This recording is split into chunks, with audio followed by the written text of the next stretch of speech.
first OCAA All-Rookie Team, first year back from Whitby, Ontario, Sarah Clayton.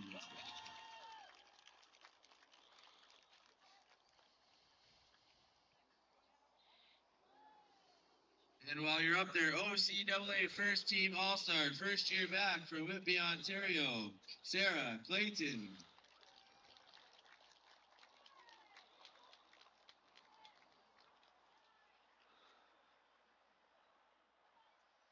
OCAA First Team All-Star, second year back from Uxbridge, Ontario, Amber Edgerton.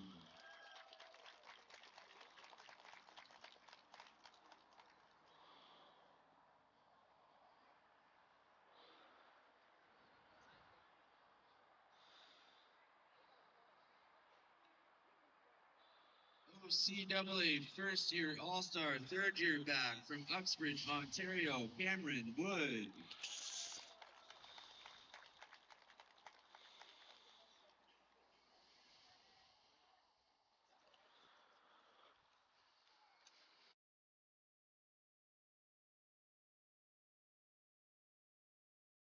Next up, we would like to invite the team captains forward to receive the two awards we're about to mention. OCAA Best Defensive Team and OCAA League Champions, the Durham Lords.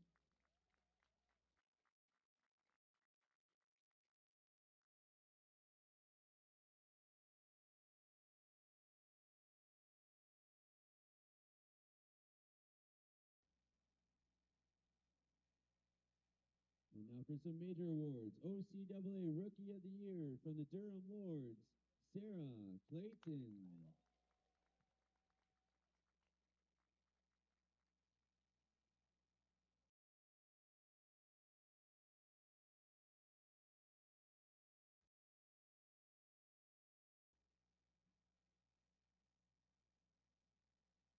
And your 2025 Women's Rugby Sevens OCAA Player of the Year from the Durham Lords, Amber Edgerton.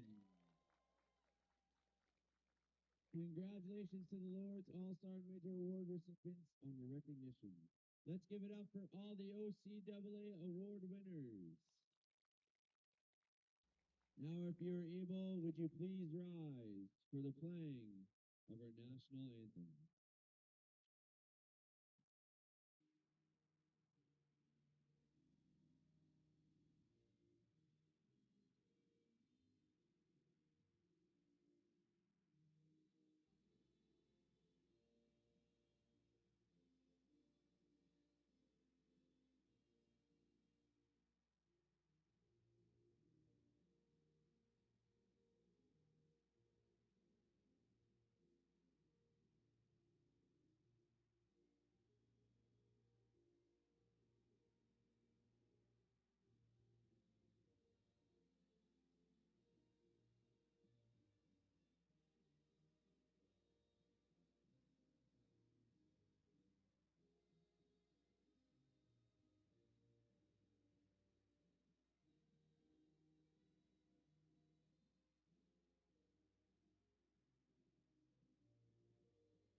All right, folks. Now it's game time. Here's the starting lineup for the 8th seeded Fleming Phoenix. Number 11, Charlotte Murray. Number 13, Jamie Bakos. Number 14, Sydney Kirchman. Number 10, Vanessa Duncan. Number 2, Shelby Hubert. Number 8, Megan Smith. Number 5, Zoe Wallace. And your head coach for the Fleming Phoenix, Donnie Bailey.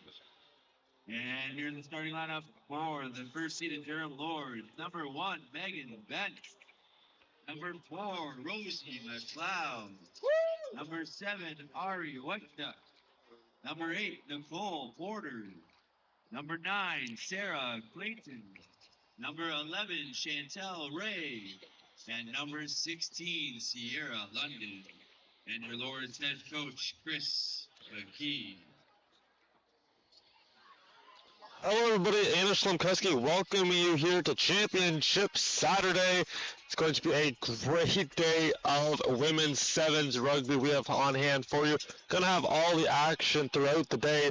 Gonna get started with some quarterfinal competition between the Fleming Phoenix and the Durham Lords. Ontario Colleges Athletic Association, and as a member in your policy. Kind of feeling a little bit like Christmas. Definitely didn't sleep much last night. There's a lot of anticipation here. You can feel the excitement in the air here at the Fountain Street Complex. It's going to be a great matchup between these two.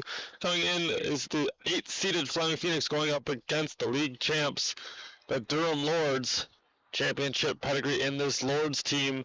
Also a lot of offensive firepower as they were tops the league in the scoring category. They would total a whopping amount of points in this one. They're going to get a little bit into their defensive side. They totaled just under 600 points for the season. That was primarily led by Cameron Wood, the first team All-Star. 136 points for her in the year. And there's the whistle. We are ready to go to 7-minute halves. See who advances.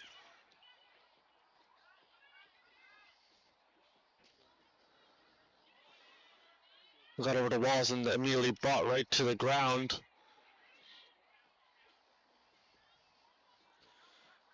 Quick knock on it. We are ready to resume. Now moving it over. That's going to get over to Hubert. Bounce free. Durham collect. Loose ball. See who comes up with it. And it's going to be the knock on there as we continue on. It's going to set up the first scrum of the match. Players honored in a pregame ceremony for the accolades that they received. A number of them for Durham, including Rookie of the Year, Player of the Year, a number of All-Stars, and All-Rookie. For Fleming, they had Shelby Hubert being part of the All-Rookie team, as well as Ashley Smith, the first team All-Star, but breaking through the line momentarily and trying to find a gap was Chantel Ray.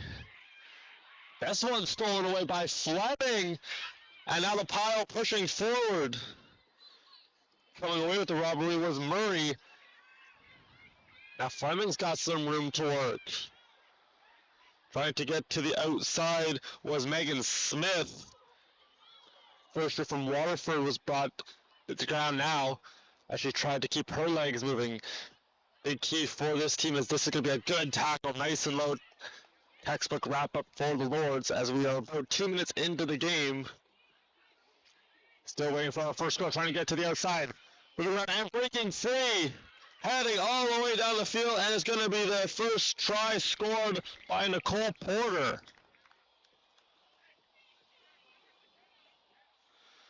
And Durham going to strike first. Number 8.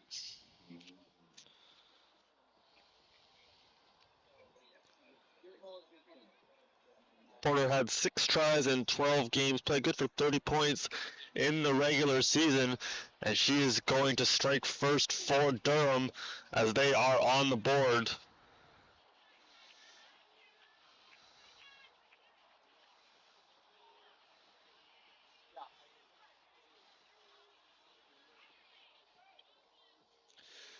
Very fast-paced game on hand. As we mentioned, it's 2 7-minute halves. Durham set to kick it away, coming off the try scored by Porter. As we mentioned, just under 600 points scored by Durham, led by 2 absolute weapons that they have, that being Wood and Egerton. And pushing forward, here comes Fleming looking for a response. It's Smith who brought to the ground. Quick reset. A little miscommunication trying to get to the outside. Dancing around was Ashley Smith, and a quick handoff. Now moving forward, it's Wallace. Wallace brought to the ground. Ball pops free.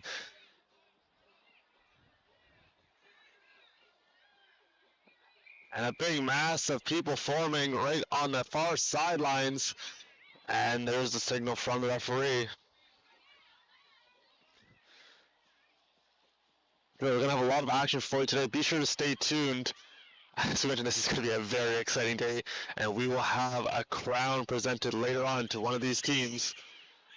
And breaking a tackle, moving forward, still on her feet. And there's a big push. That's Megan Bent.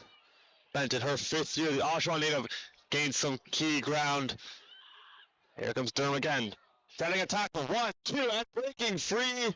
And going for the score is Sierra London.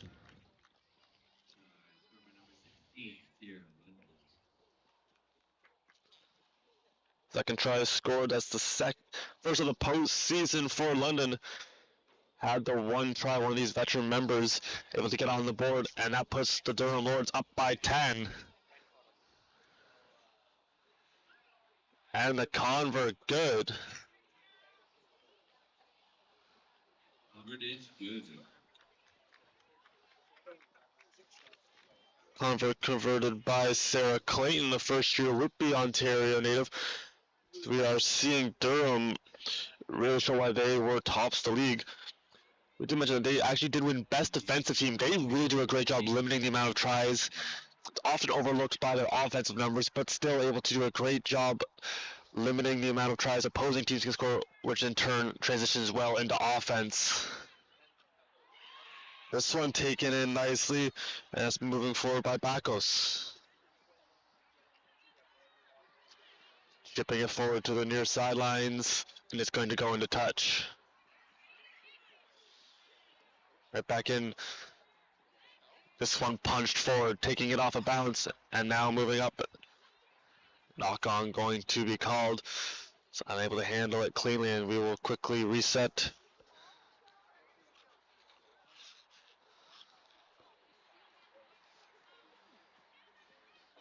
.534 into the first half of action. Durham strikes twice, pardon me, from London and Porter.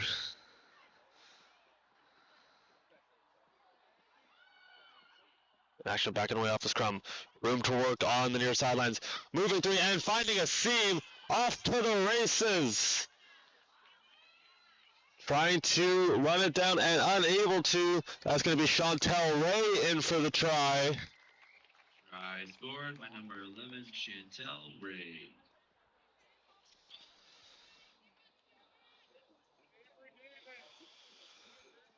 And 3 straight tries has the Durham Lords in command of the first half. 17-0 currently the score here at the Fountain Street Complex. If you're just tuning in, been all Durham in this first half. You've seen a good push from Fleming early on. Had a couple good looks, but Durham has been able to steal the ball a couple times and capitalized on the turnovers.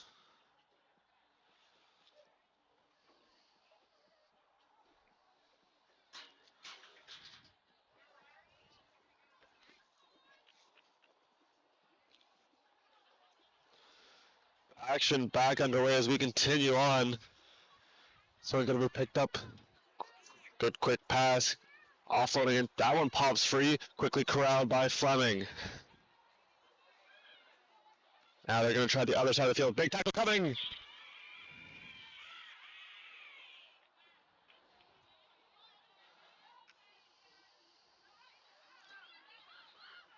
Back on the way off the infraction, and that's going to not be a knock on. We're going to continue on. Trying to tackle. Good offload. Now moving it forward. The pile continues to go, trying to get towards midfield.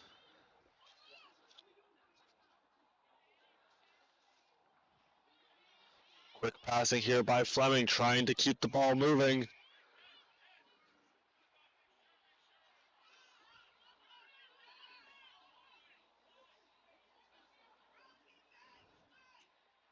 And that is going to be a missed pass.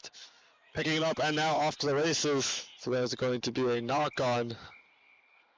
And that is halftime. The score At half, 17 for Durham. Fleming looking for their first score. We'll have more women's sevens action for you in a moment. Initiative.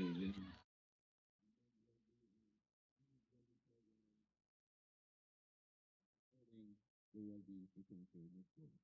Please check out our tent for donations and check out Daniel. He's willing to say hello.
Here's for the Phoenix and the Lords in the first quarterfinal of the OCAA championship. It's our first quarterfinal match. Durham in white, Fleming in the black uniforms. We are ready to resume. Durham finished the year with 70 points, a perfect 14-0 record.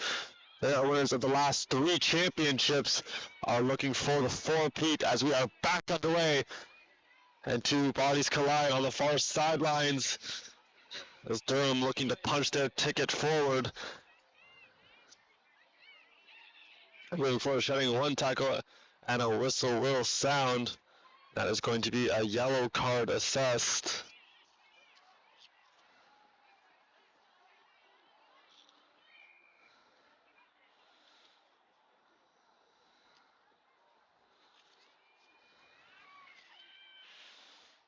Yellow card being assessed, I believe, to Jamie Backos. As we continue to battle on in this one, Fleming looking to stage a comeback as they try to go for the upset over the number 1 ranked Lords. Going to be a knock on and setting up a scrum.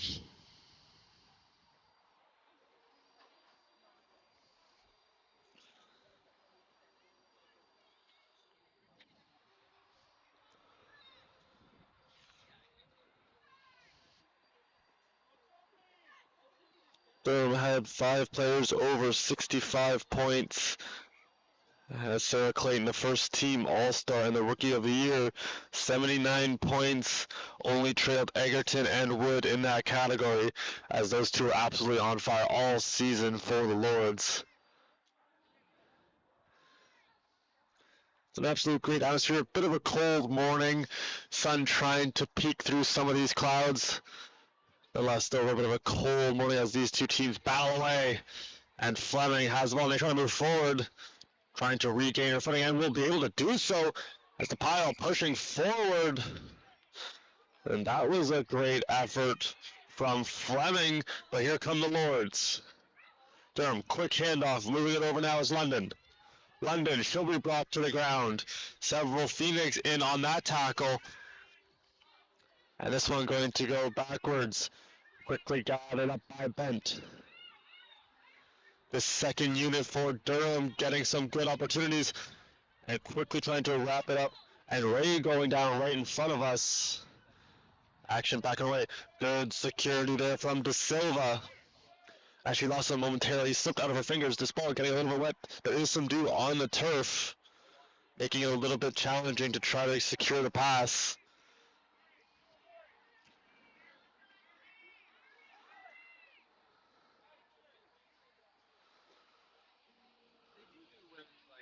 Women's 15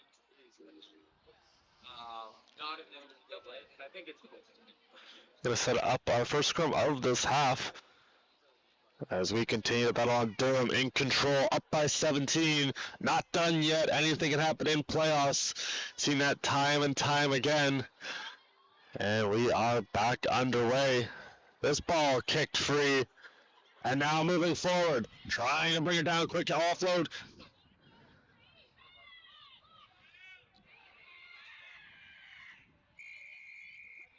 And that is going to sound the whistle. It's going to be put right back in play. It's London. London dancing around 2 defenders looking for the pass. This one, I believe, intercepted. It's ripped free. And now that is going to stop play.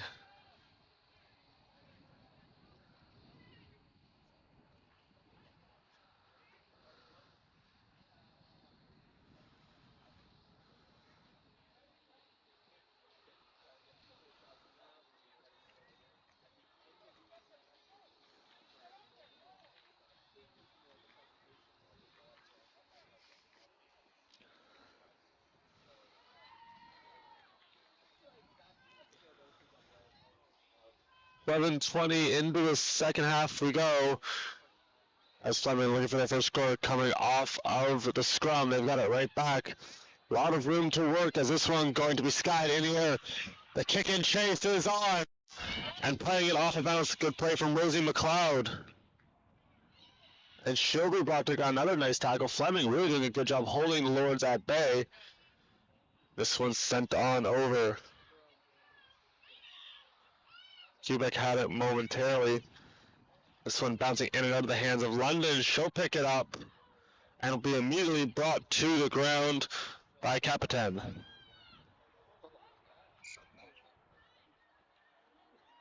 That is going to be a knock on.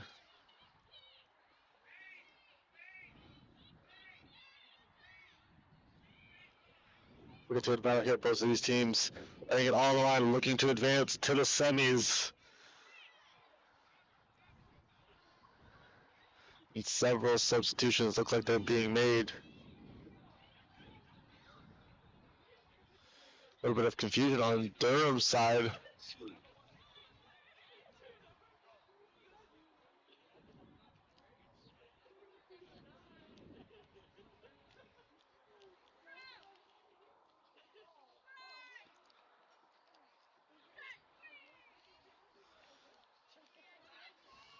Back on with Fleming.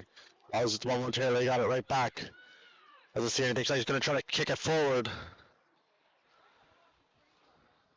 Good read there from Rowan Kerr. She says anything like big tackle being made and brought to the ground goes Nicholson.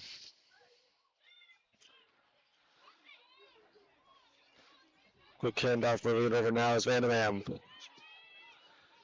And the handoff and open room to run as Danica Johnston goes. And she will go the distance. Add 5 more points to the Lord's cause on the try scored by Johnston. Danica Johnston, one of the veteran members listing their 5th year of eligibility. One of these key forwards able to score, and that will extend the lead for Durham.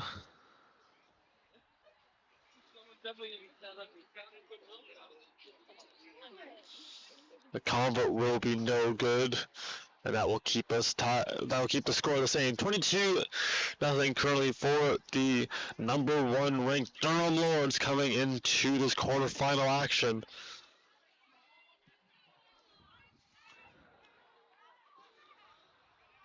They have teams practicing behind us on the other field, and boy, do all these teams look hungry for a championship. Definitely anybody's Saturday, and by the end of it, we are going to have our champion. Now we're just into a little bit of extra time. Fleming looking to see if they can get on the board. And that is going to be a whistle stopping play.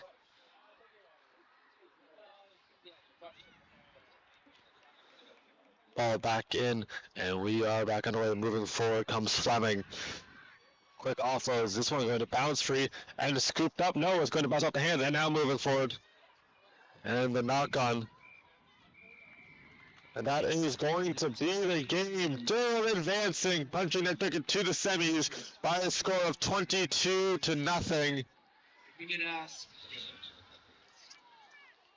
Fleming and Durham to line up on their respective sidelines to honor our player of the game. Player of the game is going to be announced for both of these teams. So it looks like a little bit of rain coming down. Player of the game, please.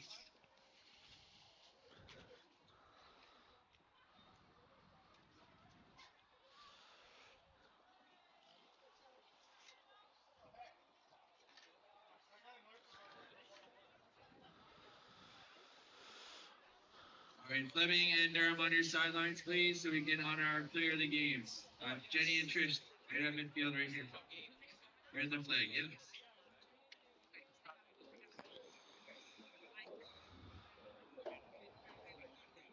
Our player of the game prizes are sponsored by Conestoga College Athletics and our CSI tournament. So the player of the game from the Fleming Phoenix, number 3, Ashley Smith. Ashley Smith going to be the player of the game.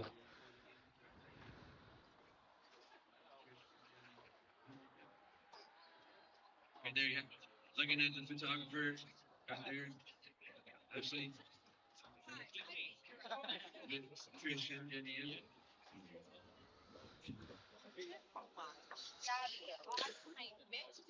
give Fleming credit. They put up an absolute battle. Great tackling, great defense. Couple of big runs for Durham. It was a big difference. Number 1, Megan Bent. Megan Bent going to be getting the honors. An absolute force in that game. A couple of key tackles. Also creating a lot of good scoring chances for the team as Durham advancing in this one as the rank continuing to fall. For Megan and Ashley and your Durham Lords and Fleming. And that's how the first quarterfinal game is going to end. Durham moving on. And we're going to take a short break and be ready for our second match. We'll have that for you momentarily. Loyalist Lancers.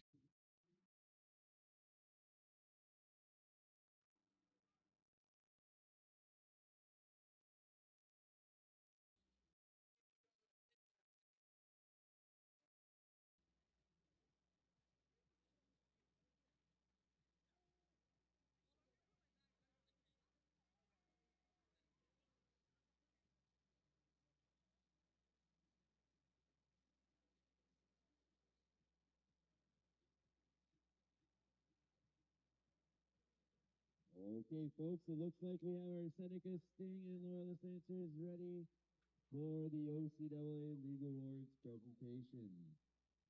First up, we would like to invite the Loyalist Lancers in Seneca to the field to be Seneca Sting head coach Jeremy Kearney and the coaching staff forward to assist in the recognizing of the Sting All-Stars.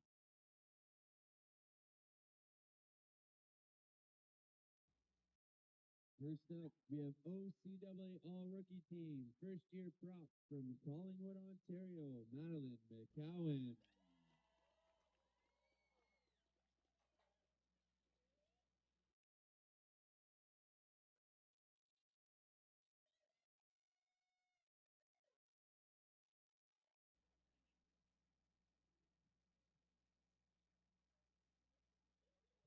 Next up, first team OCAA All-Star, fourth-year scrum half from Newmarket, Ontario, Angelina Gaston.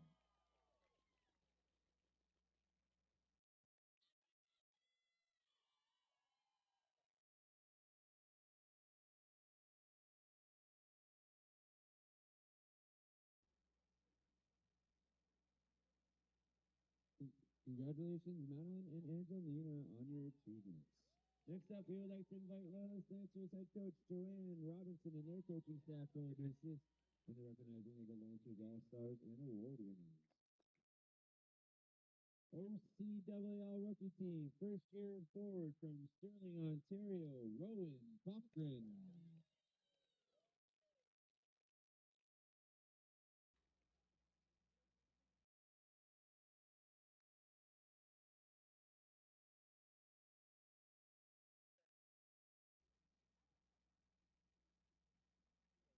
OCAA First Team All-Star, second year back from Belleville, Ontario, Holly McMaster.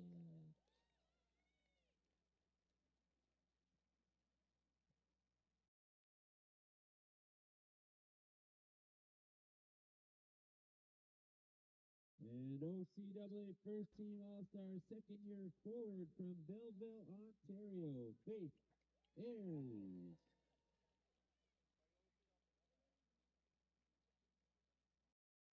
Congratulations, Rowan, Holly, and Faith on an incredible season. Let's hear it for your Sting and Lancer All-Stars.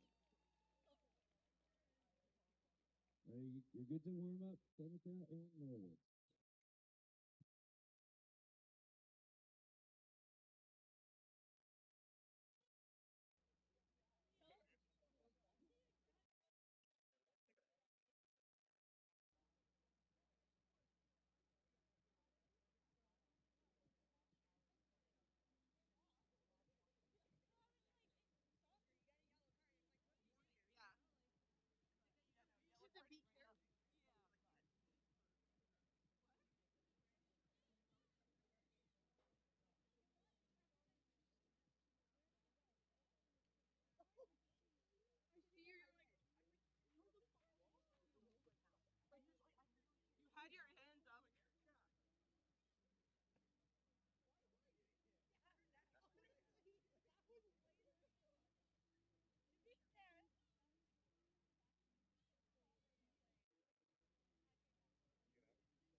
Mr. Referee, could you hold up for starting line? Please hold up.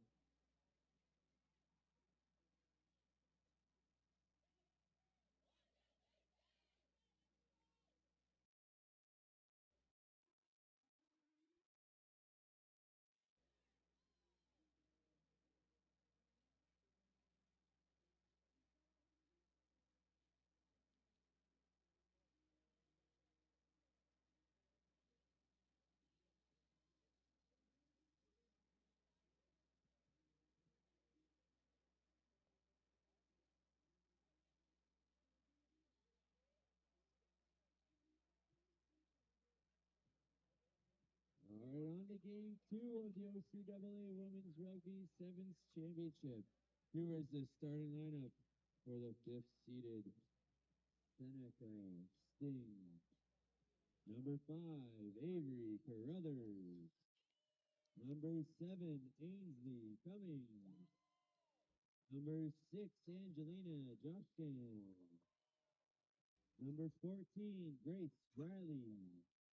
Number 9, Nicole Rossi.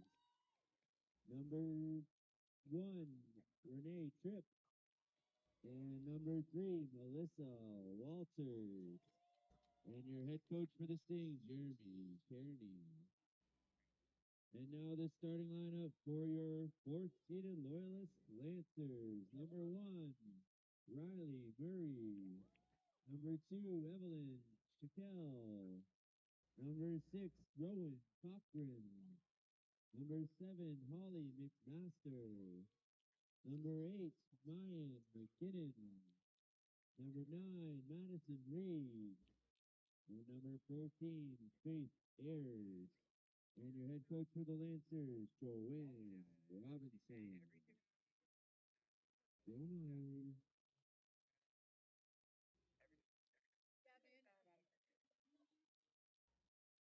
So callers of the proud member of the OCAA, and as a member adheres to the fair play policy as outlined by the OCAA. And so call staff and the game officials have the right to remove any spectators of the unsportsmanlike, rude, and or objectionable behavior, as well as foul language for the men. Please cheer in its professional sporting manner.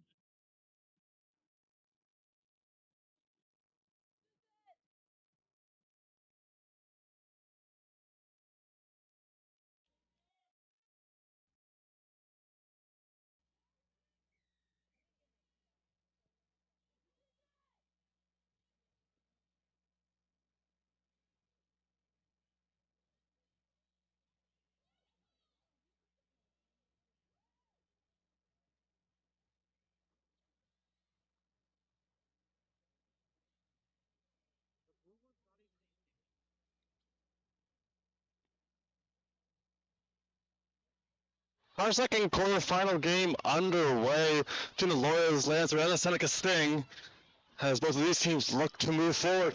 Seneca with a good push.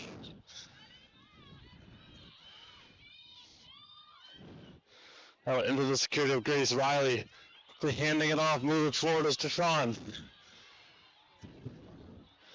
Sean still with it, trying to get it over. That pass intended for her teammate.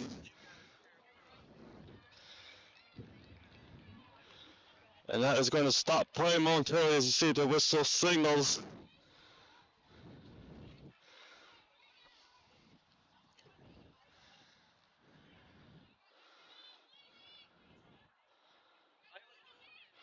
Loyalist, Seneca finishing right above each other in the standing. Loyalist 8 and 6, Seneca 6 and 8.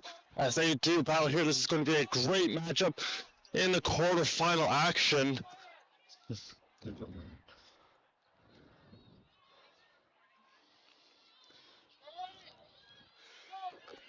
Actually, not gonna let a big tackle made.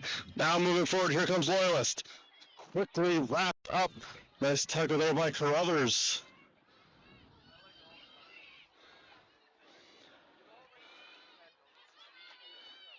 Winner of this game set to face the Lords in our first semifinal match. And that's a big hit now moving forward. Loyalist still looking for a way in. If you're just joining us, it's Loyalist, Seneca. Seneca in black, Loyalist in white.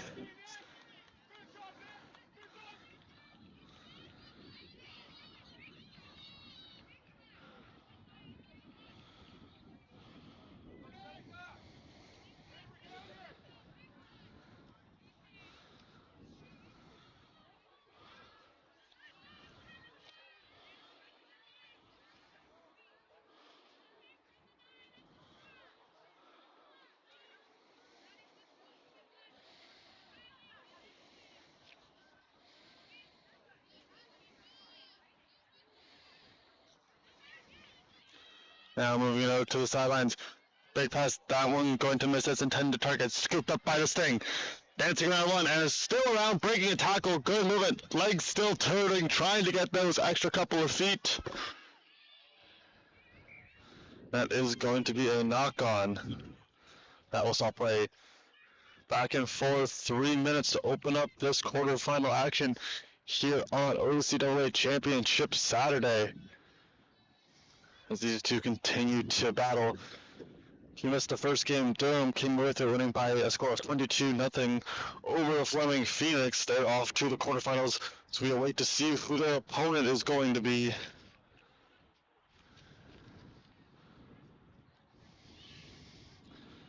Out of the scrum, we're back. A little bit of opening and brought into the bench.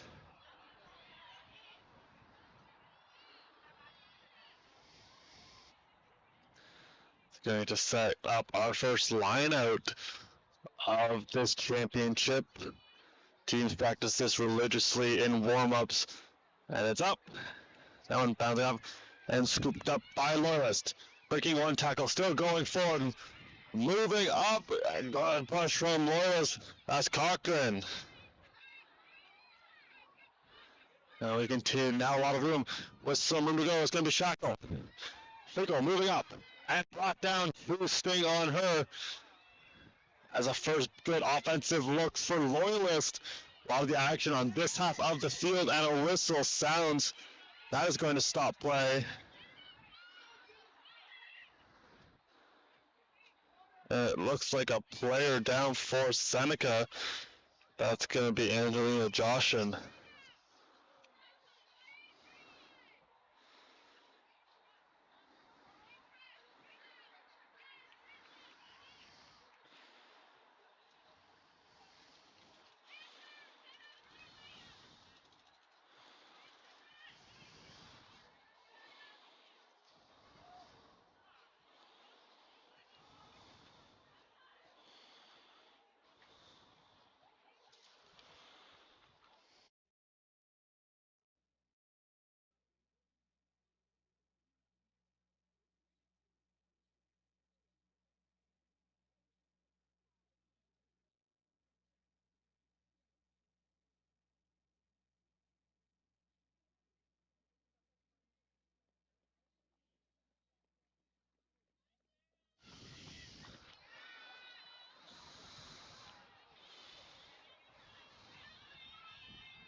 She's going to be able to walk off, stay in the game. That's be a very big part of the Seneca offense. But it's Loyalist on the counter, moving forward with some room to go. It's Anderson. No, pardon me, that's Shackle. And this one heading out of bounds.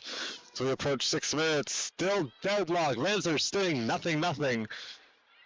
As you're seeing a big push from the Loyalist offense moving forward. Loyalist totaled 226 points in the regular season, led by their forward Faith Ayers. 101 points for her, 13 tries, 18 converts. And now with the run, a quick move moving forward. And this one is going to be whistled down.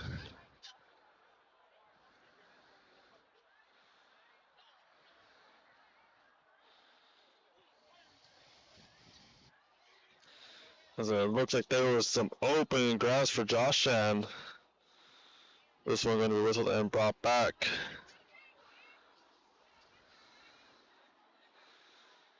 Instead, that's going to set up a scrum as we continue the battle here in this quarterfinal action between the Loyalist Lancers and the Seneca Sting. And now moving forward, here goes Seneca. Driving towards midfield. They'll be stopped short. They're not done yet. Quick offload in and out of the hands. And now it's going to be picked up by Loyalist. That's going to be the aforementioned Faith Ayers.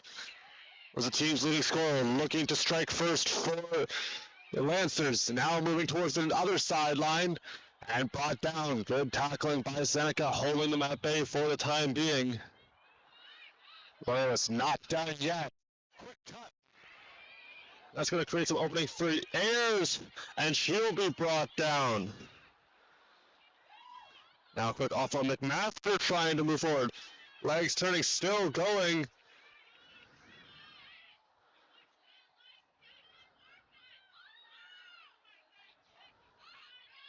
There's a big tackle made there by Seneca. And now breaking free, it's going to be Rowan Cochran in for the try.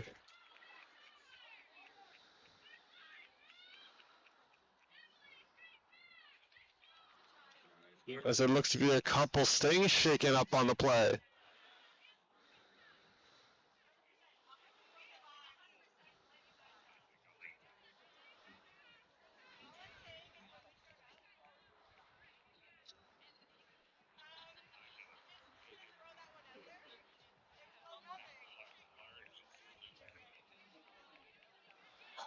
We're right in front of halftime, looking for the convert.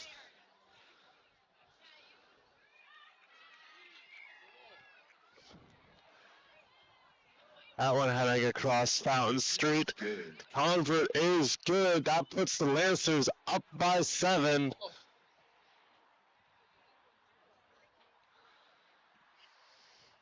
the score at half is that will bring us to halftime. 0. Right at the end, Lancers strike, Ayers converts, that puts us up 7-0. Gonna have the second half of action for you in about 2 minutes. Don't go anywhere. It's OCAA Championship weekend, and it's the Loyalist Lancers against the Seneca Sting here in the quarterfinals of women's sevens rugby.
Now we have our second half. Let's hear it for the Sting and the Lancers.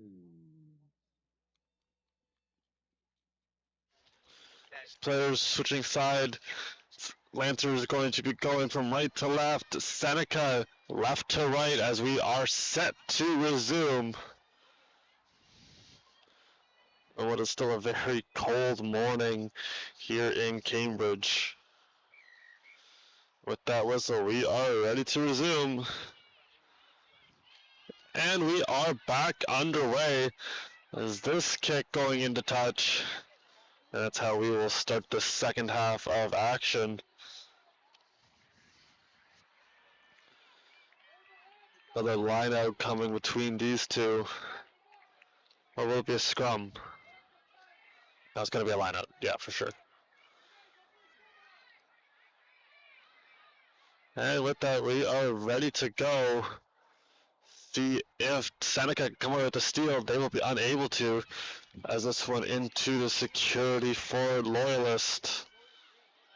And that was Murray in. But it's Seneca on the counter. They got some room. Trying to get to the other side.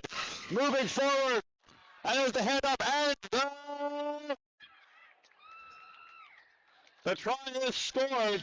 Trying to get in a bit of a field position for the convert. Let's see who gets credit for that.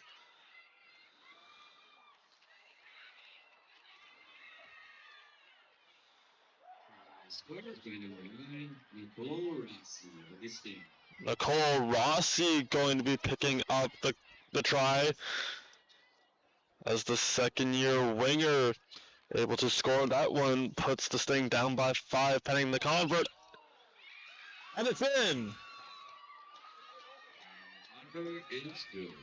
The convert is good. A little bit of help from the bar. It's in, however. That puts us back to even.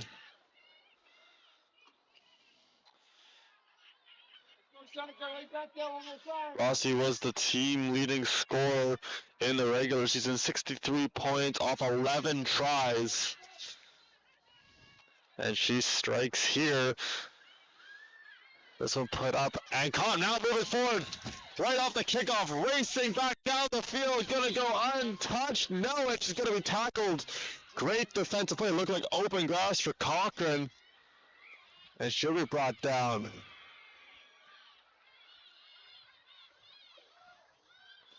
And quickly trying to score. It's McKinnon who's in.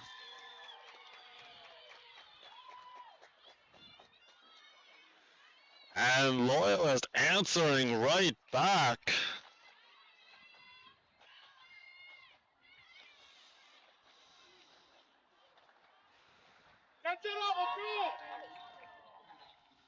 That puts Faith Ayers back on.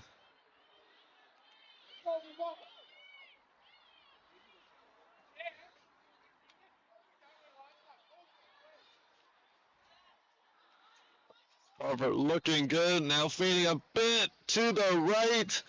It's going to miss just wide right is Faith Ayers.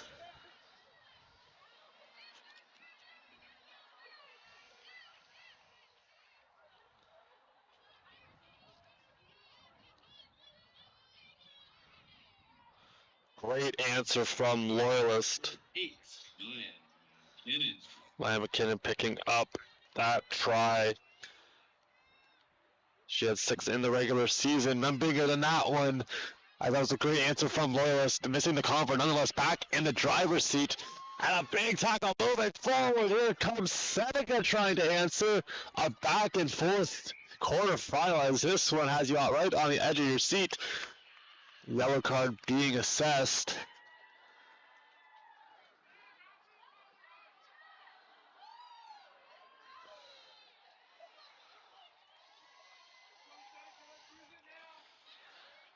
Now Seneca going to see if they can strike. The below, and now moving forward. That one stolen away.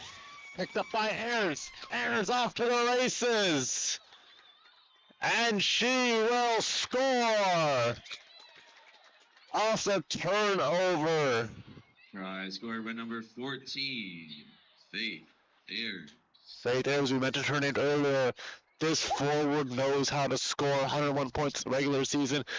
As she scores this try to extend the lead for the Lancers. Has good positioning for the convert.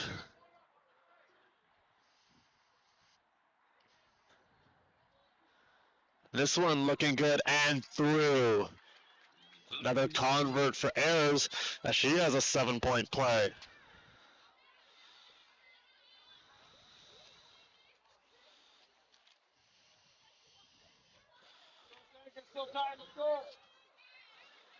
Seneca has about 2 minutes until we reach the 14-minute mark. Gonna have to score quickly as they look to advance.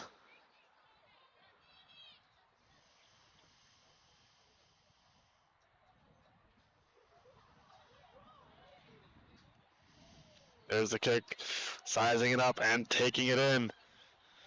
Good reception from Cummings. Now a quick little fake and scooped up, moving forward. Here comes Seneca on a couple nice jukes. Trying to go forward. Here they come. With some room to run. Trying to get to the outside line. Racing forward. Around 1, around 2. She's off to the races. And Seneca is going to score. It's going to be Rossi again. And Seneca, right when they need to, a matter of seconds, punches one in. Nicole Rossi picking up her second. Try scored by number 9, Nicole Rossi. And Rossi cuts into the lead as a big try scored for Seneca. None other than the second-year winger. Feels good. And the convert good again, staying trail by 5.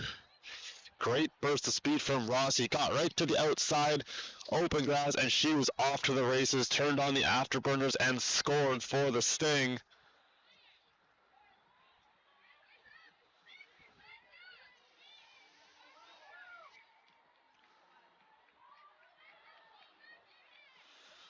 Looks like some substitutions being made on the part of Loyalist.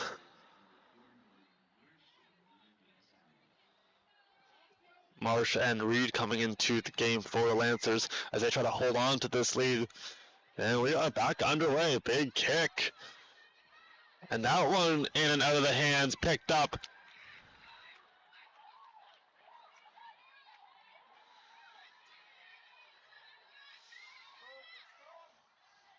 It's going to set up the scrum.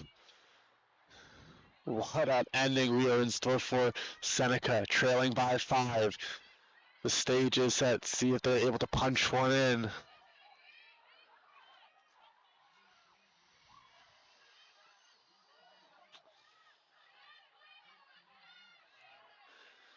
See if this defense can stay strong. They've done a good job so far. The Lancers have.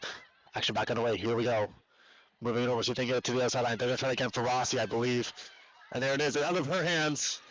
And she will pick it up. Dancing around one, still with it, Rossi. And she'll be quickly brought to the ground.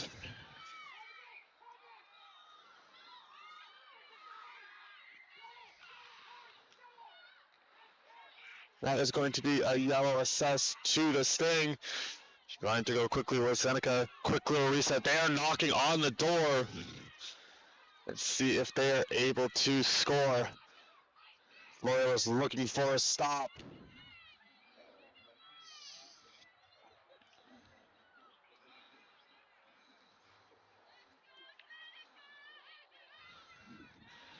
The Seneca bench getting quite loud, as we can hear them all the way over here. It's going to set up a scrum as they're within a couple meters of that try line. See if they're able to punch it across. Gone it to Rossi a number of times.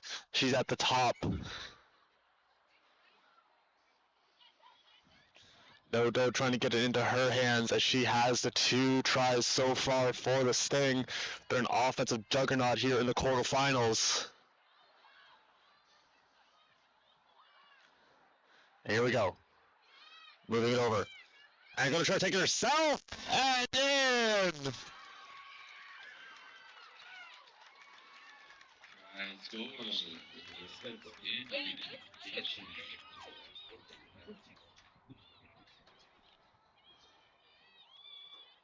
And Deshawn going to be scoring, as that is going to put us 19-19 on an offensive surge from Seneca. And that puts us even penning the convert. They're in great field position to try to take the lead in this one. The win.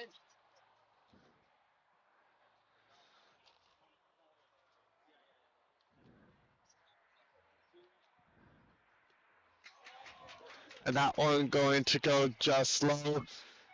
And that keeps us even. So there's a chance to win it there for Seneca. Great rallying from the Sting as they were down two quick tries, pardon me, as they are right back in this match as the sun is now out and shining. The score after 2 halves is Lancers 19, Sting 19. We are headed to overtime. It's going to be a little bit of overtime action. Well, you can't script it any better than this. Great try, scored by Deshawn right at the buzzer. You gotta love to see that. Off the scrum, immediately gets it, goes right up the gut and scores. And that keeps us to even 19-19. We'll see how overtime shakes out. We'll have it on hand for you momentarily.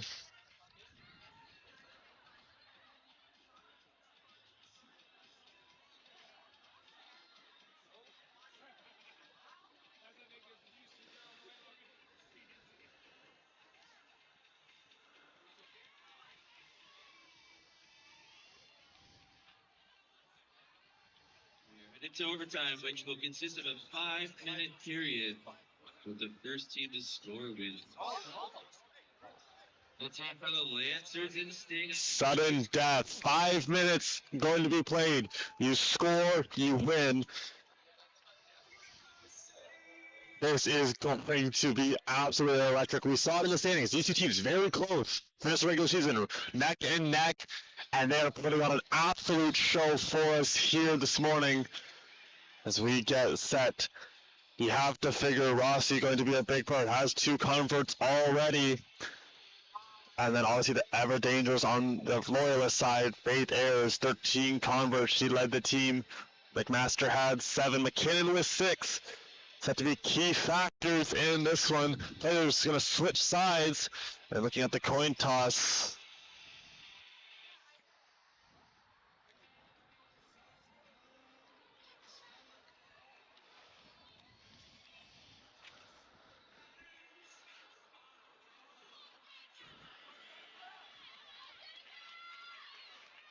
Seneca faithful rallying around their girls as they came all the way back on a very impressive offensive showing in the dying minutes of that second half.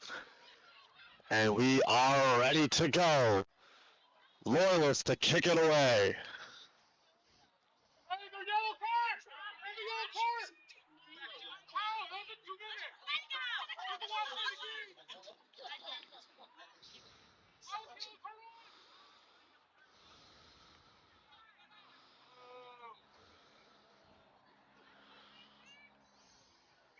And here we go. So Sky in the air, sizing it up and taking it in. Moving forward. And there's the handoff. Off they go. Racing forward, still kept alive, bouncing ball loose. And falling on it is Loyalist. They now have possession. Getting it over to Ayers. Ayers dancing to the outside. She's going to try to get around one. She will. Moving around Davis. They're still with it. There's the handoff. Now going over to Murray, brought down right around midfield. Loyalist looking for a surge, trying to get that golden try. Now it's Ayers, quickly brought to the ground, moving it over now with Riley Murray. Quick tackles being made by Seneca as they look forward to stop. The player down behind the play, that's Cummings.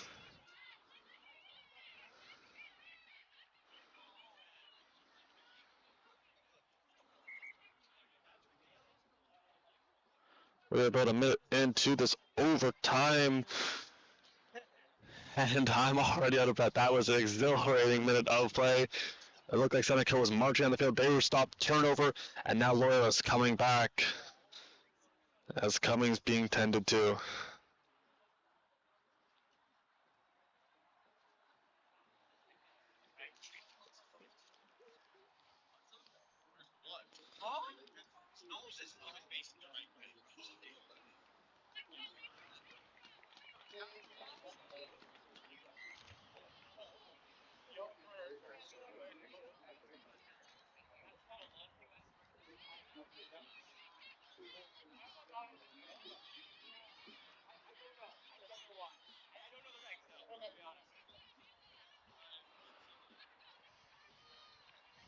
We are set to resume on the Seneca side of midfield. Gonna set up a scrum. 2 minutes have passed and we continue on in this one. Anybody's game. You mentioned sudden death. Next score wins it. And here comes Seneca. Looks to be a bit of a high tackle. Now still on her feet, moving forward. They've got the ball back, trying to go to the far sidelines. They have some room to run. And moving forward, turning back, getting it over to Cummings. Cummings with a couple of stiff arms. And now it's going to be brought to the ground right in front of the Loyalist bench.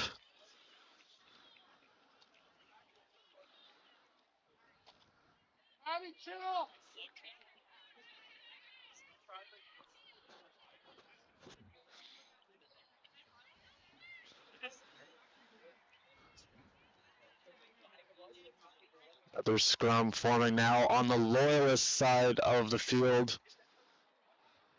In a moment, referee saw something he didn't like. We'll reset and do it again.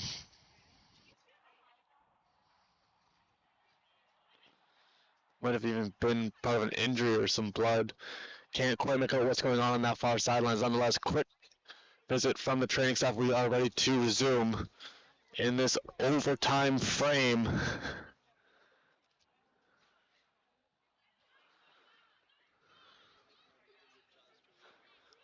Winner advancing to the semifinals. That's what's on the line for these two teams. Loyalist has it. Moving over, and that one going to be picked up. And moving forward, here comes Seneca on the steal. Now getting it on over, it's Davis. Quick little juke to Sean. And she'll be brought to the ground. Big push from Seneca. Davis surging forward. Loyalist looking for the stop. That one getting over to Rossi. Rossi moving over, getting over to Cummings. Cummings has some room to work. Battling a couple of Lancers, she still has it. And now will be brought to the ground. Deshaun, quick little juke, getting around one, moving it forward. McCowan, and she's going to be brought to the ground. Seneca quickly up on it, doing a good job off ball, being in the right spots, moving it over. Cummings, stiff arm, driving toward the try line. Not in yet. Here comes some support. Brought down just in front of it. And now pushing forward, and a try, Seneca! See who gets credit for it, but Seneca going to win it. What a comeback! Coming in as the underdog, they win this one. Carruthers going to be getting the third year, wins it for Seneca. They'll win it by a score of 24-19. Holy mackerel, what a finish. Please ask both the Seneca Sting and Loyalist Lancers to line up on their sideline for the player of the game.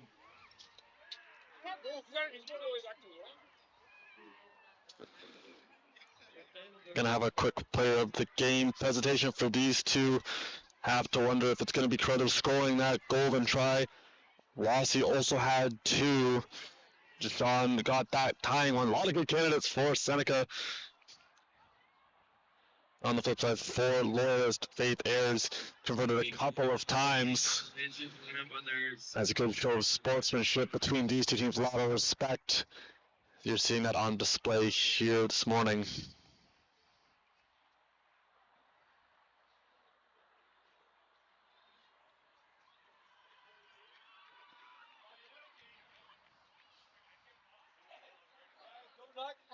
So on your respective sidelines, ladies, for the player of the game presentation. Seneca and Loyalist on your sidelines, please. Sidelines, please.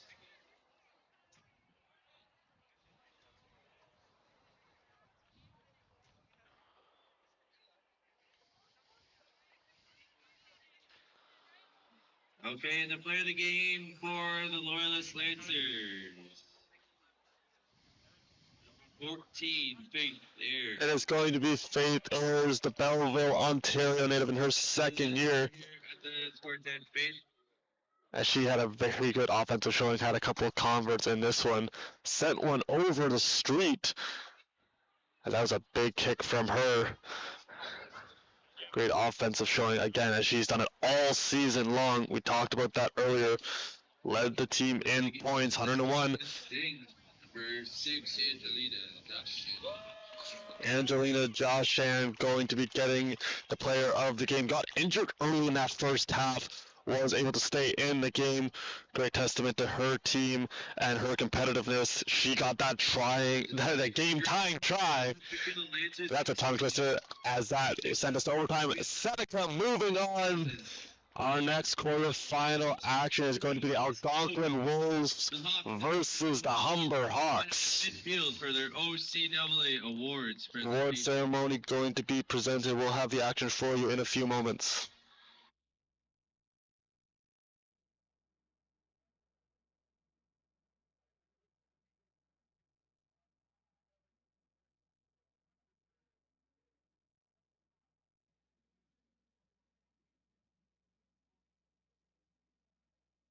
Okay, first up, we would like to invite Algonquin Wolves head coach Dan Gauthier and their coaching staff forward to assist in the recognizing of the Wolves All-Stars.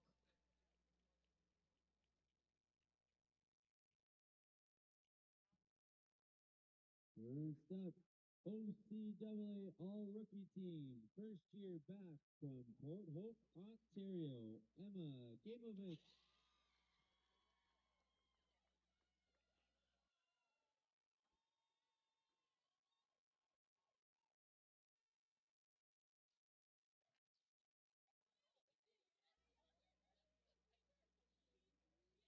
OCAA First Team All-Star, second year wing from Ottawa, Ontario, Beza Fauché Ahmed.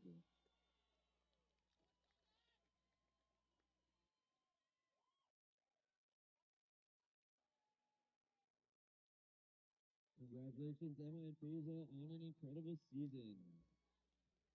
Next up, we would like to invite Humber Hawks head coach Dale Asue and their coaching staff forward to assist in the recognizing of the Hawks All-Stars and award winners.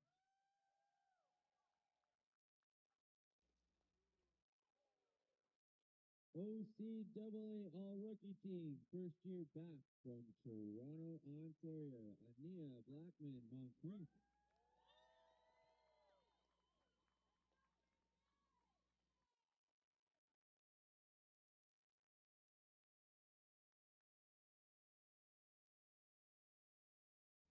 OCAA First Year All-Star, third year wing from Port Perry, Ontario, Megan O'Coy.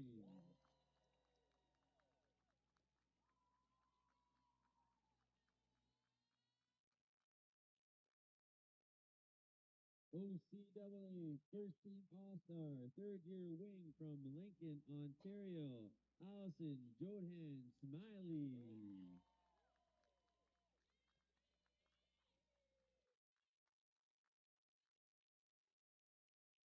Your 2025 OCAA Women's Rugby Sevens Defensive Player of the Year, Megan O'Coy.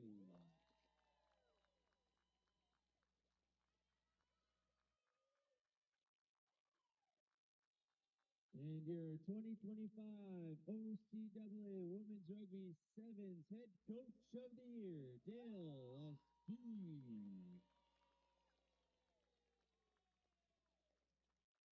Congratulations to the Humber Hawks on their incredible achievements. Coming up next, the quarterfinal match between the Algonquin Wolves and the Humber Hawks.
Okay, referee, we're just going to do starting lineup, so then we can get started, okay?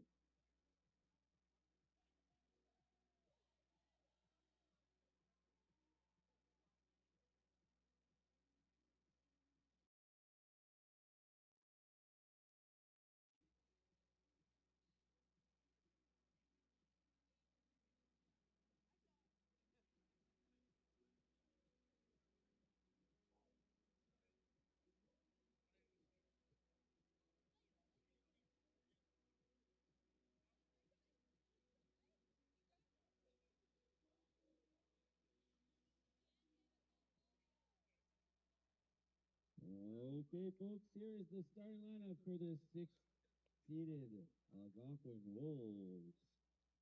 Number 2, Morgan Payne. Number 1, Princess Eichson. Number 6, Rowan McKenna. Number 5, Grace Pershik. Number 3, Kaylee Chappelle. Number 7, Faiza Foshe Ahmed. And the last starter, Emma Kamovich. Okay, and the starting lineup for the 3rd-seeded Humber Hawks. Allison Jordan Smiley. Megan O'Coin. Judy Fayor. Mara DeMello. Isabella McPhee. Sophia Freitas. And Anaya Blackman Moncrief. And the head coach, Kayla Sue. Let's hear it for the Hawks and the Wolves.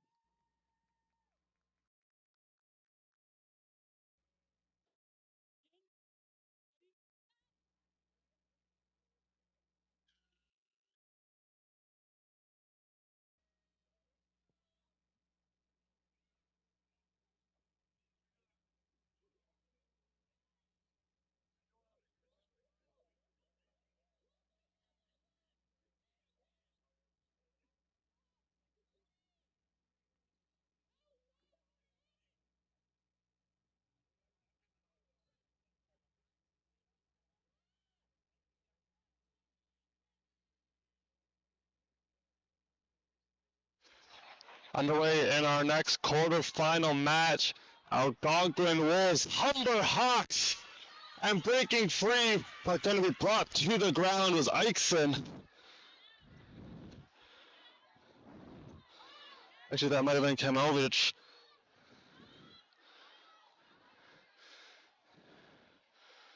Now moving it over, and dancing free was Payne.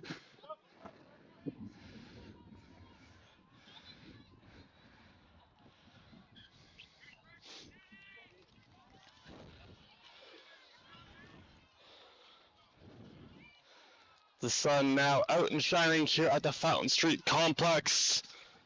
We continue on. Looking for our first one. We're going to get our first scrum of the match. Right around midfield.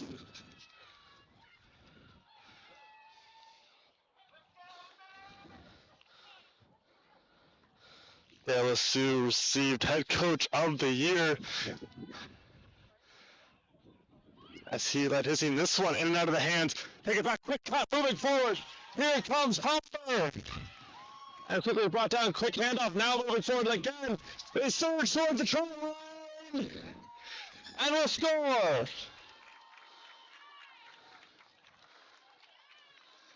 Humber strikes first, opening the scoring in this quarterfinal action. Scored by number 7, Megan O'Coin. Megan O'Coin going to be picking up the try.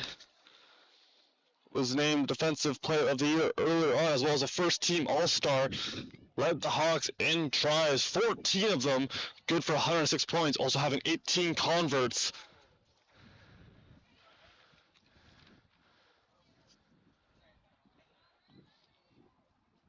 As a team, the Humber Hawks, 327 points. It's a very potent offense. Like to move the ball quickly, having those active hands, realize it to get in and out. They pass it up and down the field exceptionally well. You saw it there. Moved down the field very quickly. Pending the tackle, quickly offloaded, and they got right back to work. See if the Wolves have an answer. Breaking one tackle, but then it's going to be wrapped up and sent to the ground. We are 3 minutes into this first half of action. We're just joining in. And now breaking free, getting to the sidelines, and it's going to be brought down right in front of the Hawks bench. That's a good run for Algonquin, looking for the response.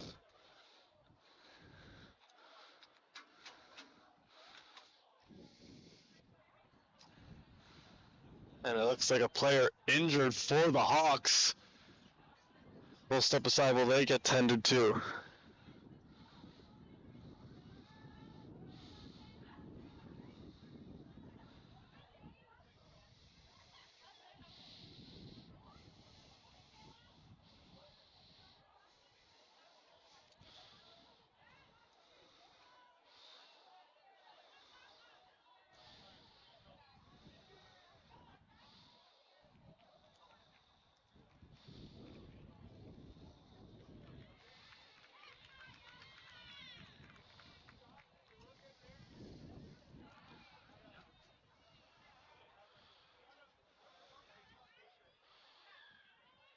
We all set to resume off the lineout. Humber finished the regular season third in the league. 11-3 was their record as this one's scooped up by Algonquin as they move forward. It's stolen away by the Hawks. Big turnover as they look to add more points on the board. Quick passing over, trying to shed a tackle. Is going to be brought to the ground. As that was Regis trying to get three. Still inbounds right on the near sideline. Stolen away by Algonquin. Algonquin finished 3-10-1.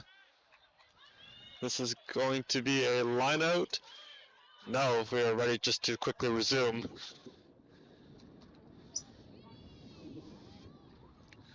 Alderon has it, trying to fit through the gap. He quickly brought down by the Hawks. Quick reset, they set back out. Right on the near sideline, right in front of us. Turning out to be a beautiful day for some women's 7 rugby. As we continue on now, right through the middle, breaking three, one tackle, and still moving forward, legs turning, trying to get some extra feet. Algonquin not done yet. As we continue on in this quarterfinal action, both teams looking to have their ticket punched to the semis.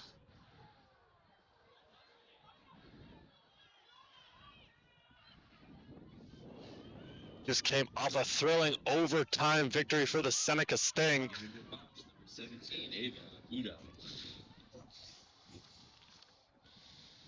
Ava Buna, the Morriston, Ontario native in her first year in team. It's a very seasoned Humber Hawk team. 6 rookies on the team, a lot of second and third year players as they bring their experience in the playoffs. Setting up a scrum on the Humber Hawks side of the field. In this quarterfinals, winner advancing, they'll play the winner of the Conestoga St. Lawrence game, which will be our next and final quarterfinal matchup.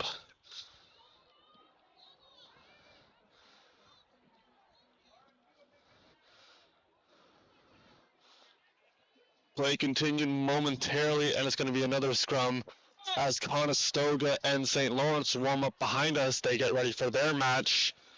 We're focused right here as Humber up 5-0 on the Wolves. And a quick handoff moving forward. Here comes Humber. Able to get around one tackle. That was Blackwood Moncrief.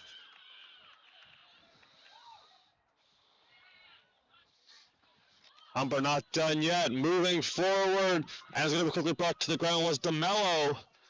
Algonquin trying to steal it away. Humber doing a good job securing it. This one over Sophia Ranks. Fancy footwork from McPhee. Algonquin trying to rip it free. They go unsuccessful as we're into the dying minutes of this first half. Trying to move forward was Buda. And is going to be brought to the ground. A little bit of room on the near sideline, racing forward. As that was going to be DeMello, and she will score. Another try for the Hawks. By number 9, Mara DeMello getting the try, her first of the postseason. Had 2 in the regular season, played in all 14 games for the Hawks. 10 points to her total off those 2 tries. And she gets one here, extending the lead. This one up. And I believe he's going to miss wide right. And the score up. And right before halftime, Humber strikes, extending their lead 10-0. When we come back, the second half of action between the Humber Hawks and the Algonquin Wolves here on OCAA Championship Saturday for Women's Sevens Rugby.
Let's hear it for the Wolves and the Hawks headed into the second half. We are all ready to go for the second half of action. Humber has the two scores. They lead 10-0 as we continue on. He sees the kickoff and we are back underway. Surging towards midfield, quickly brought down, picked right back up. Humber not done yet. Quick handoff, trying to dance around the pile of bodies falling. And a fake, now moving forward, racing up.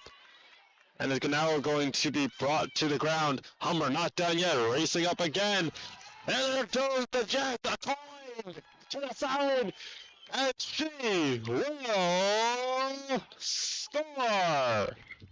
Megan a coin gets another try, her second of the match, and she extends the lead for the Hawks as they continue to utilize their speed to their advantage. You saw a coin just absolutely turn on the afterburners racing. That's why she's an all-star. She was able to score again for the Hawks. That puts them up 15-0 pending the convert.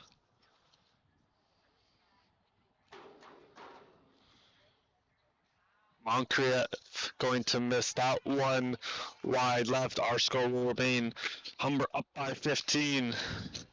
So you're just over a minute into the second half of action.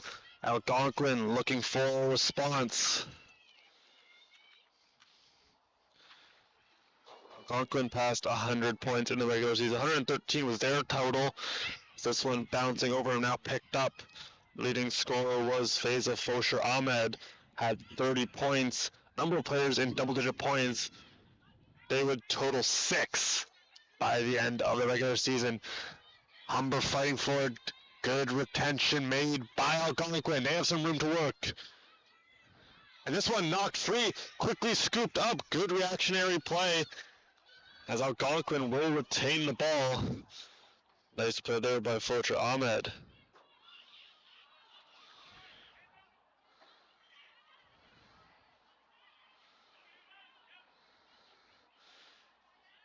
Getting a couple tackles, still on her feet. Quick handoff as she was quickly brought to the ground.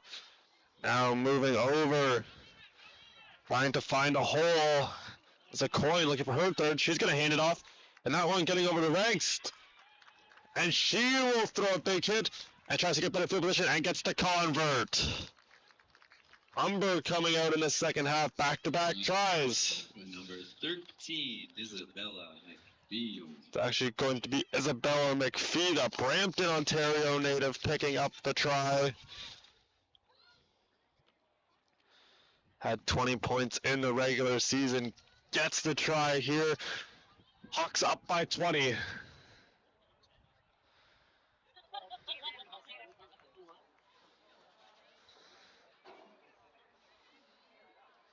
That convert will be no good. We remain Hawks with a 20-point lead, trying to close this one out. But 4 minutes to go, plus some extra time.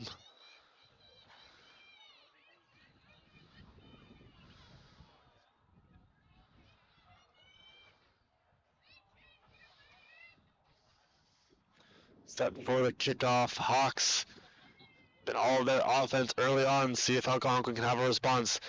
Very good numbers in the regular season. Looking to try to get something here. Moving it out. Couple quick offloads. Now some space to run. Shedding one tackle and the low tackle made now. Right around midfield. Algonquin quickly on it. Moving forward. Trying to fit through the gap. That's sealed off by the Hawks. Doing a good job keeping the Wolves at bay. As this one squeaks free. It'll be quickly picked up by the Wolves. They retain possession. Now dragging defenders, rolling forward with Chappelle.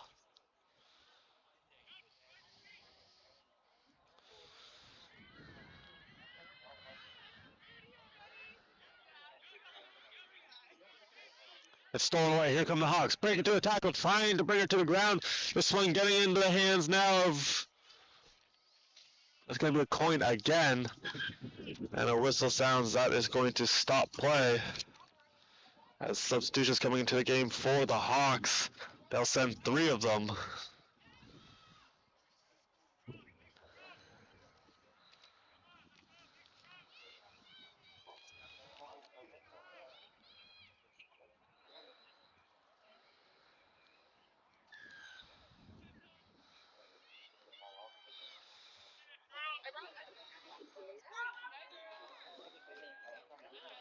Scrum ensuing. So we are back underway. Algonquin right back with it. Good burst of Sweet, still on her feet, and now quickly brought to the ground by the Hawks. 12-18 played. We continue on, trying to get to see if they get it outside. Unable to do so. Hand it off. Now trying to move to the sidelines. Still with it. Stiff arm. And quickly tackled. That was easy being brought to the ground. Now racing forward. Here comes Algonquin with a good push. As Pershik being brought to the ground. And a whistle stops play. Humber on the counter. It's a coin. A coin turning on the Jet. And it's going to be her third try as she sets herself up in good positioning. Megan, a coin. By number 7, Megan. The defensive player of the year, putting on an offensive clinic in the quarterfinals. Adds 5 more points for the Hawks' cause. They're up 25-0.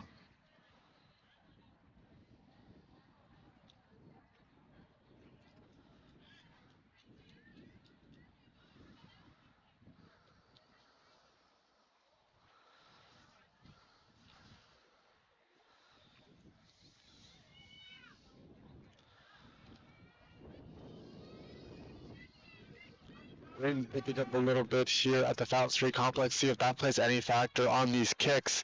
Gets into any sort of jet stream, could be a big factor. This one bouncing through the hands. And a whistle will stop play, replay on. In the dying seconds of this game.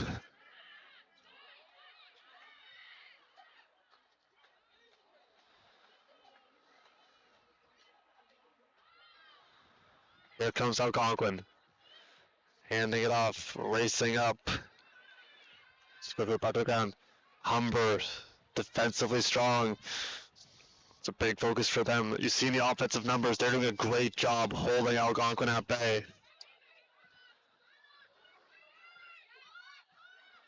This one in and out of the hands. We quickly pick back up. Right around midfield, these teams battle. 14-minute mark reached. A little bit of extra time in this quarterfinal action between the Humber Hawks and the Wolves.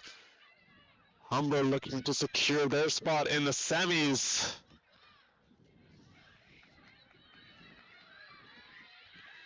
And the surge from Algonquin, they keep it going. Good offload, and now they're deep in Hawks territory. Algonquin not done yet. Now breaking through 1 tackle, 2 tackles. See if she can get some support.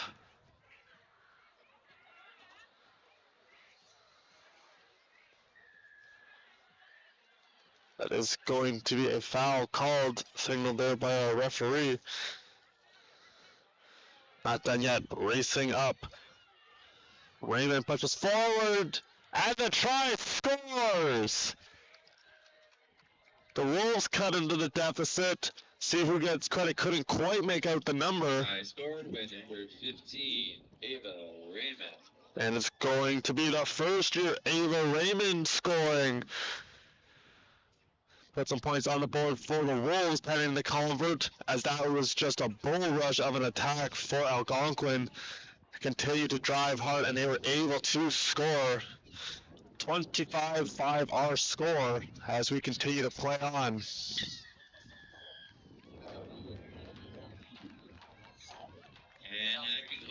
That's going to be the end of the match. 25-5 is how this one will end. Humber moving on to the semis over Algonquin. The Wolves on the respective sidelines to take part in our Player of the Game presentation.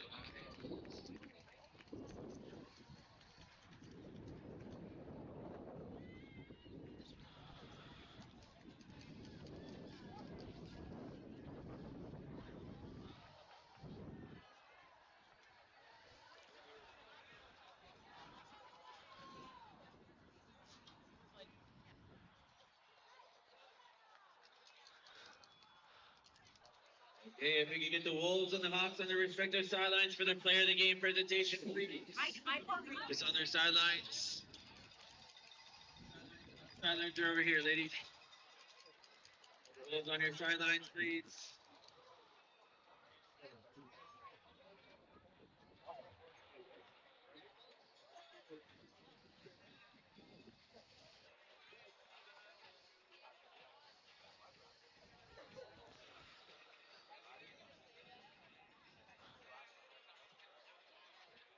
Okay, player of the game for the Algonquin Wolves.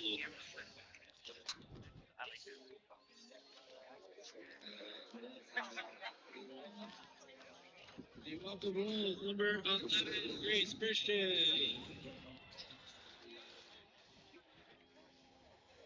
Grace Pritchett going to be named the player of the game for the Algonquin Wolves. The regular season, 20 points for her. She had a big game here. And for Humber, that's going to be Megan Coyne, no doubt about it. 3 tries in the match, as she was an absolute force. The first team all-star getting it done for the Hawks. Humber advancing. We were going to have Conestoga versus St. Lawrence in a few moments for you. Don't go anywhere. It's the championship Saturday of the OCAA Women's Sevens Rugby. We have the final.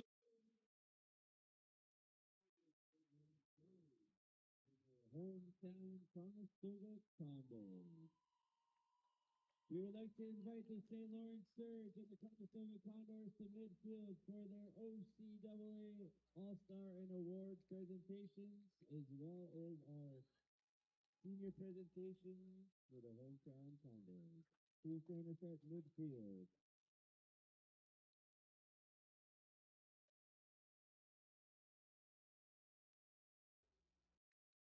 Conestoga at midfield, please.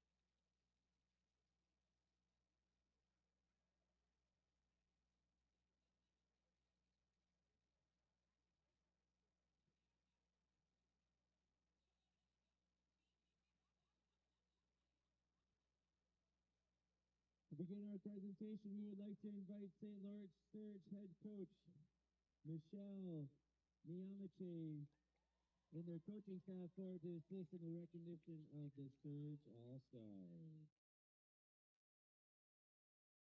First up, OCAA All-Rookie Team, first year prop from Barrie, Ontario. Alexandria Stewart.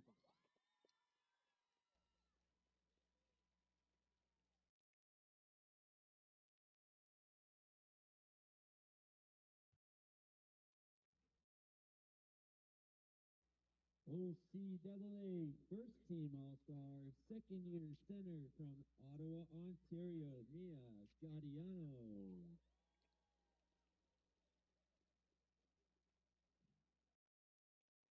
Okay, congratulations to you, all-rookie team and all-star. Next up, we'd like to invite Conestoga Condors head coach Andrew Patrica and their coaching staff forward to assist in the recognition of the Condor All-Stars and award winners, as well as their team recognition.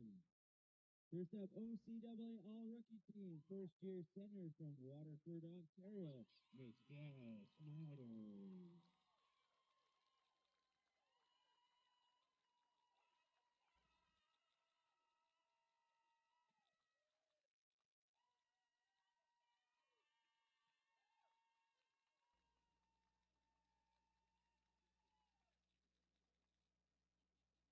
Next up, OCAA First Team All-Stars, second year fly half from Palmerston, Ontario, Brooklyn Butchers.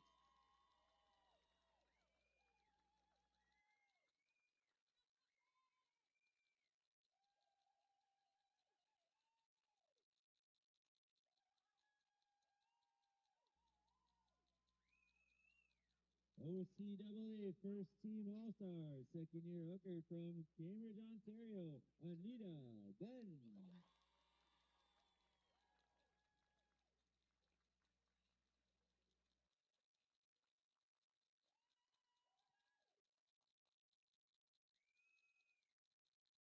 OCAA First Team All-Star, fifth year scrum half from Waterford, Ontario, Abby Anderson.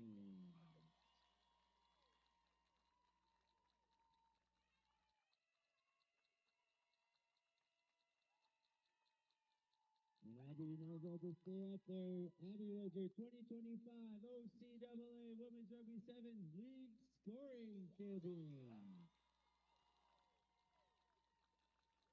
Congratulations, Michelle, Brooklyn, Anita, and Abby on your incredible achievement. Next up, we would like to honor the graduating Condor athletes for their effort, dedication, and commitment to the Condors with the Sevens Rugby program. We would like the athletes to come forward to receive a small token of appreciation from the coaching staff and the athletics department. First up, we have second-year prop Molly Merkus of Kitchener, Ontario, graduating from the Police Foundation program.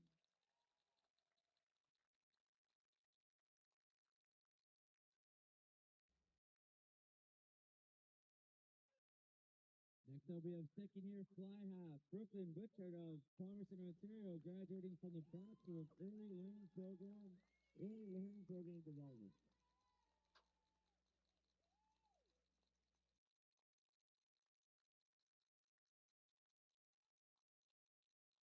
Next up, we have second-year prop Eva Mensa of Scarborough, Ontario, graduating from Fitness and Health Promotion.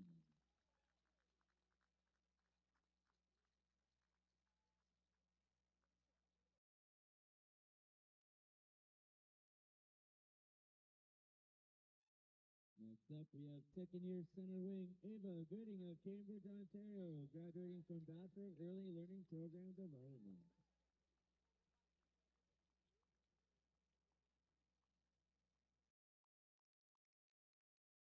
Next up, second-year hooker Anita Ben of Cambridge, Ontario, graduating from Fitness and Health Promotion.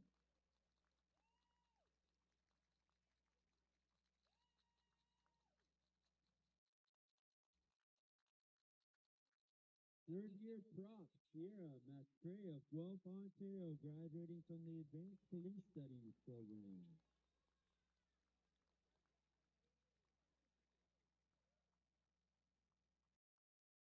And last but not least, fifth-year scrum half and your team captain, Abby Anderson of Waterford, Ontario, graduating from the Respiratory Therapy program. Let's hear one last time for your graduating seniors, Molly, Eva, Anita, Sierra, Ava, Brooklyn, and Abby. Thank you for your contributions to the Women's Sevens Rugby program. Game on.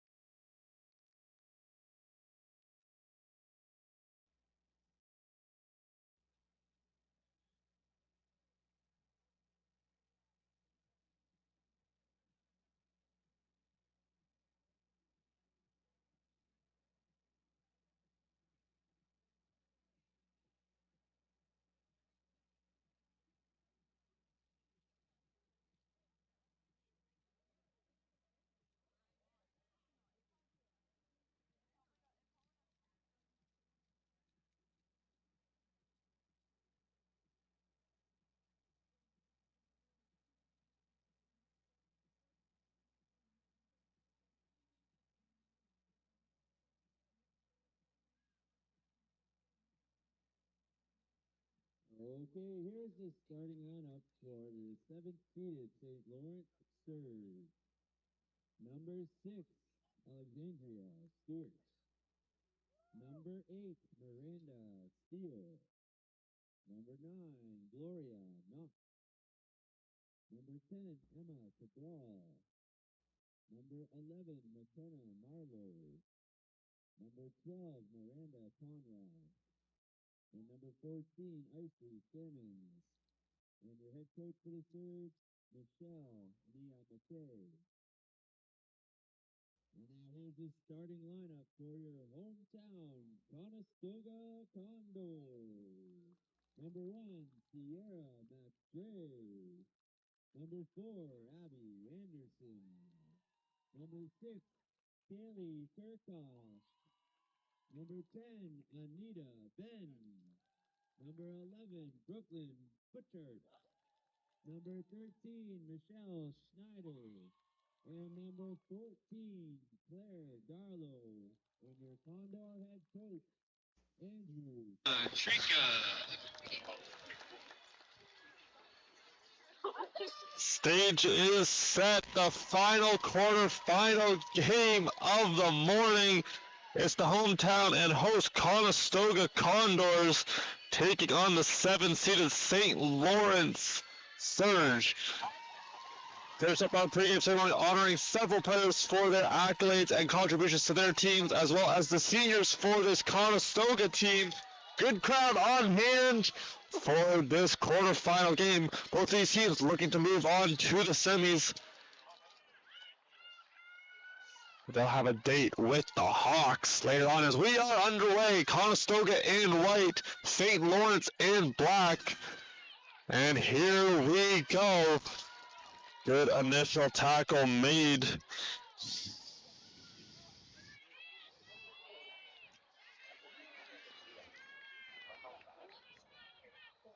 And this one knocked free. McCray quickly on it. And here come the Condors. Caught up to the gap. And they're off to the races. Conestoga can score first. Right off the turnover, Conestoga turns on the Jets, and they will strike. Condors try, scored by number 4, Abby Anderson, the scoring champ of the regular season, 149 points. She had 17 tries, 32 converts. She's on for this one. It's going to miss just a bit left. And the scoring champ gets things started for the Condors in under a minute. As the Condors off and running in this quarterfinal action. Starting lineup for the Condors includes McCray, Anderson, Turcotte, Ben, Butchert, Schneider, and Darlow. High bouncing ball. Ben racing forward. She's got it. Anita Ben with a good run, able to keep possession for the Condors. And they're back on the attack. Anderson dancing around. No, not going to be Anderson. Now Anderson got it. Little errant pass behind Turcotte's reach. She's able to quickly corral. Shedding a tackle, still moving forward.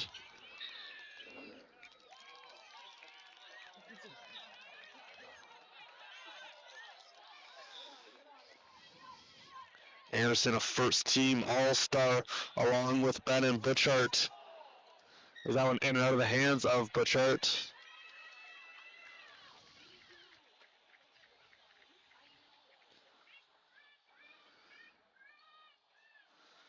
It's going to set up our first scrum of the half.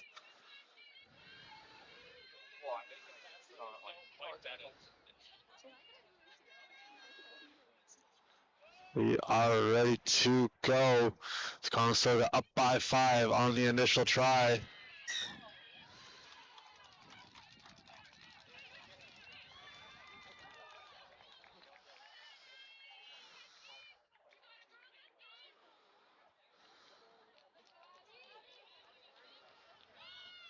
Butcher puts the ball back in play, gets it on over to Anderson. To Ben. Ben takes a tackle, stays on her feet. Pile pulling now she'll be brought to the ground. Conestoga, quick reset. Throwing it back to McCray. Trying the far sidelines with some space to run. It's Turcotte. She'll be turned back and now bouncing off, moving towards the side right in front of the St. Lawrence bench. Be brought to the ground.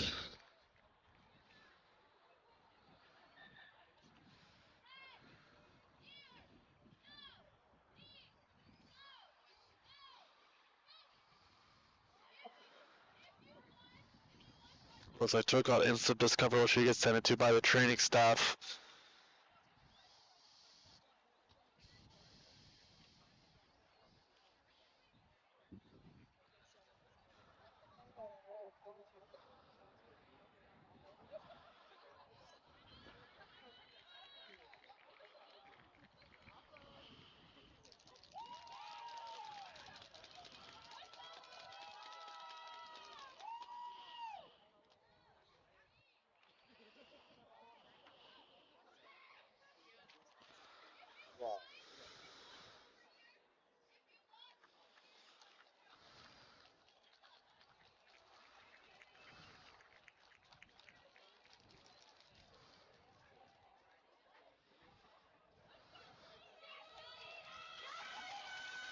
Troy McGray coming into the game, one of the first-year players. 7 rookies on the team as this lineout taken in by St. Lawrence and will be whistled down as Turcotte will be looked further at by the training staff. That sets up another scrum.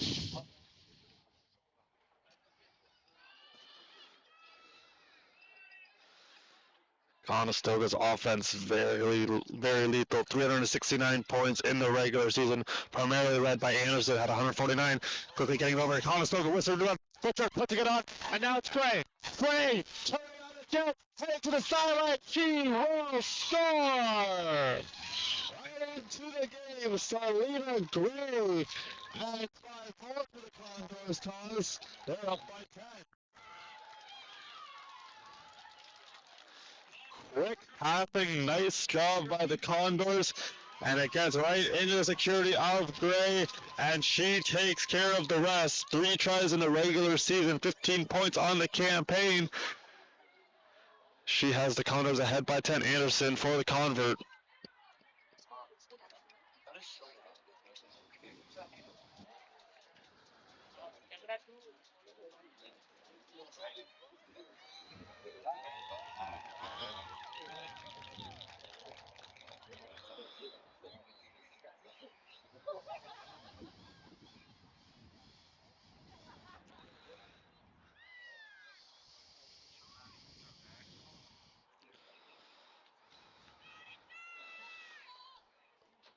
Sun has started to come out. We continue to play as this one bouncing free.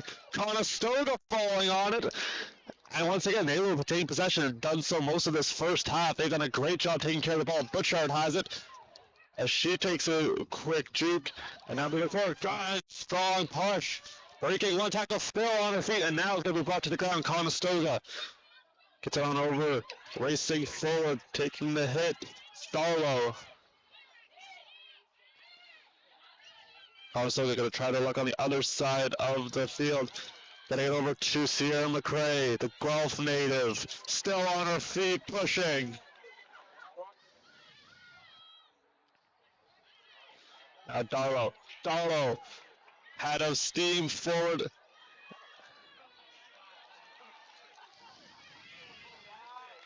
Now picking it right back up.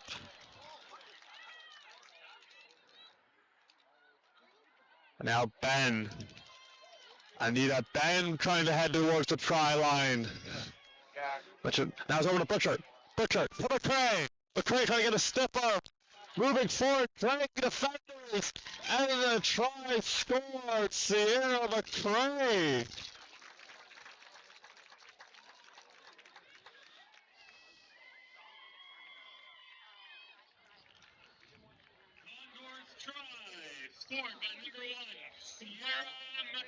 McRae's first try of the season came right at the perfect time. 15-0 as we continue on here in the opening set. And that will bring us to halftime. Conestoga up by 15 as we are in the quarterfinal action of the OCAA Women's Sevens Rugby Championship. St. Lawrence.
Time for the second half of action, this quarterfinal matchup between the St. Lawrence Surge and the Conestoga Condors. First half, all Conestoga. They're up 15-0 on 3 separate tries. They finished second in the league with an 11-3 record. 369 points for, 166 against. Durham had the best for and against, 594 for, 19 against. We mentioned that earlier in the broadcast, just how good they are preventing points. It's Conestoga right back on the attack, moving forward. Advancing to the side, that's still with it. It is going to be tackled. Conestoga in white, moving right to left. St. Lawrence in black, left to right as we continue on. These teams looking to secure their spot in the semis. That one over to Gray.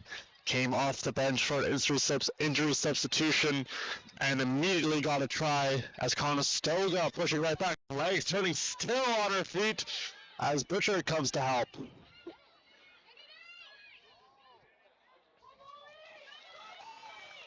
Marcus into the game. It's her first touch, and now it's over to Butcher. She fakes, still with it. A try scored, first to the half. And Conestoga continues to pour it on. That's going to be number 11, I believe. And it is Brooklyn Butchert. Another one of the first team All-Stars, known for her defensive play, able to jump in on the offensive side of the ball, gets the try.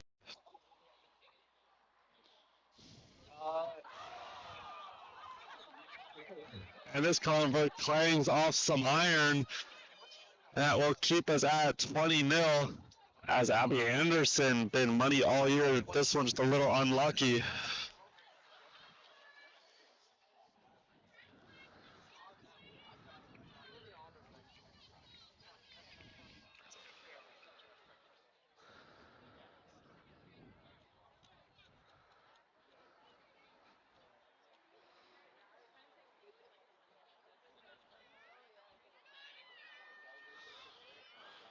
And we are back underway.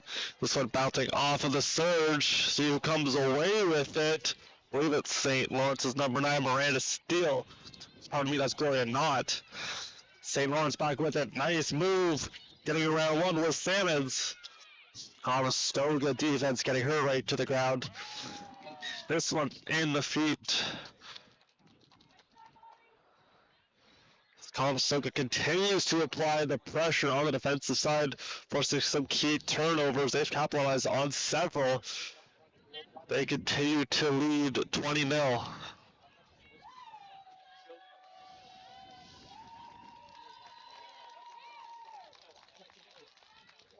When they went all the way down here. Football down here, somebody was launching a kid when he died.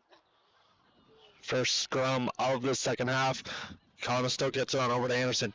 Abby Anderson, look at her fly. She's going all the way. Another try for Anderson as she just flew through and going to get the try for the Condors. The 5th year from Waterford strikes again. Try scored by number 4. Abby Anderson opened the scoring to start this match. As we mentioned earlier, the OCAA scoring champion at it again. She's got her 2nd try of the game. And now looking for the convert. Oh, that.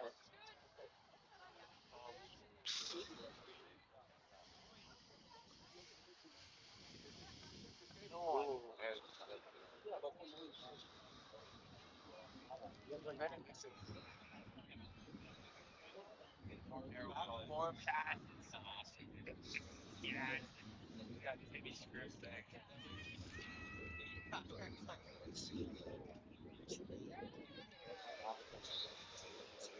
Play continuing on as Conestoga up by 25 now off the recent try scored by Anderson.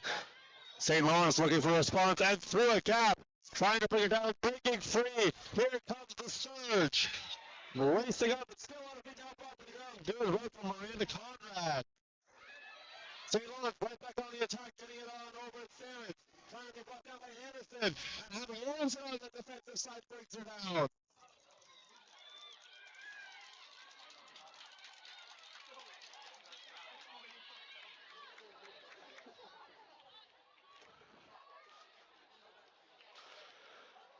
St. Lawrence not in yet on a great effort from Anderson. Conestoga with the ball. This one getting over to Merkus. Almost breaking free from that tackle. It's Conestoga right back with it, trying to find a hole.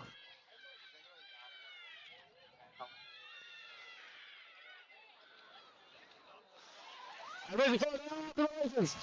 Conestoga all the way. Green drag in front of her. And it's going to go untouched. All the way past the try and the score. Breaking free Conestoga. All right here in the quarterfinals. And they strike again.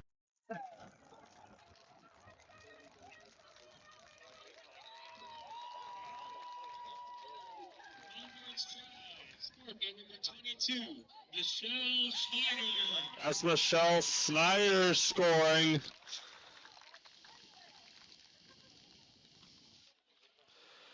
As she broke free from the pack all alone and puts Anderson in good position. That convert going to miss wide right.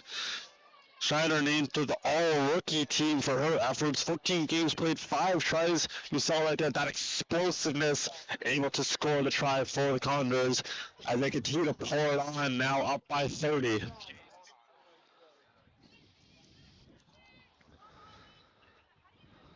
Whole time, Dash going, Conestoga good offensive showing in this match as they have controlled the pace of play. This one up in the air, tracking it down, bouncing free. Players collide.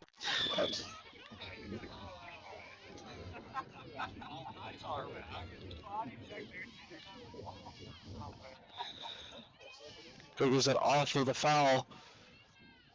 This is going to be a scrum.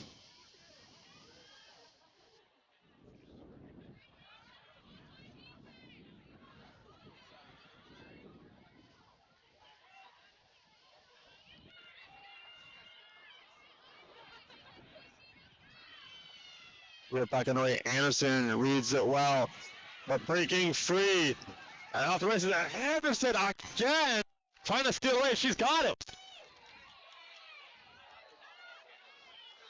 Abby Anderson, whistle sound, stopping play as she continues to be a force on the defensive side of the ball, racing back and making a key tackle, as that is going to stop Aisley Salmons from scoring.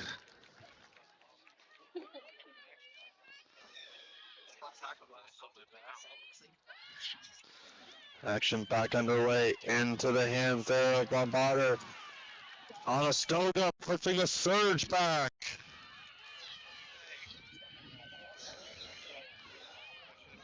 As the line to gain continues to move backwards, and a big tackle.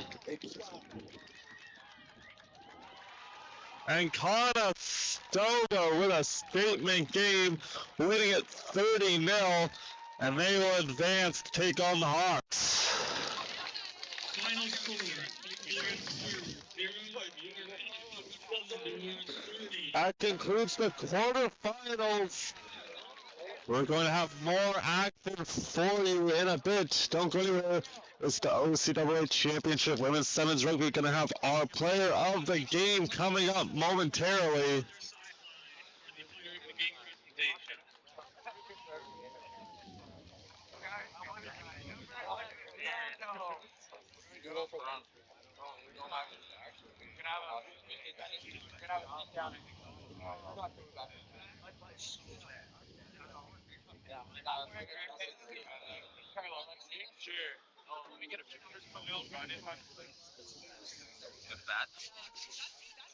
I like Dawn. Oh, let's go split first.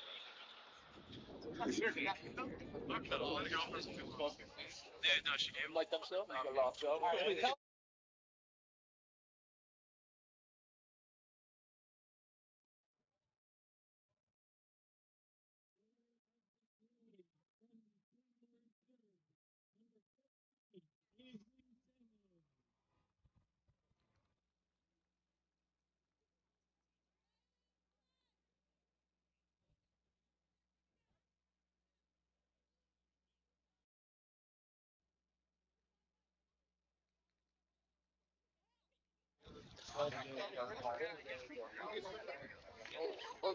You all the schools games.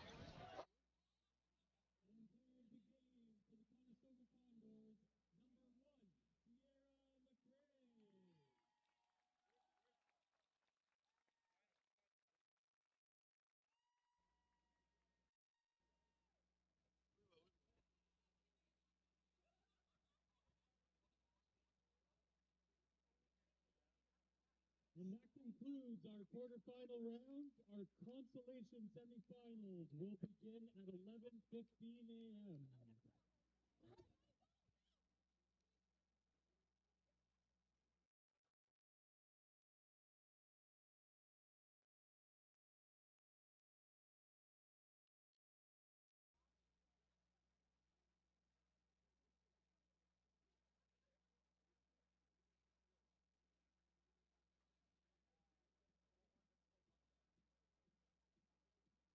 Shout out to Gilbert Rugby Canada for providing the official match ball of OCAA men's and women's rugby.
Zoe Wallace. Number 6, Emma Lux. Number 8, Megan Smith. Number 9, Sarah Peterson. And number 15, Faith Hayes.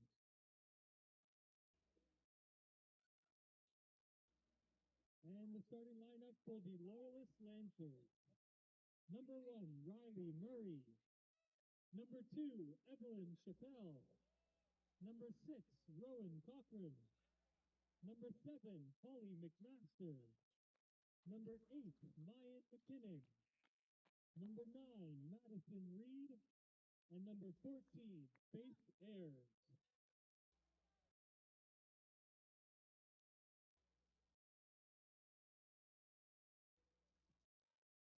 Conestoga College is a proud member of the Ontario Colleges Athletic Association and as a member of Fair play policy as outlined by Getting ready for our first consolation match between the Phoenix and the Lancers.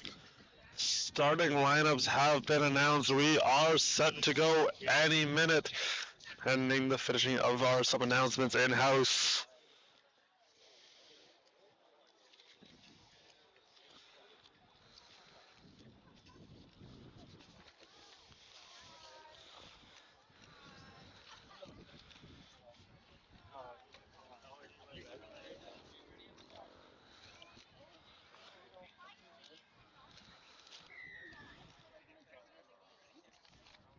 And with that, we are ready to go. Action underway. As you mentioned, the first consolation match. The sun is shining here at the Fountain Street Complex. It's the OCAA Championship Women's 7 Rugby Tournament. Stage is set after the quarterfinals.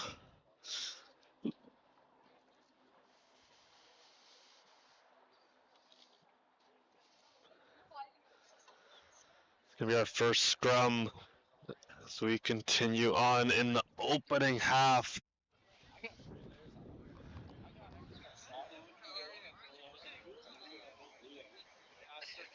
There we go. Moving it over, Ayers quickly grabbing it, handing off. Shackle, back to Ayers. Ayers to the sideline, dancing around one, still on her feet. Now it's going to be brought to the ground. Quickly back underway, McKinnon still with it. And is going to break free and head in for the try.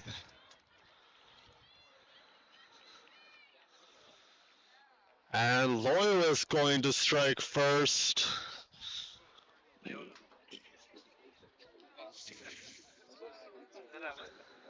try scored by the Loyalist Lancers. Number 8, Ian McKinnon. Mayan McKinnon getting in 6 tries in the regular season, part of a 226-point effort for Loyalist. They were the victims of a comeback of the Seneca Sting as they would score multiple tries, in those dying minutes of the second half, as this cover will be no good from Evelyn Shackle.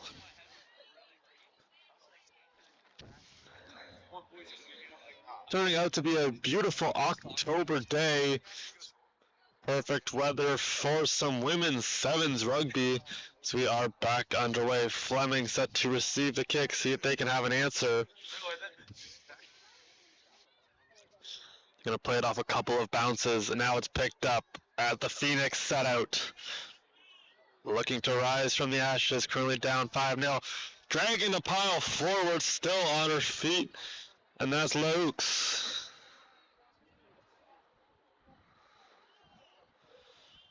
That one going to be taken in by Pedersen.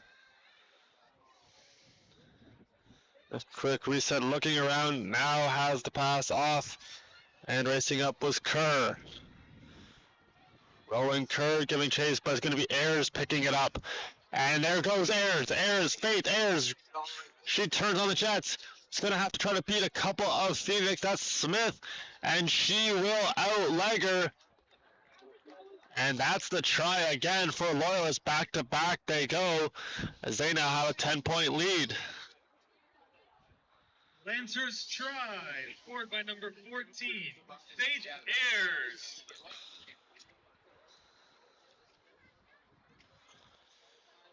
Faith Ayers continuing to lead by example. We talked about it earlier in the broadcast, how many tries she had. She had 13 in the regular season, lucky number 13. And she's got another one here on this day. And that gives a little bit of an insurance marker for the Lancers. This one, however, clanging off the iron. That'll be no good on the convert from Ayers.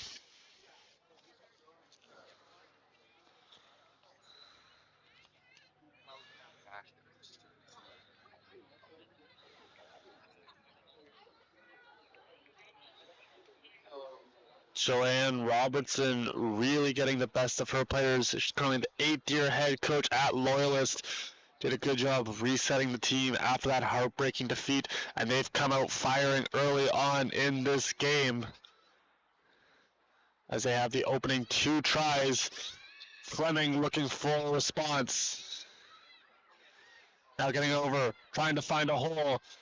Taken in by Murray, still moving now across midfield. Good push from Fleming as they look for the strike. Still with it, moving forward. Good push from Pedersen. Now offloading it. That was Wallace. Giving it over, and now racing forward. Loyalist trying to bring her down. Still not successful moving forward. Megan Smith. That is going to be whistled down. And action back underway, quickly touched by Ashley Smith. Handing it off. That one getting over to Kerr. Kerr, little misdirection as she was taking to the ground hard. It's Pedersen. Now a couple of Lancers make the tackle. As Fleming looking for a response, knocking on the door.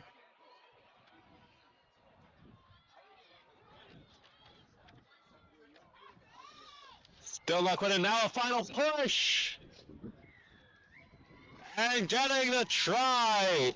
Fleming knocking on the door. They're welcomed in as they will add some points to the board. 10-5 we go.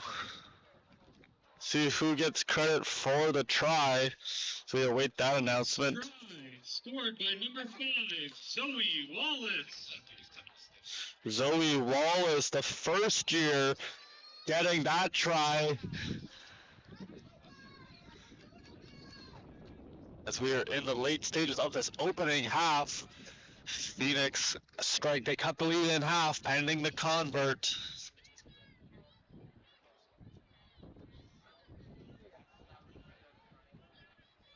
The convert was no good as we get set for the kickoff.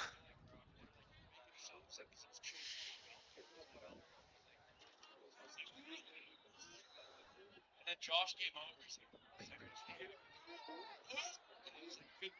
Josh was like, "Oh, I know why I couldn't get you." No, I'm joking. He goes. We are back underway. This one just getting over our distance, and it's picked up by Fleming. Great reactionary play from the second year, Ashley Smith. But it's quickly turned over. Here comes Loyalist. Ayers offloading. Now a quick stutter step. And going off and running away with it is Murray.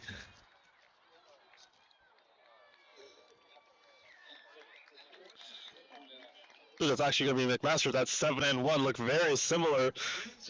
Try going to be scored by Holly McMaster.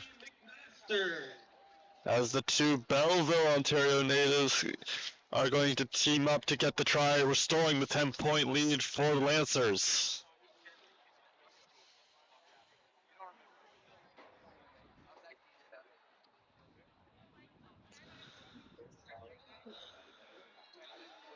And this convert is good. As Faith Ayers converts, extending the lead.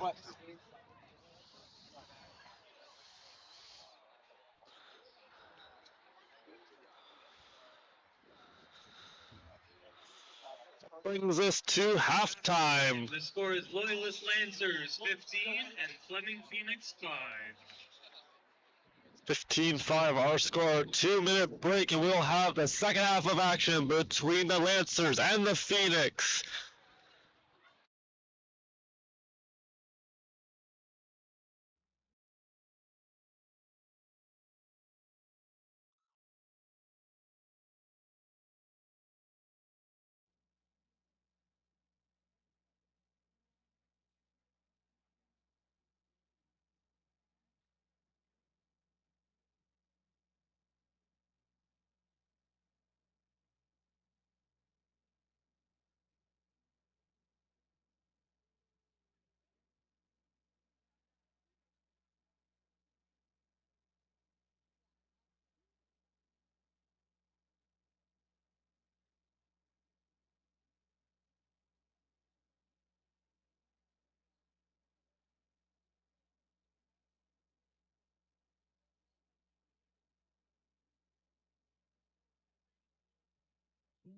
to Conestoga Student Inc. for providing our Player of the Game award, for providing our chili lunch, and for helping with our VIP coaches area, and for cookie wrapping.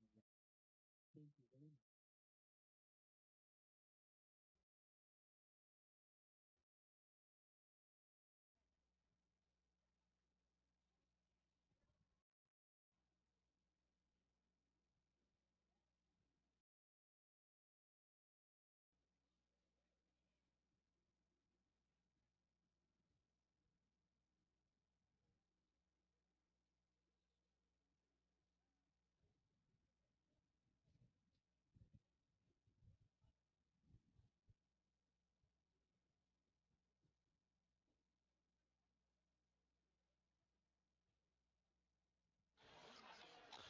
All set to go for the second half of action between the Loyalist Lancers and the Fleming Phoenix.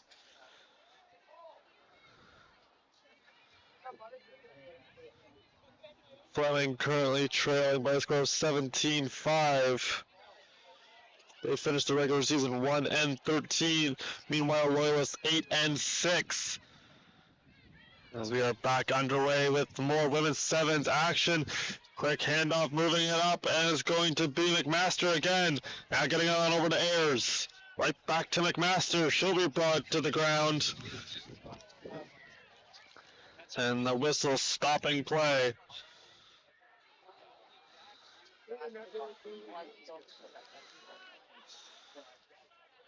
Action set to get underway momentarily. And we're back. This one getting on over now to Reed.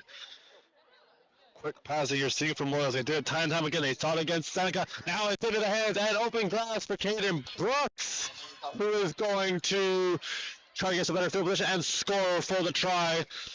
She helps out her teammate Ayers, putting that ball in a better spot.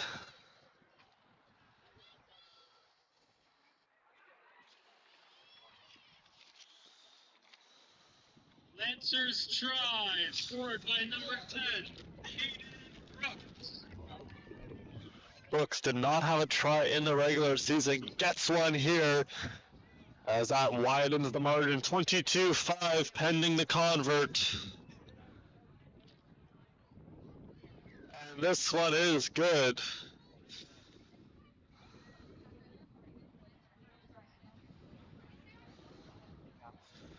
Add 2 more points for the total of the Lancers. 24-5 as we are a minute 40 into this second half of action. Let's continue to have quick passing, leading to good scoring chances, really opening up the field. You're playing sevens, there's a lot of open room. You just have to be able to find it. Loyalist doing a good job of that in this match. This one's sky in the air, sizing it up and bouncing over a couple of heads. Still not picked up, and now a quick grab by McMaster, but a whistle sounds.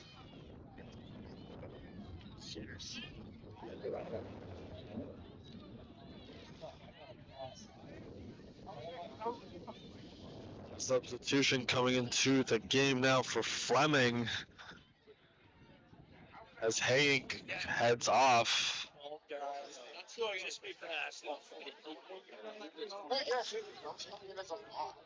Scrum forming. Fleming looking for a response. Meanwhile, Loyalist looking to secure this win as they are up by 19.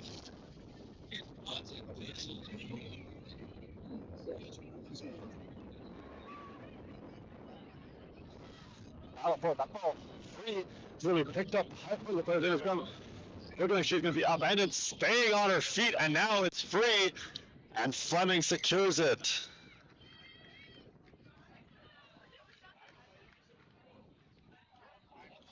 Good move from Ashley Smith, able to grab the loose ball, fighting off the Lancer.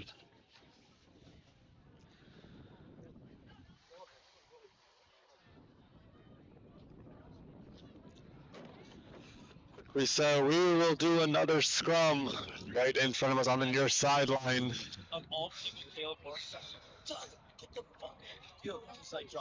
It's quickly picked up through the hands, and now it's gathered up Shackle, good tackle made. Fleming not letting Loyalist in just yet.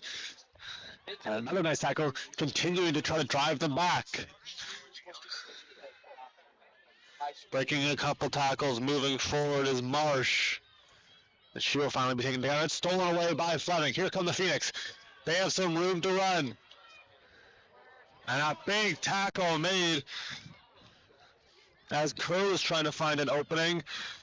And this turns back. Fleming now around one tackle. Good low tackle made by Ayers.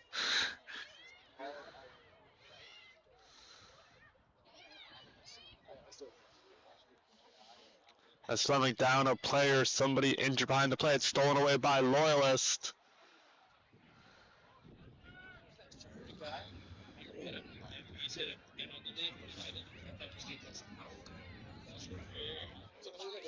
Battle continuing. Shaker on the far sideline now. And Fleming remaining strong. Good defensive presence. This one rolling around, and that is going to cause a whistle as the Lancers slow to get up.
Ring continuing to pick up here at the Fountain Street Complex. Not a lot of protection, very open. That can create some big gusts as we continue to play on. From forming right around midfield, more so on the Fleming side.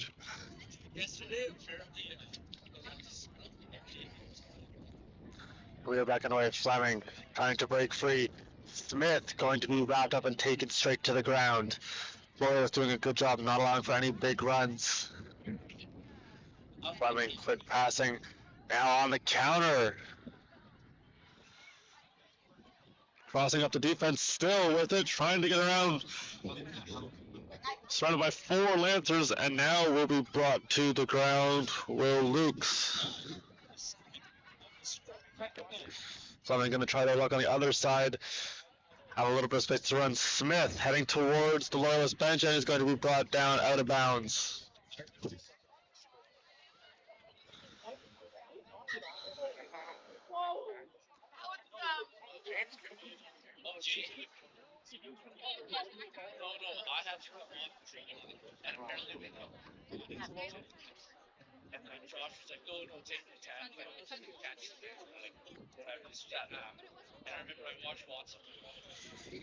As Ashley Smith shaken up, she'll head off and a substitution has been made.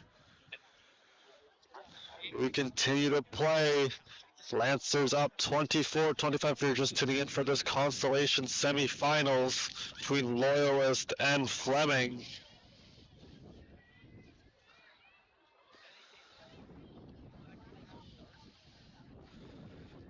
Fleming looking for first. They had that try in response to Loyalist, and we're looking for another one. Is this off the fingertips and a battle for it, and Loyalist coming away with it.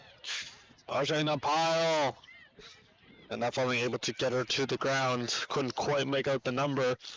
Nonetheless, Lancers looking for more. This ball squeaks free. And our whistle is going to stop play momentarily. Right back to it. This one getting over to McMaster.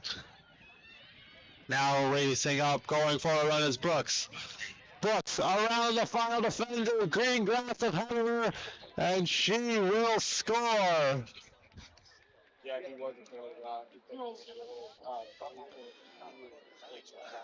And the try scored by first year Caden Brooks. Brooks. Like the player of last finest the bad ball, and he's disgusting. Oh, yeah. Oh, he's a clean sky. As this game is story of Belleville, another player from Belleville scoring a try. 29-5 our score.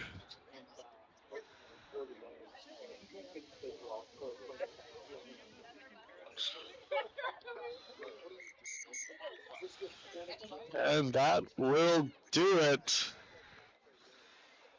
Lancers going to win 29-5 our score on a late try score from Caden Brooks. And that will do it. Gonna have more action for you in a few minutes. Don't go anywhere. It's Championship Saturday of the OCAA Women's Sevens Rugby.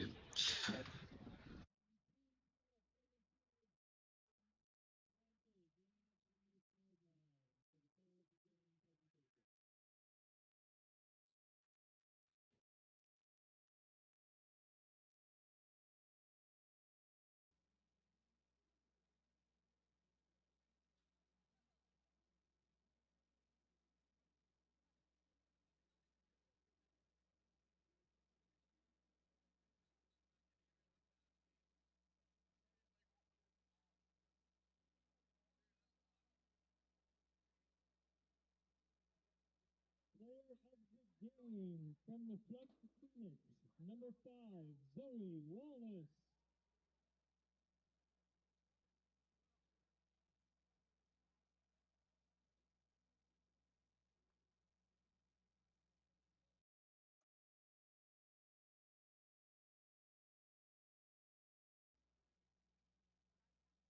And player of the game from the Loyalist Lancers, number 10, Caden Brooks.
Consolation semifinal game number 2 will be taking place at 12:15.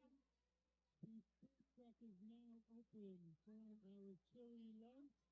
So team, grab your coupons and head over to the food truck to get your complimentary lunch.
pass.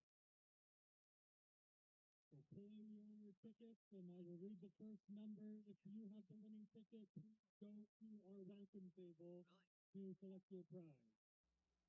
So winning ticket number is 67777-201.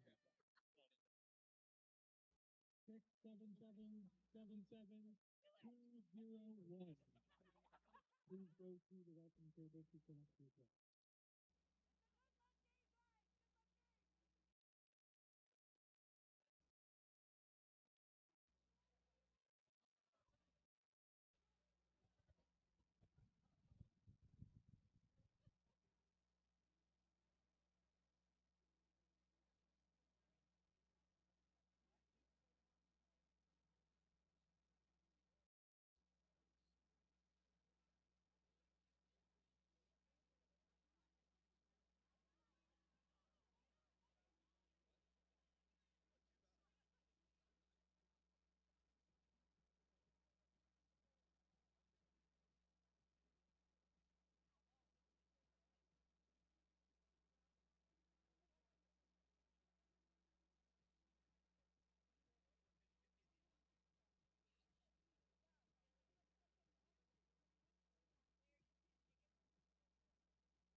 The starting lineup for the St. Lawrence Serve.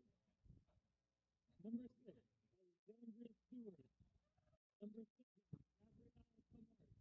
Number 8, Miranda Stewart. Number 9, Gloria. Number 10, Emma Cabral. Number 11, McKenna Marlowe. And number 12, Miranda Conrad.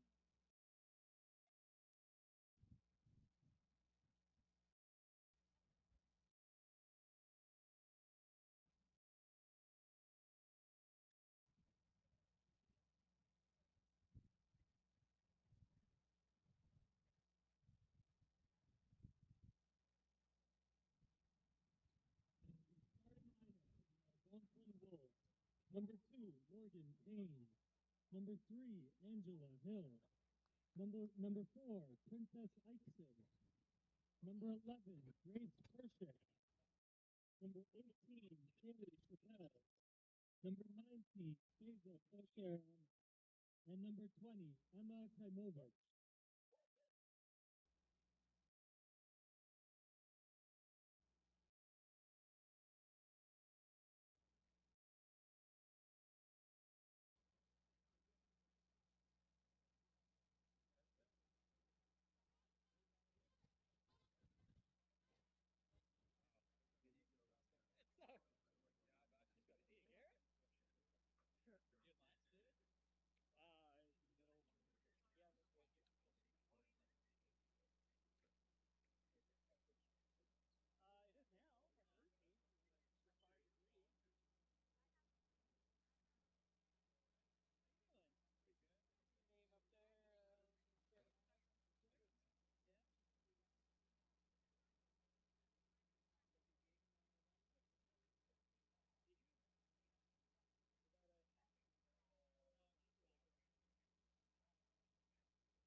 Hello and welcome back to the OCAA Championship Saturday for Women's Sevens Rugby.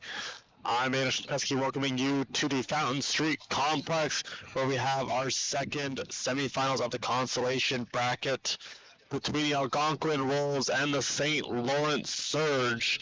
Starting lineups have been announced. Players onto the field. We are set to get this one underway. It's going to be Algonquin in white, St. Lawrence in black, and here we go.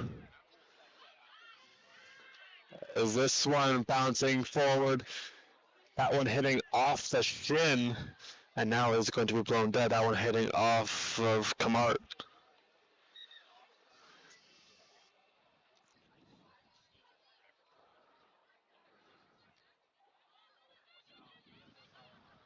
And we are back underway. St. Lawrence would fall to Conestoga earlier on. Algonquin to Humber as we continue to play in this match. In the opening minute, a whistle sounds.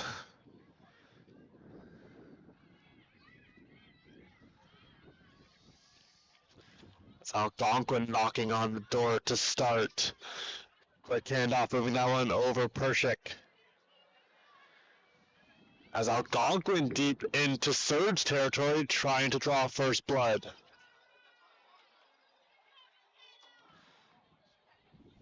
And it looks like Morgan Payne in some discomfort. She'll hop back into the play.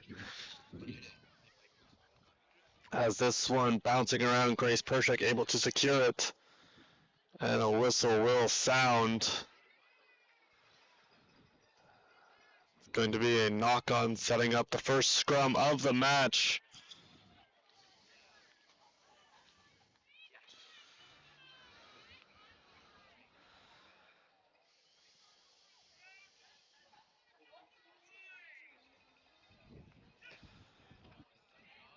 Algonquin and St. Lawrence finished right on top of each other in the standings. Algonquin 3-10-1. St. Lawrence 1-12-1. Pardon me. And they now play here this afternoon. Both these teams deadlocked, still looking for our first score. And breaking free goes Pershik. And she'll hand off. Now it's Payne. Offloading, it's Eichsen. Eichsen driving, and she will score. The opening try for Princess Eichsen.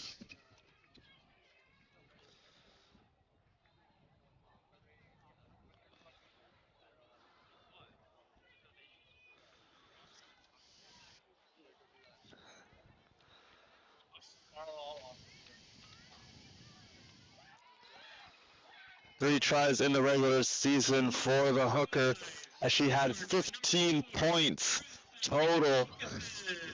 Eichsen going to be picking up that one. The convert, no good. Algonquin in 14 games played, 113 points was their total at the end of the regular season. St. Lawrence, very good defensive team.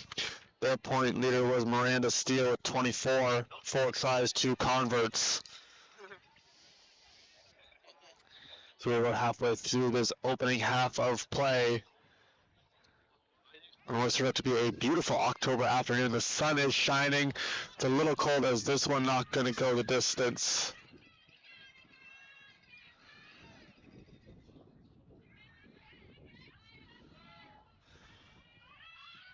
There's been some gusts of wind. Might be a factor in this game. Is trying not to catch into the jet stream. Here comes St. Lawrence. Quick handoffs moving forward. Not has it momentarily. That's quickly offloaded. That one over to Steele. In and out of the hands of Gloria Knott. Algonquin falling on it. They've got possession. St. Lawrence trying to force them back. Good tackle made by Conrad. Algonquin not done yet. Moving right up. Little fake.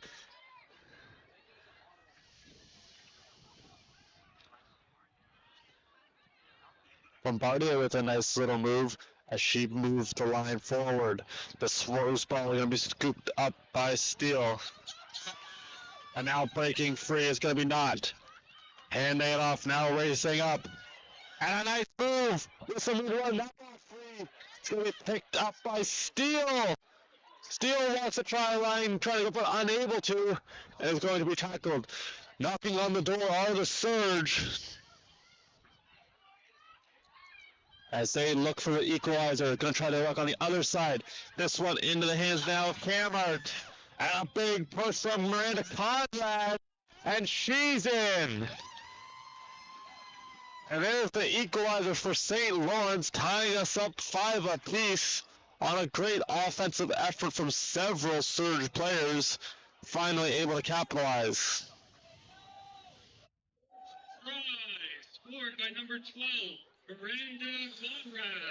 Kingston, Ontario native in her second year. Conrad gets the try.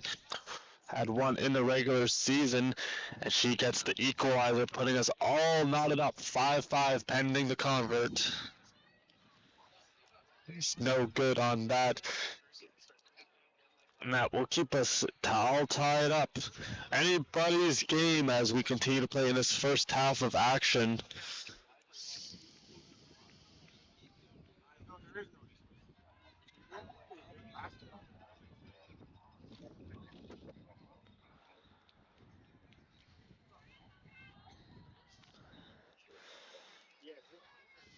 Both of these teams exceptional speed, as this one also not going to go quite a distance unless it rolls into it, but will stop just short. And that's going to give up a better field position for the Wolves as they look for the response, having their lead taken away. Moving back up, here they come. Good ball security, and he's not trying to rip it away.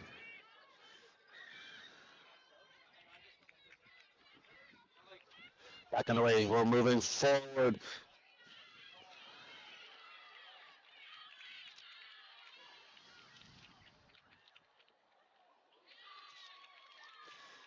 And the try scored, so we can make out the number, as that was a big push for Algonquin, as they answer right back, restoring their 5-point lead.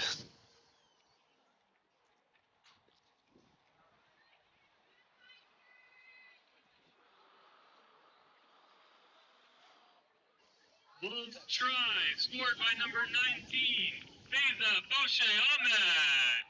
Foshe Ahmed, the Ottawa native, picking up that try. She's going to restore the Wolves' lead. 10-5 we go. So that's going to be halftime, and there was an injured Surge player down behind the play. As we head to halftime, 10-5 our score. We're going to have the second half action for you momentarily. Don't go anywhere, as it's the Wolves and the Surge in a good battle forming here at the Fountain Street Complex in women's sevens rugby.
Players back onto the field. Message been delivered. You're in at halftime. 7 minutes on the clock. And we are set to resume. Players switch sides, and we are back underway. This one going to be taken in by Chappelle. And that starts possession for the Wolves. Faking the handoff was... It's going to be Rowan McKenna. As we continue to push forward right across midfield. Algonquin looking for an insurance marker. Chappelle's got it. Quick passing. You're seeing Algonquin use their speed in this early in this half. Good run from Ikeson. Trying to evade the tackle.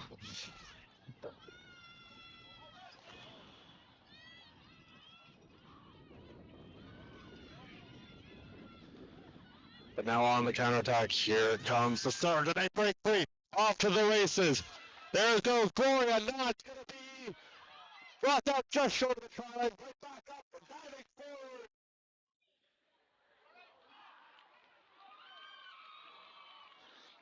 forward. And a great effort from Foshe Ahmed.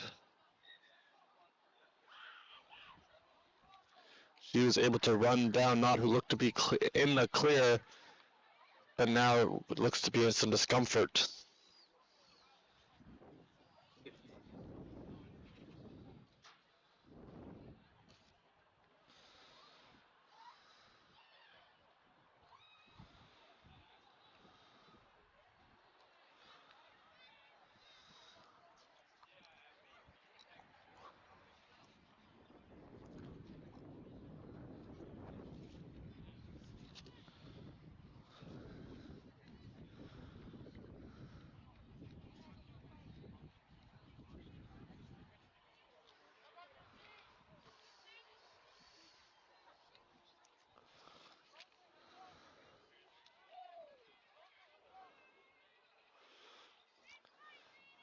It was a big stop for Algonquin. As we continue on, they now have the ball. Couple quick offloads, using that quick passing, trying to catch the surge, see if they can find a hole, as there's going to be a foul called. And a player down for the surge.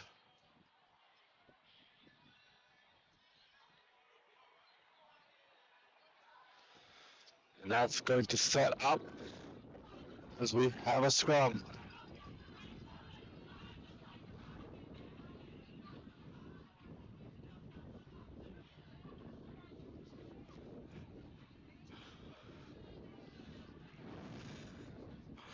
Scrum forming as we across the 10-minute mark. St. Lawrence looking for the answer, trying to get to the outside. And around one, heading towards the corner, cuts back in, and beautifully done, Haley Salmons.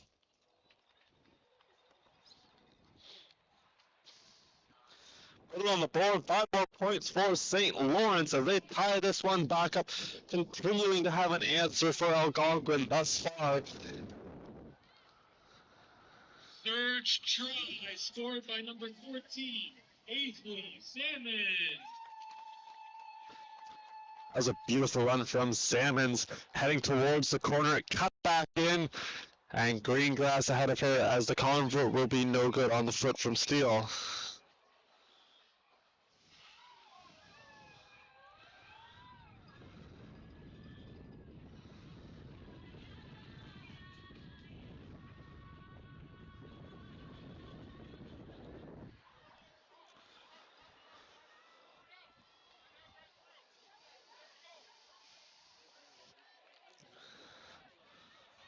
We continue on.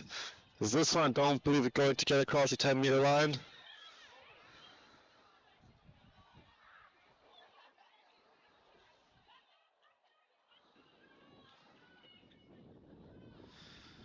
And we're back underway. The Wolves looking to go. Couple nice cut. Off to the races.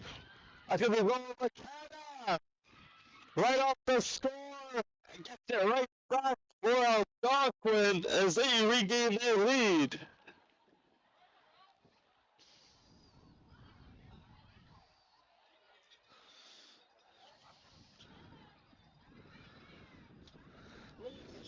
Scored by number 8, Rowan McKenna. Rowan McKenna, first year back, absolutely busts the seam and goes straight down the field, scoring the try. That's the answer you want for Algonquin as they also convert.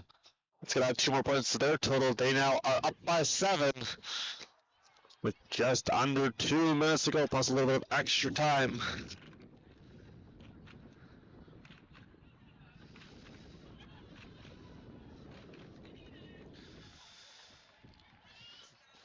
St. Lawrence by no means out of it. They can score very quickly. We've seen that already be displayed on this game as they look for the answer.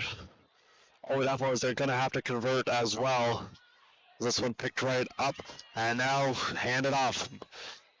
St. Lawrence on the far sideline. It's now cut back towards the middle. Round 1, shedding the tackle. No, going to be brought down as Miranda Steele tried to go on a run.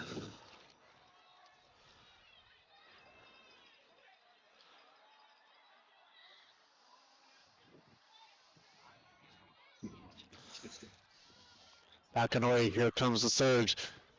Nice passing as this one's gonna sneak free. The surge able to corral, throwing it on over, see if they can get to the outside.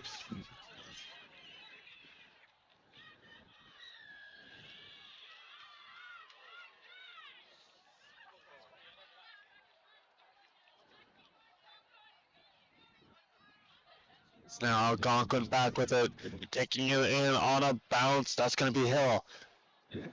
He met by a couple of surge players. A good ruck forming. And now it's back with St. Lawrence as they continue to look for the equalizer. Try the middle.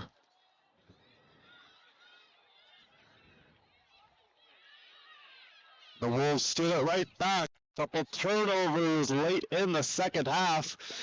And now stolen away by St. Lawrence. Here they come. They'll step out, breaking free. Off the races. 1 Wolf to beat.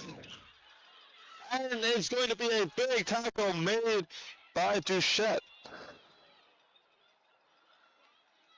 St. Lawrence not done yet as they continue to push deep in Wolves territory. And now tackle right around the mid part of the field.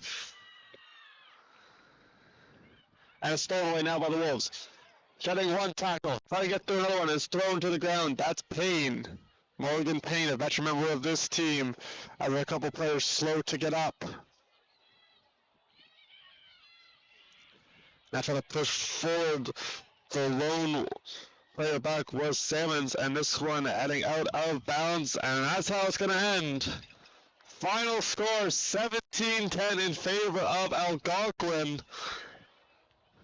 And the final On a late try scored, and that's how we do it. team.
Salmon's got that time try as she had a great run, really utilizing her athleticism, and she will be honored for player of the game for St. Lawrence.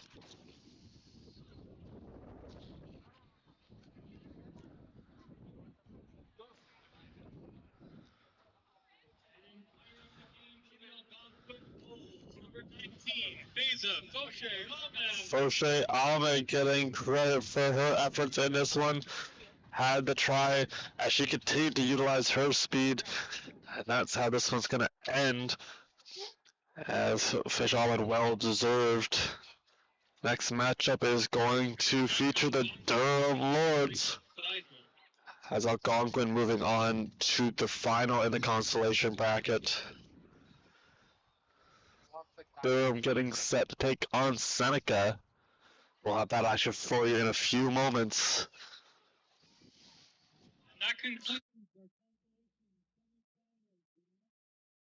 The championship semifinals will begin at 12:45.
OCAA Women's Rugby Championship semifinal number 1 between the Seneca Sting and the Durham Lords. Starting Seneca Sting. Number 1, Renee Tripp. Number 2, Melissa Walter. Number 5, Avery Carruthers. Number 6, Angelina Destrall. Number 7, Ainsley Fleming. Number 9, Nicole Roxy. And number 14, Grace Riley.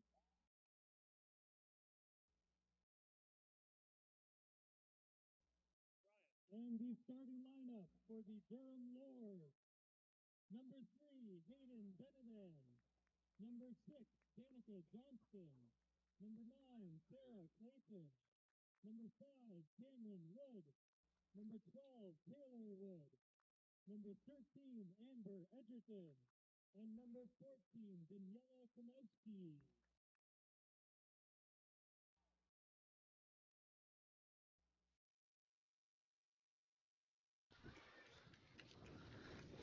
Semi-final number 1 between the Durham Lords and the Seneca Sting with a trip to the finals on the line. Players are set. Starting lineups in red. We are ready to get this one underway. Winner of this game will be taking on the Hawks or the Condors. So we are here at the Fountain Street Complex. Ava Shulkowski bringing you this match as part of the OCAA Live full coverage of the Women's Sevens Rugby Championship here on October 25th. And with this, we are underway. That's going to send Jashawn back. And I'll head out of play. That's how this one gets started.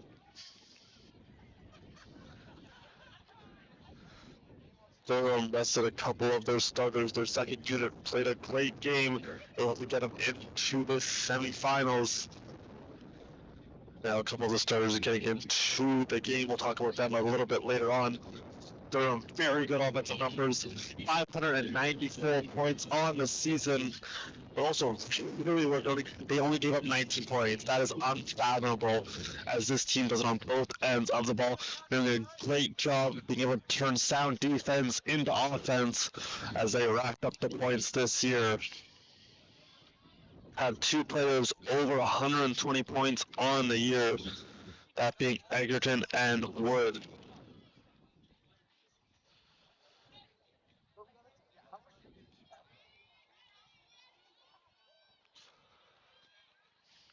The quick handoff to Wood. Now moving on over to Taylor, trying to find an opening, and that is going to be taken out past the sidelines.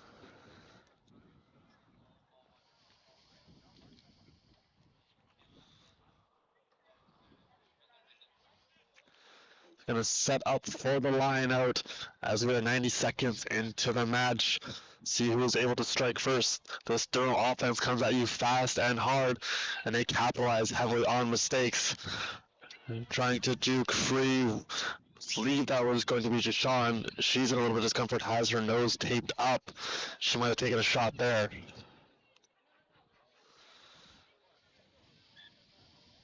And a knock-on going to be called as Jashawn trying to walk it off.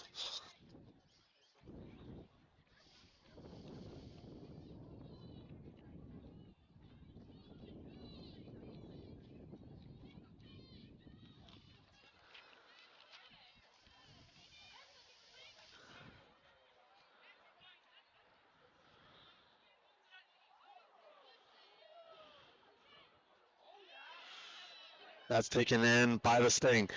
They had a great comeback win earlier on against Loyalist. Big try scored in the dying minutes.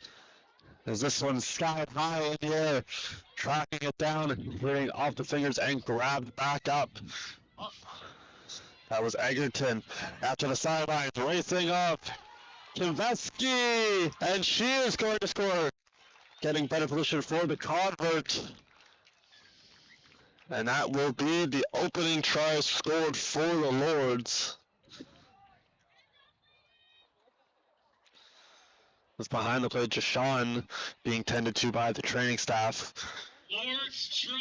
Cameron Wood set for the convert. Kalevsky with a good convert of this, good try, and the convert good by Wood. Cameron Wood had 43 made converts in the regular season, part of her 136-point campaign. Convert kick by Cameron Wood is good to give the Durham Lords a 7-0 lead.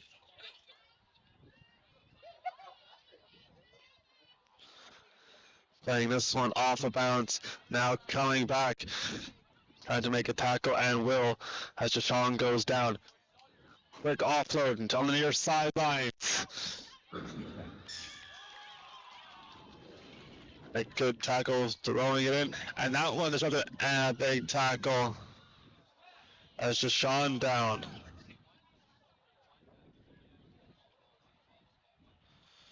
Good sportsmanship as Wood checking in on the Sting player.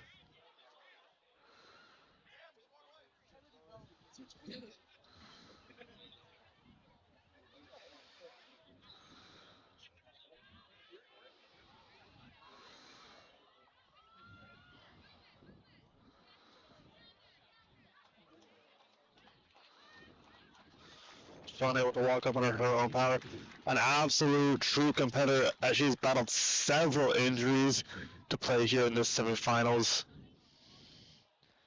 Definitely got a well-deserved round of applause from the crowd. So we're halfway through this opening half. Durham up by 7.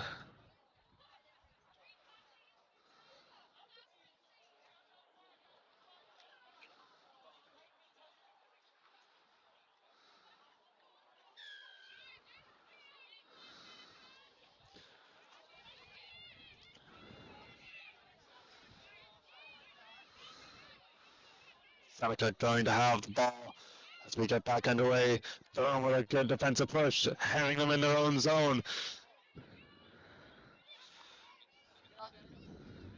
As Cummings trying to find some open ground, she was denied. And a huge hit as Egerton gets in, turning it over.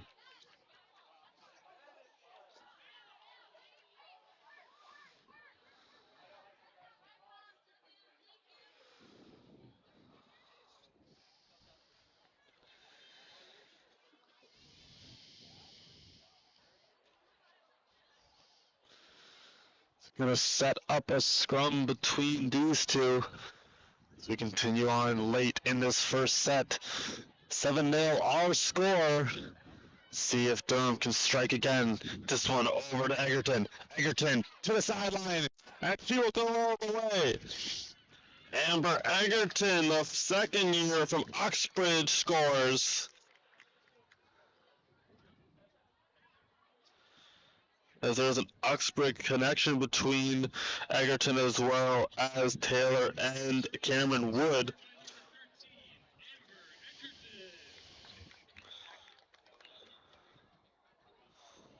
All of them growing up there. 2 of them going to the same secondary school. All 3 of them going to the same secondary school. Definitely have some experience being around each other for that long.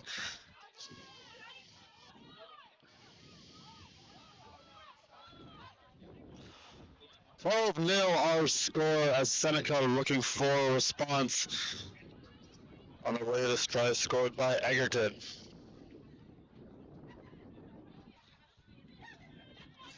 This one high in the air, playing it off a bounce. Taking and trying to evade the tackle, made nicely there by Taylor Wood.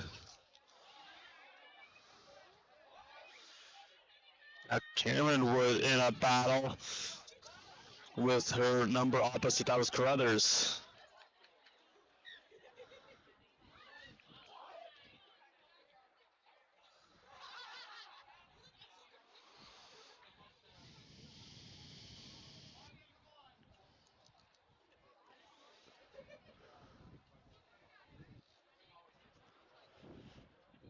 Setting up the scrum deep in Sting territory. Lords have already struck twice. After one made convert, that put their score at 12-0. They're just joining in. It's a big push to Sting. Get it right back. This one in and out of their hands. Quickly gathered up. Trying to shed a tackle. Not to go anywhere. As Egerton in on that one. And it's picked back up through a gap for Clayton, who scores. Sarah Clayton, the rookie, she's got a try, and that will widen the margin by 5. Clayton named to the all-rookie team and rookie of the year at 79 points in the regular season.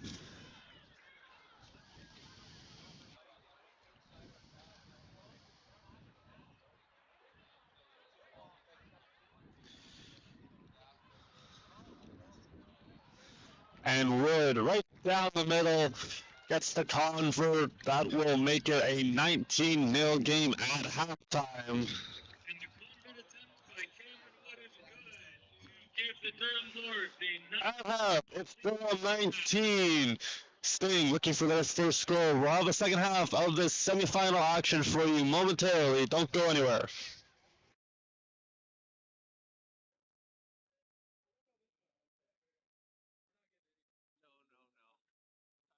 I'll get you one.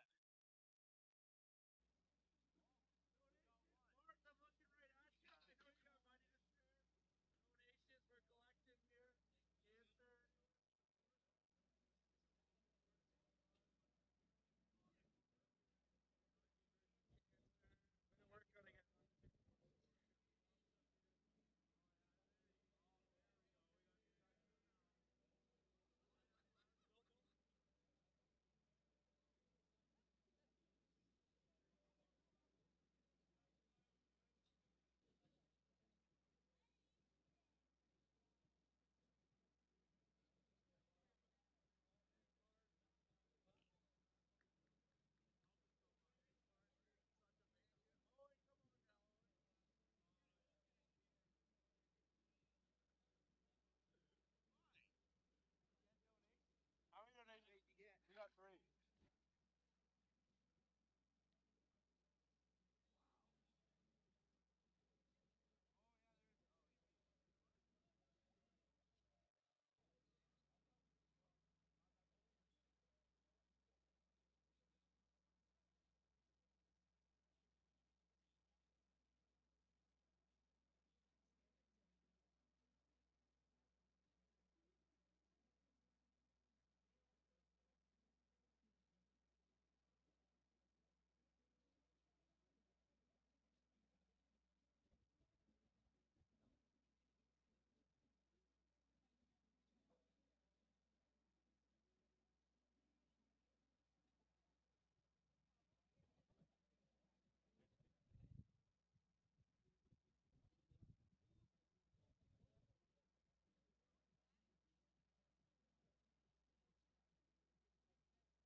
All ready to go for the second half of action. A trip to the finals on the line in the first of 2 semifinal games.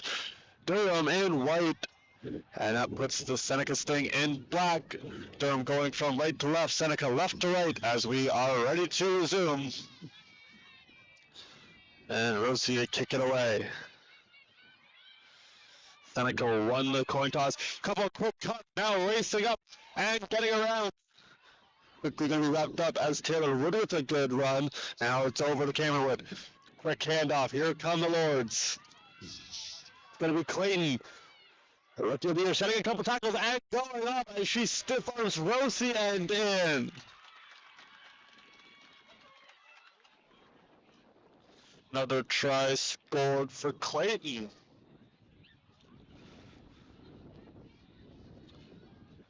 As Durham pulling it on here in the opening minute of the second half, now up 24-0.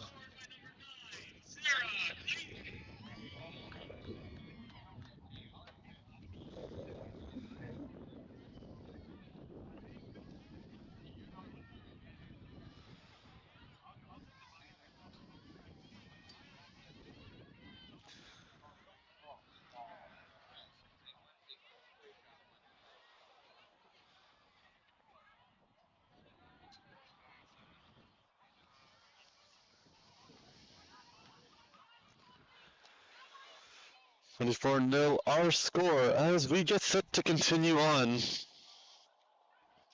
Chris McKee, the 7-year man, with his assistants Peter Clayton, Kennedy Thiesby, as well as Heather Buse.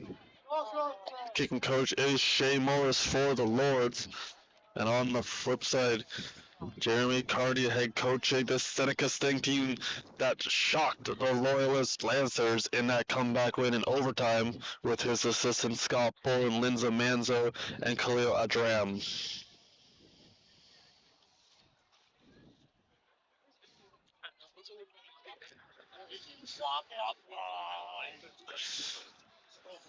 Scrum forming as we are a couple minutes into the second half. Durham in control as they have the ball right back, getting it over to Cameron Wood. Now that's in for the stolen away. Rossi's got it, quickly taken back by Wood. Offloading it, now moving it over. It's Taylor Wood. She's going to be met by 4 Sting.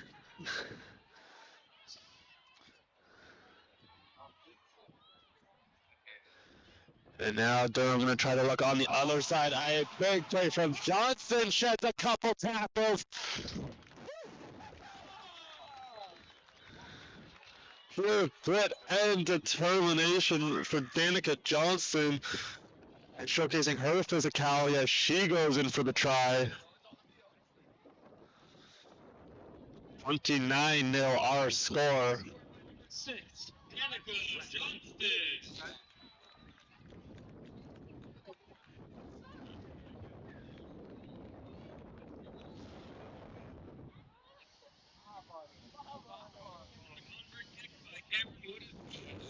We're getting another convert. That'll add 2 more points to her total in these playoffs. And for the cause of the Lords, they're up 31-0.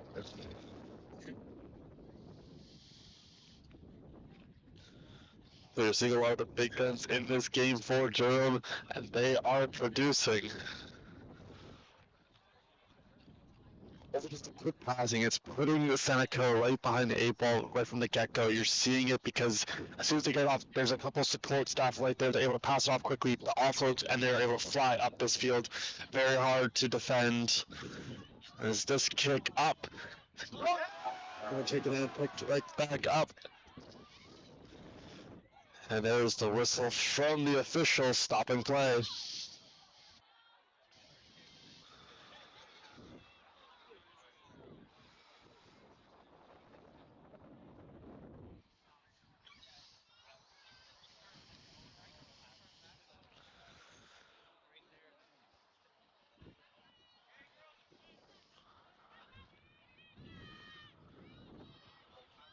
We are back underway. That one getting it over to Egerton. Egerton pushing the pile. She shed a couple tackles. Oh, yeah. And perfectly placed for Egerton as she adds another try. Second year back gets another one in this match, widening the margins. Scored by number 13, Amber Edgerton. Cameron Wood has another 2 points with the confidence check.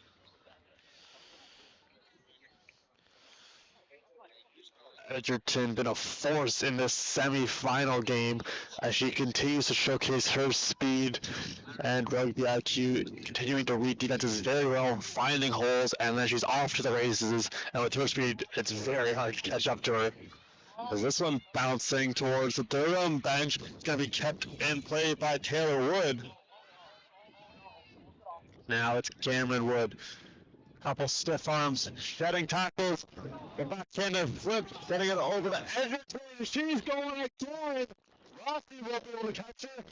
And back-to-back tries for Edgerton. Play made possible by Cameron Wood's little backwards flick. Great passing play. And that's going to be the hat trick there for Edgerton. She gets her 3rd try of the match. Puts it in a good spot for Wood to convert, and she does. The convert kick by Cameron Wood is good for another 2 points. 2 more points for the Lords. as they control this one, but score of 45-0.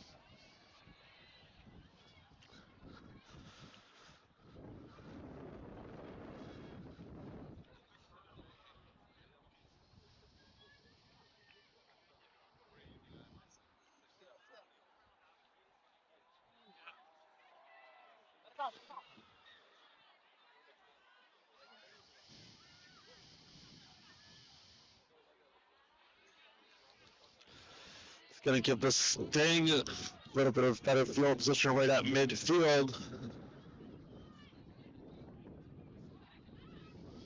And we are back underway. Trying to break a couple tackles. It's going to be wrapped up and brought to the ground. Good defensive stand as McCown is trying to find a hole. Now getting it on over for Davis. The pile moving forward, finally collapsing as the Sting move forward. This one stolen away by Wood. And Wood right back to her feet, trying to shed a tackle, and it's going to be brought to the ground.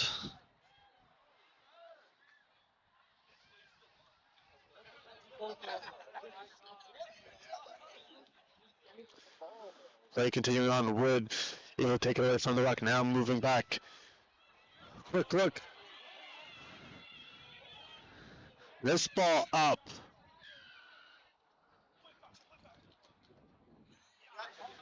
We are back underway. Clayton's got it, and she's going to go for a run. It's going to be another try made for Sarah Clayton.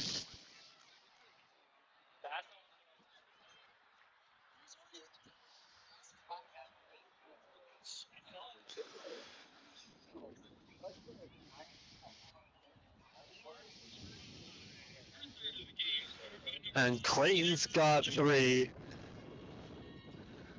Another big run for the rookie. And a convert good again from Wood. And that is going to do it. Durham keeps the 4th big line as they are heading back to the finals, winning this one 52-0 over Seneca. Jack, get another group going. Go, Tyrell. Tyler Cunningham. Getting it. No one there. Final score, Seneca Sting 0, Durham Lords 52.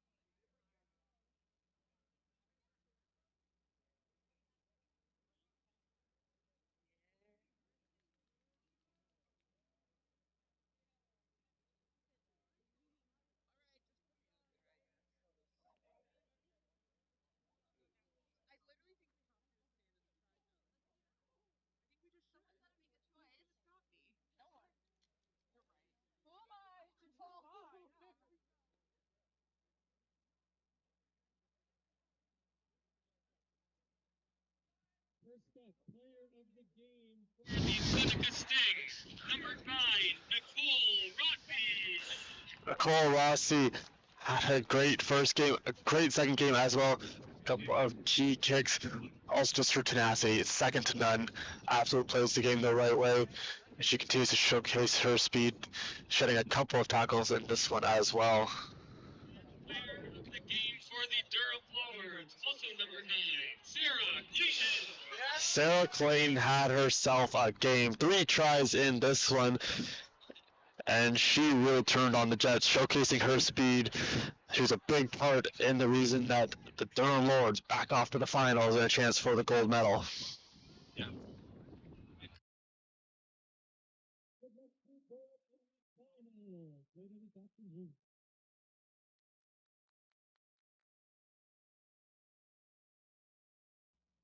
Next up, we have our semifinal game number 2 between the Humber Hawks and your Conestoga Condors.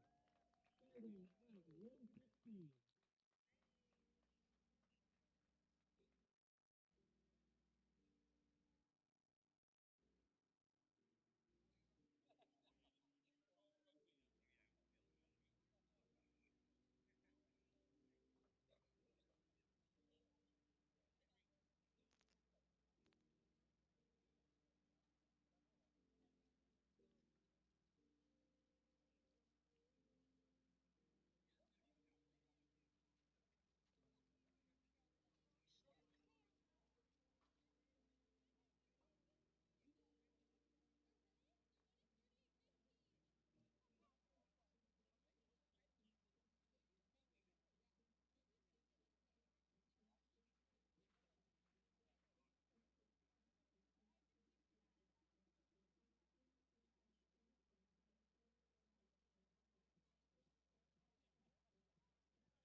for the OCAA Women's Rugby Championship semifinal game number 2 between the visiting Humber Hawks and your hometown Conestoga Condors.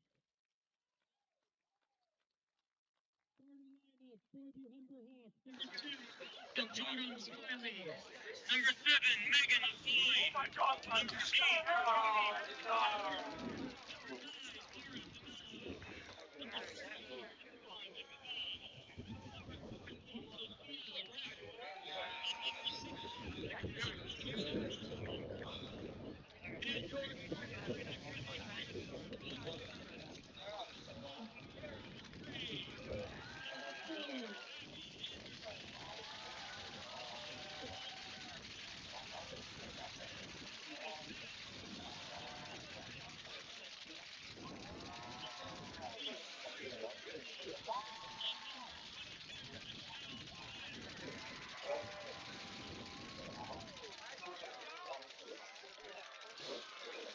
The second semi-final ready to get underway.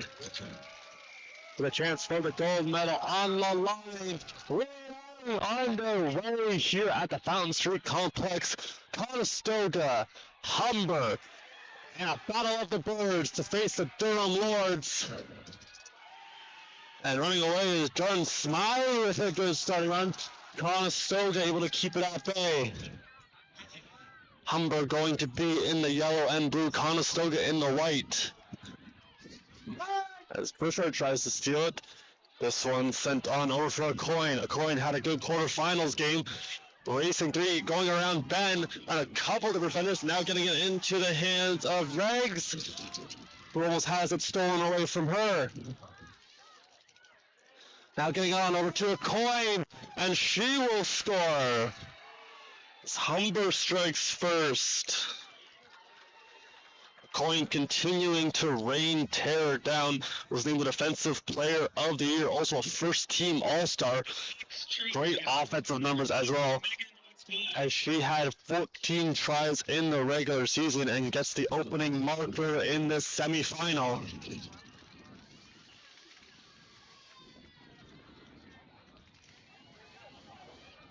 The convert will be no good. That keeps it a 5-point lead.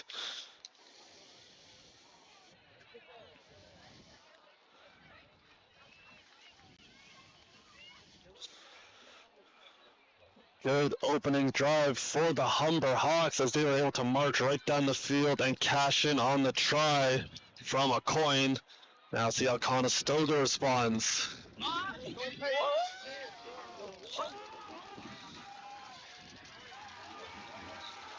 And the pile moves forward. Great response so far from the Condors.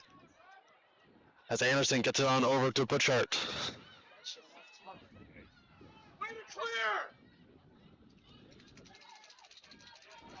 Moving it over. Conestoga going for the handoff. They got it. They have space to go. McCray breaks the tackle.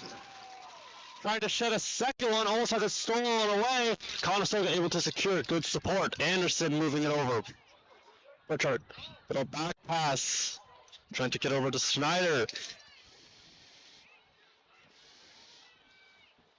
Trying to name with all rookie team. It's now McCray.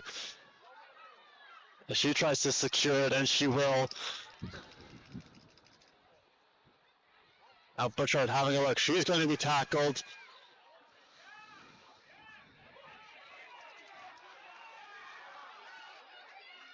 It was stolen away by Humber.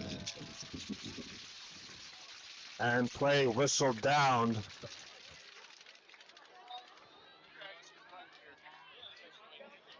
It's going to set up our first scrum around midfield.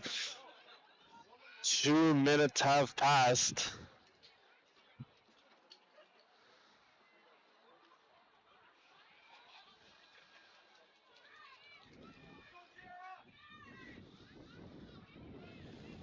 Conestoga looking for a response. And Anderson's got it back. The scoring champion for the OCAA gets it over now to Butchart. Butchart had a try in the first. This one coughed up. Humber quickly snapping on it. And now Ben trying to steal the way for the Condors. Butchart, so good on the defensive side of the ball as she continues to wrap up attackers. This one bouncing free. Humber still able to secure it. A lot of energy in this match. And now breaking free, trying to get the races and bringing it down. Nice tackle made by Schneider. Humber not done yet. Ben in a battle with Mara DeMello as Conestoga's line holding ground. And McCray, and that's going to be a shed tackle, racing up. Now the handoff. Butcher trying to get there. And a big tackle made by Abby Anderson, the 5th year. And Butcher with a nice slow tackle. And stolen away by the Condors. Anderson getting it on over to McCray. McCray has the gap. And it's going to be brought to the ground. Ben in, trying to help her teammate. Now it's Anita Ben. She's got it. It is wrapped up by Diego. She spins away from it. Still moving forward. And the Conestoga coming for support.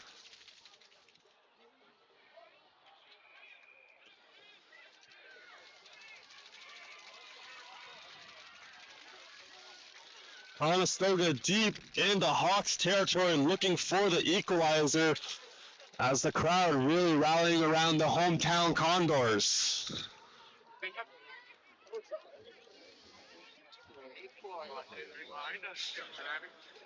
They're back on Anderson. Little fake and she cuts! And Anderson! She scores! Right on cue, just the person you want to have the ball. 17 tries regular. She's 149 points tops in the OCAA. She gets the try here.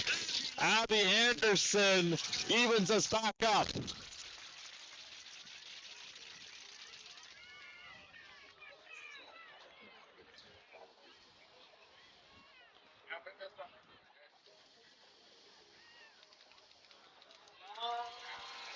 And the comfort is good. Conestoga has the lead as we cross 5 minutes. Anderson making it a 7-point play. It's Conestoga up on Humber.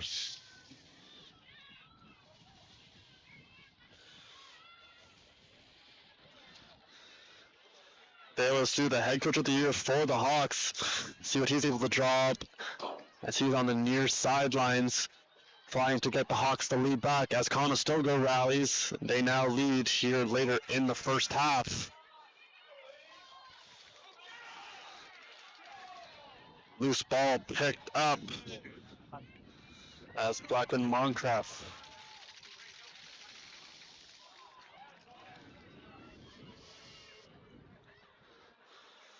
was set up a scrum. As we approach 6 minutes, back and forth, action-packed first half.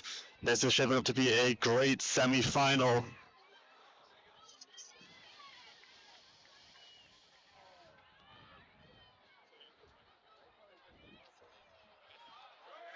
Then we continue on, and a whistle sounds. That is going to stop play.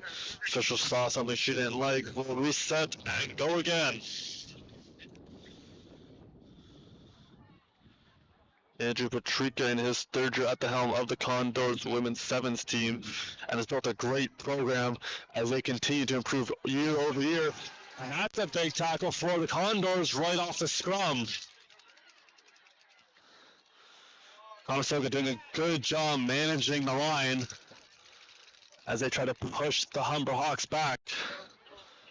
Anderson trying to get a tackle. Butchart looks locked in, and Ben forcing it back. And that is going to be a foul called. Conestoga is trying to go quick. They're going to get it right back.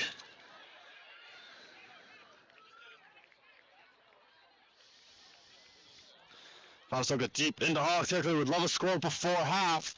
We're back underway. Getting it over to McCray. McCray setting tackles and she'll be upended. Now it's over to Butchart. Dancing around one, still with it. Good ball security as it's left for Ben. Anita Ben driving towards the try. Flipping it over. The score! Michelle Schneider!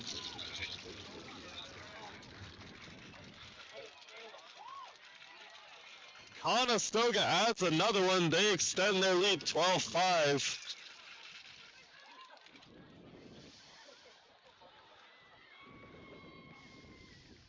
Condors try, scored by number 22, Michelle Schneider. Gonna be the convert attempt for Anderson. That's up. And it just misses a hair wide right. And that puts us to halftime. Conestoga back-to-back tries. They're in the driver's seat. 12-5 at half.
Coming out of halftime, Conestoga off the try scored by Schneider and Anderson, leading the Hawks. 7 minutes have come and gone. 7 more on way. As the crowd continuing to cheer with the men's rugby team on hand in the stands. Is this one going to be taken in? And Conestoga doing a good job securing the ball, as they've been doing a great job taking care of it in that first half. They're looking for similar fortunes here. This one getting it over to Ben. I need a Ben with the cut, dancing around a couple of defenders. She's still on her feet, raking tackles left, right, and center. Ben to midfield. A big run for Schneider. She'll be brought down, tackled around the ankles. As Anderson knocked down that ball free. And coming back, pushing forward. That play going to be stopped. As Claire Darlow tried to break free.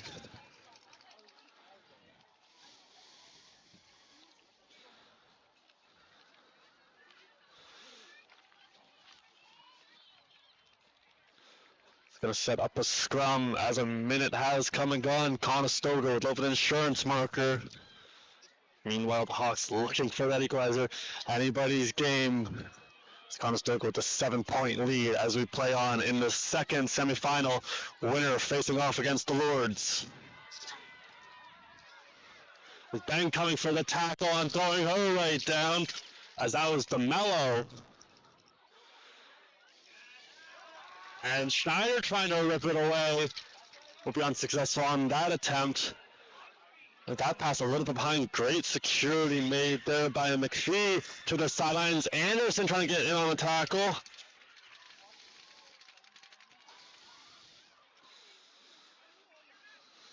And breaking free off the races. Schneider running it down. And Schneider's going to keep her from scoring. And now straight to the ground. Great defensive play from Michelle Schneider. As the Hawks not in yet. Shedding a couple of tackles and Ben trying to get it. And that is going to be the try for the Hawks. As they answer right back. That's good positioning for the Convert attempt. 12-10 our score.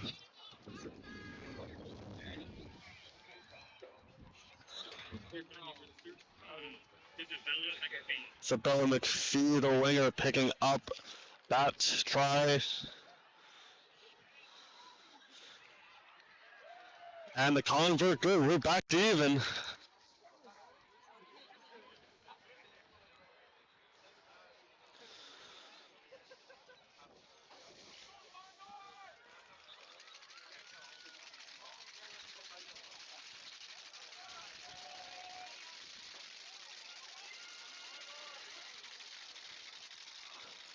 Time continuing to go in the second half. Anybody's game, 12-12. As we are set to resume. Stage is set, see who is able to be a hero for their team. This one taken in by Schneider. Couple stutter steps. And now handing it off for Darrow. Moving it on over. Quick hit up, it's Bennett. Bennett has one to beat. She turns on the jets and she's off. And it's going to be brought down. Quick reset Anderson now as she tries to fit through the gap.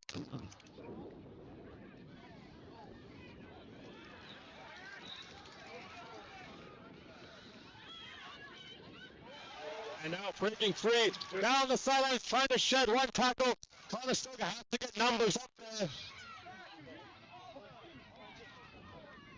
Bruce Humber coming away with it. Conestoga was unable to get much support. As this was stolen by Butcher. Now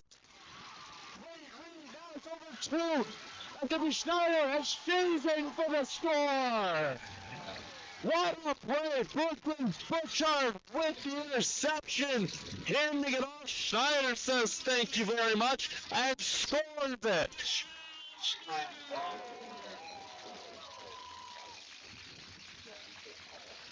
Great defense leading to a solid scoring chance. Conestoga capitalizing as they regain their lead.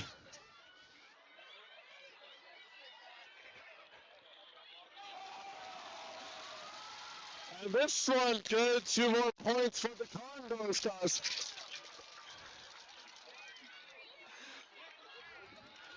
Conestoga up by 7 as we are approaching the 12th minute.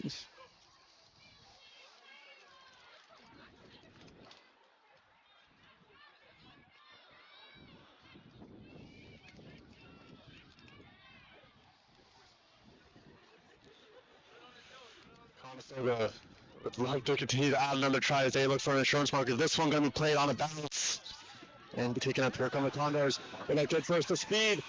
And now breaking free. Down in the secondary, racing up.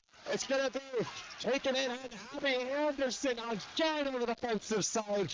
Does it on both ends. And Conestoga trying to get us up as Butcher bringing her down. Back and forth, we continue to go. And another nice tackle, this time made by Schneider. Conestoga. Every player on the field contributing as they look for the score. And this one going to be going late. And Anita Ben is going to be steamrolled. And that's the answering try for the Hawks.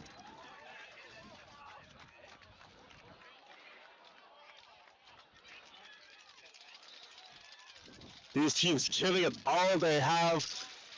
This is going to set up for the coin, but it's a coin.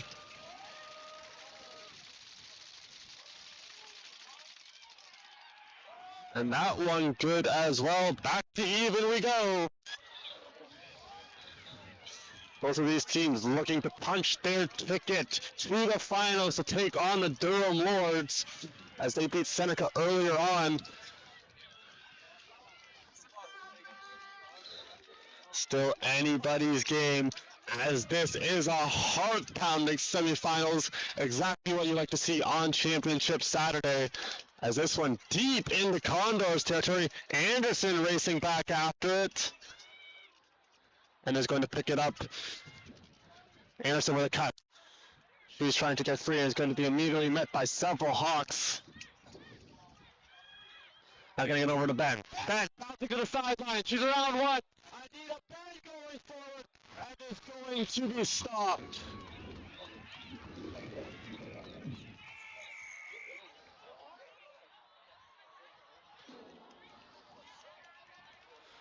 That time we're heading to overtime, I believe, was the signal.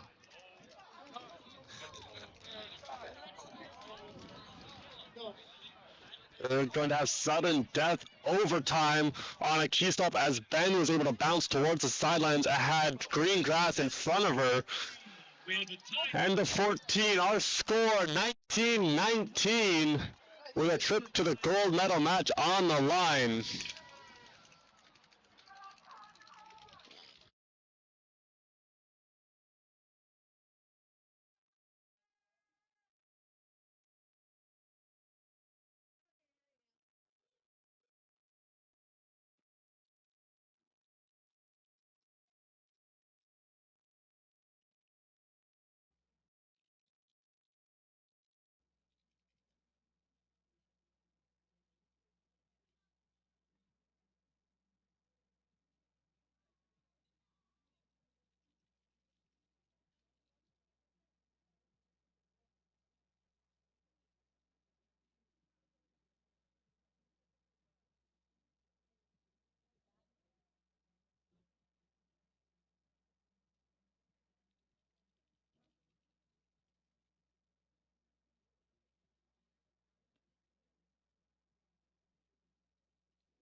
The stage is set. 5 minutes. Sudden death. The crowd is very rowdy here at the Fountain Street Complex. Humber won the coin toss. They elect to receive as they try to go for the golden score. Conestoga looking to stop them and see if they can mount an attack for themselves. And here we go. As Ben trying to get the tackle, unable to do so. Here come the Hawks. As Ben with a good tackle, trying to steal it away. Humber doing a good job maintaining possession. Having a look. Nothing open as Conestoga stealing it. Schneider in on the tackle and handing it off. And a stiff arm. And that one brought to the ground. Conestoga seeing if they can get the ball right around midfield to replay on. And Conestoga brings it to the ground, and it looks like Butchert as well as, not too sure who number 6 is, but she is in some discomfort. That's going to be Kaylee Turcotte. She was injured, but has come back into this game. Ben with a big tackle.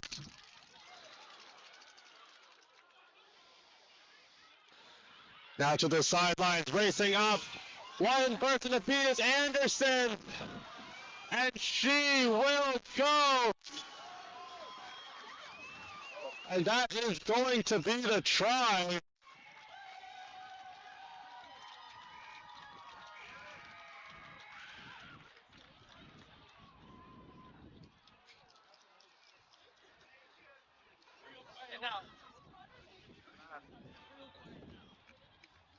Humber going to get the OT winner.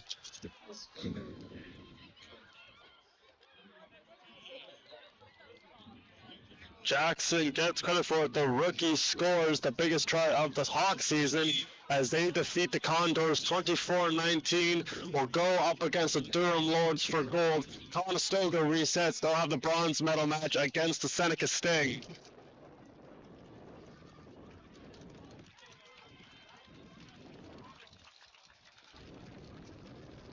Lots more action to be played here in the OCAA Championship Women's Sevens Rugby. Don't go anywhere. We're going to have more action for you in a few minutes.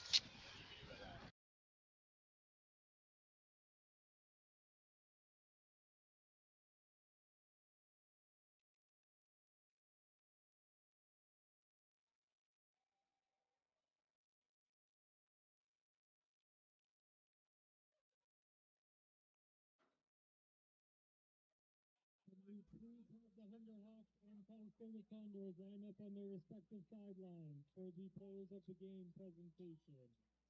When you are done taking them.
The player of the game for the Conestoga Condors, number 22, Michelle Snyder.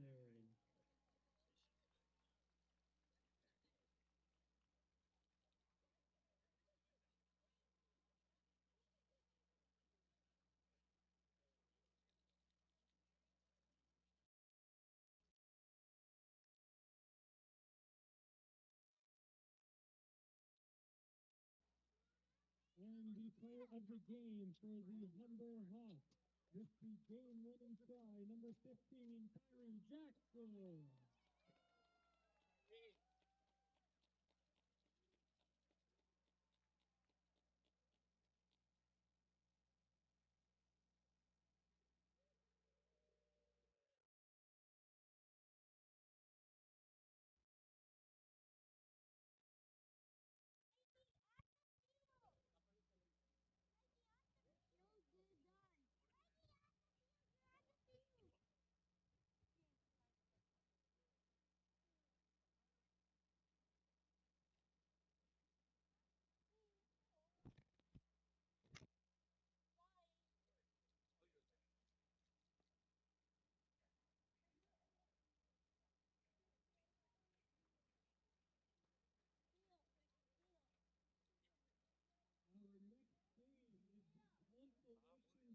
Final.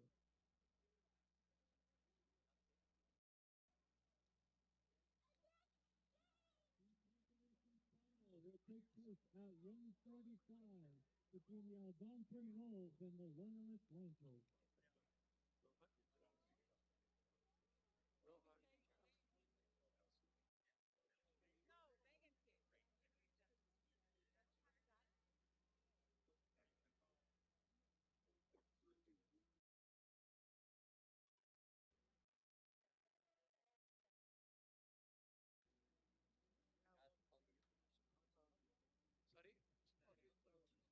Yes, Rohan?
Shout out again to Conestoga Students Inc. for providing our free lunch and for the swag giveaway. Thank you very much for your time. High five. You guys look amazing. No more, Mike.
Welcome to the Consolation Finals between Algonquin Wolves and the Loyalist Lancers. Starting lineup for the Algonquin Wolves. Number 2, Morgan Payne. Number 3, Angela Hill. Number 4, Princess Stevenson. Number 8, Rowan McKenna. Number 18, Paris DePaul. Number 19, Hazel Thursday Arnold. And number 20, Emma Time. And we start a lineup for the Loyalist Lancers. Number 10, Evan Chahal. Number 6, Rowan Kaufman. Number 7, Holly McMaster. Number 8, Marie McKinnon. Number 9, Madison Reed. Number 10, Keegan Brooks. And number 14, Faith Ayers.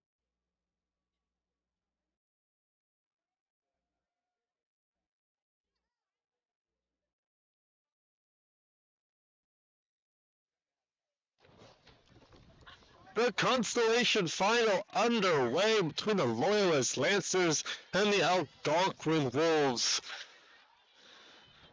Anders Wilkeski bringing you this action as part of OCAA Live's coverage of the Women's Sevens Rugby Championship. Our final is going to be Humber versus Durham. We have this match on hand for you as these two continue to battle in the opening minutes. Right around midfield, Algonquin starting off with a good possession as they move forward.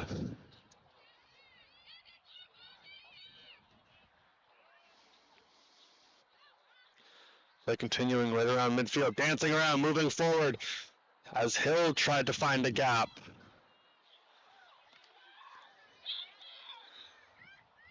And Loyalist coming away with it. That's going to be Ayers dancing around 1, 2, and she's off to the races. See if Ikeson can catch her. But a screen grab ahead right at the end at the try line. Ayers in for the score.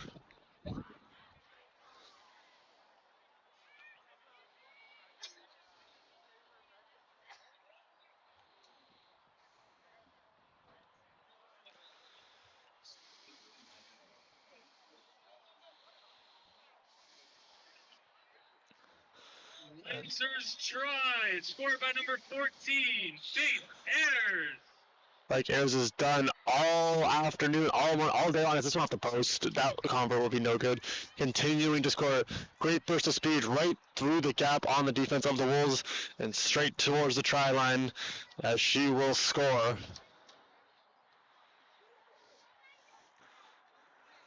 Score will remain 5-0.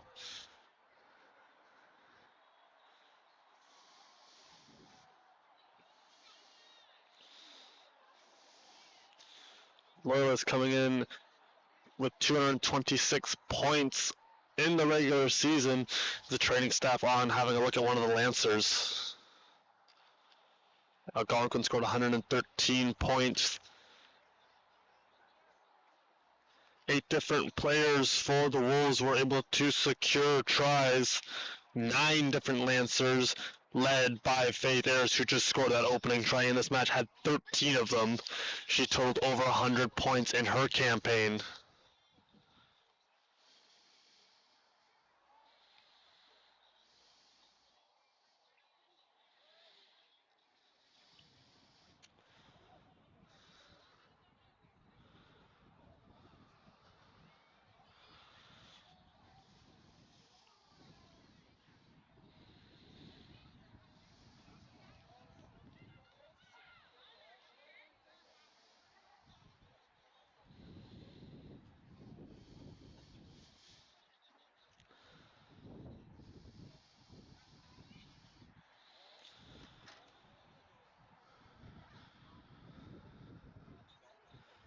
And it looks like we are all set to go.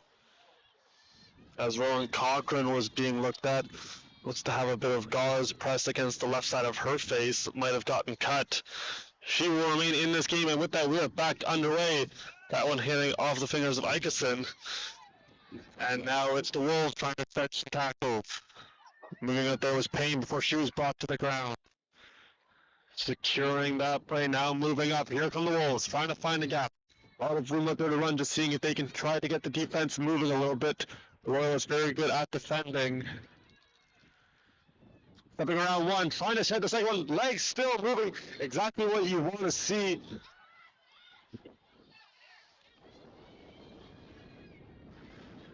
Now this one getting over the hill.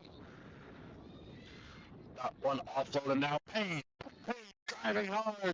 And she'll be brought down. Loyalist trying to secure it. And a couple of Lancers could tackle. There's no numbers for the Wolves. And good support made as it will stay with Algonquin. 1 tackle to beat.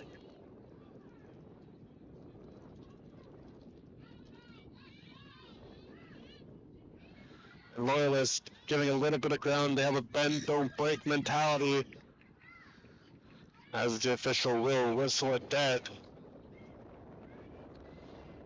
Back underway, moving forward, go the Wolves. Couple broken tackles, still on her feet goes Hill. And it's stolen away. The Lancers, quick tackle made, trying to secure the ball is Algonquin, and a whistle will stop.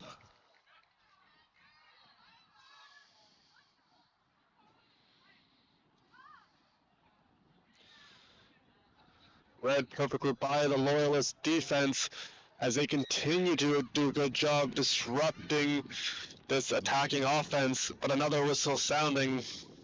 Quick reset for the Wolves. Going over to McKenna. Quick offload. You're seeing distribution from the Wolves trying to utilize the whole field as they look for that equalizing try.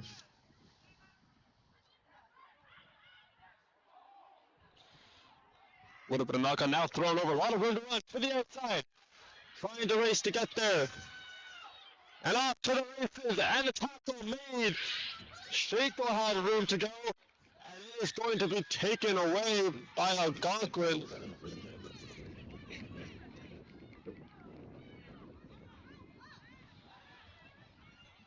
Now Payne has a couple of Lancers draped on her.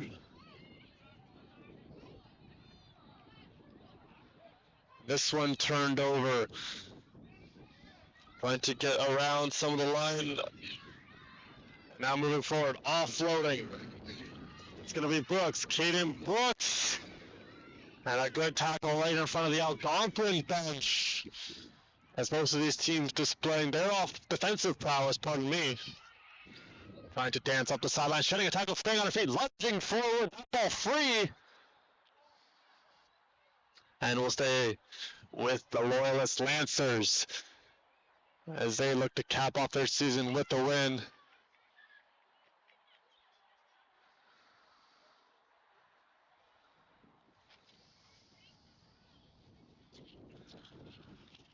This one going into touch.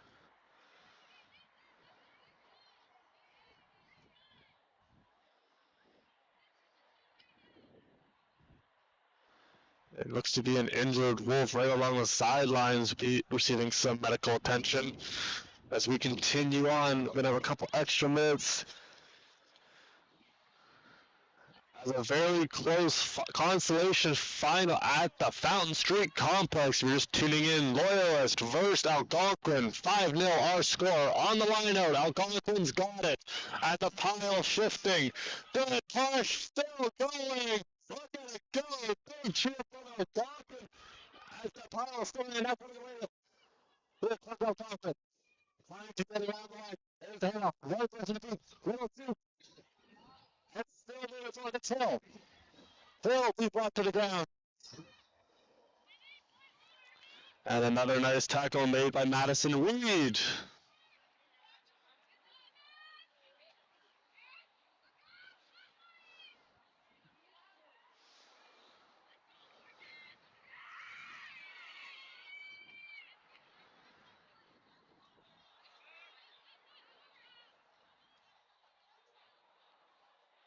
Now Loyalist back with it. Algonquin still with it. They try to move forward. Good passing from them, trying to shed a couple of tackles. Two Loyalist defenders draped on her.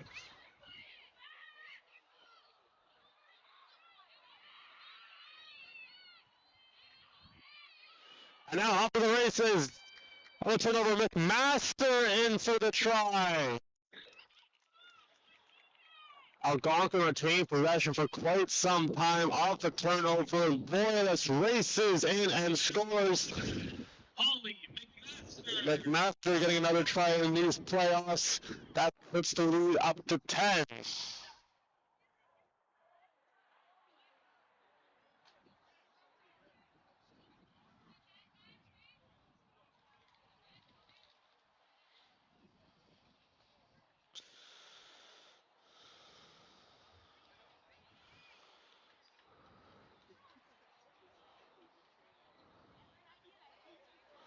And errors will be no good on the convert.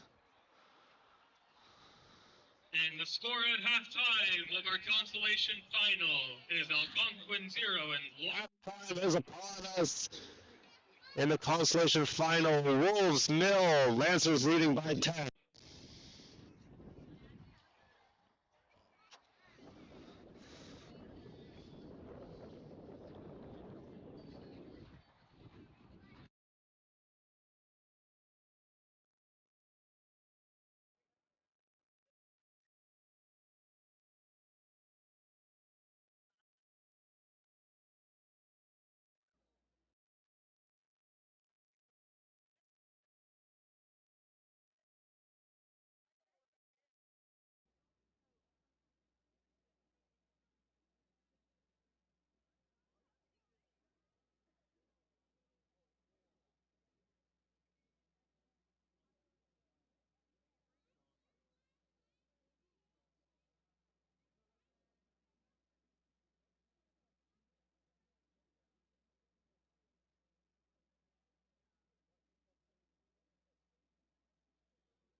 Also to go for the second and possibly final half, barring any extra time, as we get ready to go between Loyalist and Algonquin. The Lancers up by 10 coming out of halftime, and they will receive the kick first. And with that, we are underway.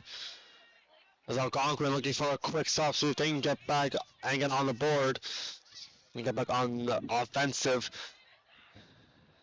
As McKinnon with a good run is going to be grabbed by the jersey and brought down.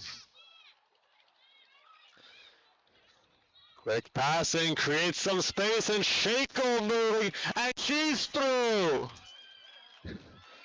Evelyn Shackle going the distance.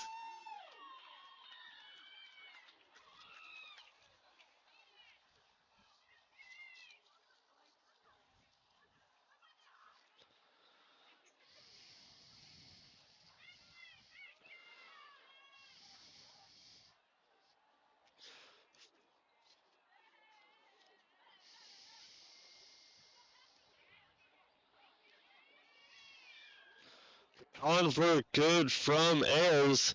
Been money all season long as that extends the lead by 2. 17-0 our score. Lancers try. Score number 2, Evelyn Shackle.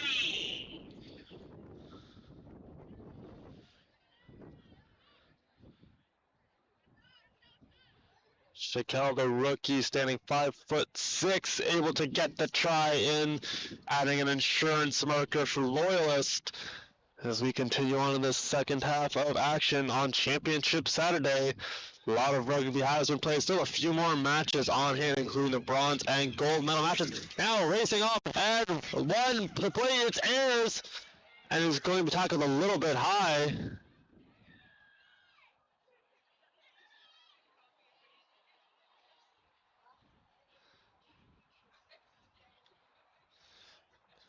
The official is going to have a quick conversation about this, as that was Ikeson breaking free. I believe she got tackled a little bit high.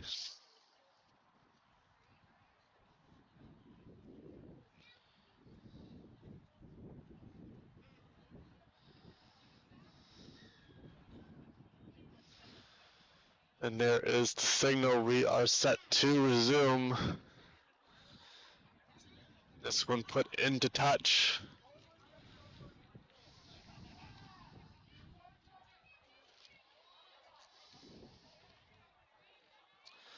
Setting up a line out deep in the Lancer territory. Pack looking to strike here. This one up taken nicely by Ikeson, but a whistle sounds. And that is going to negate the attack for the moment. We set up for a scrum.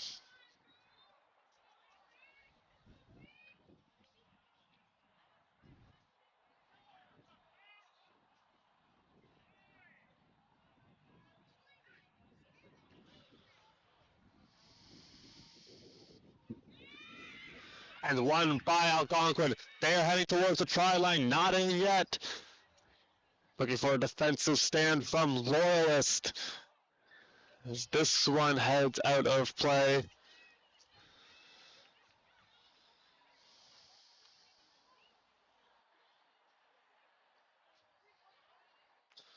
Time continuing to tick off the clock.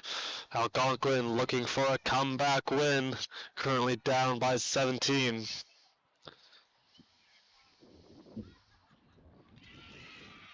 And that is going to be the try for the Wolves. We just talked about it, and they struck.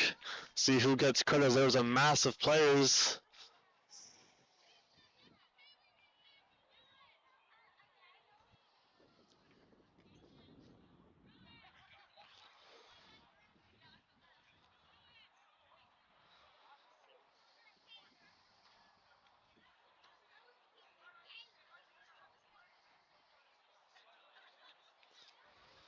The convert will be no good. Wolves try. Scored by number 2, Morgan Payne. Morgan Payne, the forward from Ottawa going to get that try for the Wolves and get them on the board as they try to stage a comeback.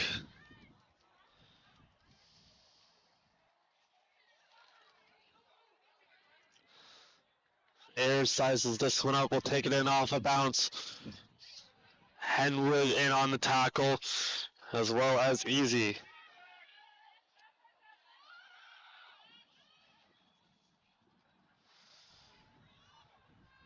Now heading towards the far sideline, trying to get to the outside. That's going to be Marsh. Marsh still on her feet. It's going to be tackled nicely by Angela Hill. Loyalist not done yet, as this one taken in on a short hop. Quick offload, got some room on the far side, or the near sideline, and they're going to get it over to Ayers. Ayers still on her feet, racing, shedding 1, 2 tackles. Will not be 3 as she's finally brought down right back to her feet, however, and a whistle sounds stopping play.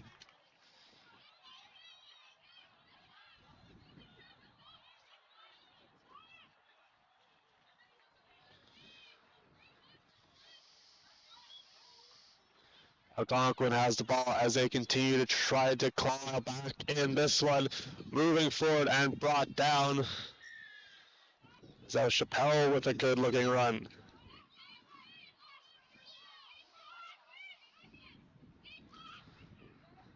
Tackle right around the ankles.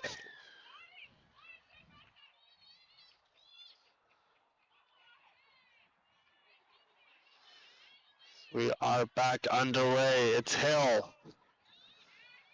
Quick offload. Good passing from Algonquin. Liking what I'm seeing from them as they are really attacking the game.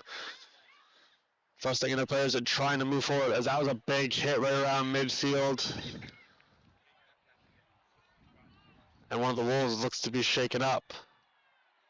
Might have had the wind knocked out of her. And will stay in the game as we carry on. Angela Hill getting it right back. And that was Pershik. And she's down again.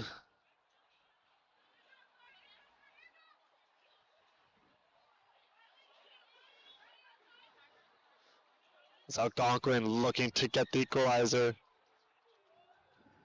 And that is going to be an injury on the field as a training staff onto the field to have a look at Grace Pershik.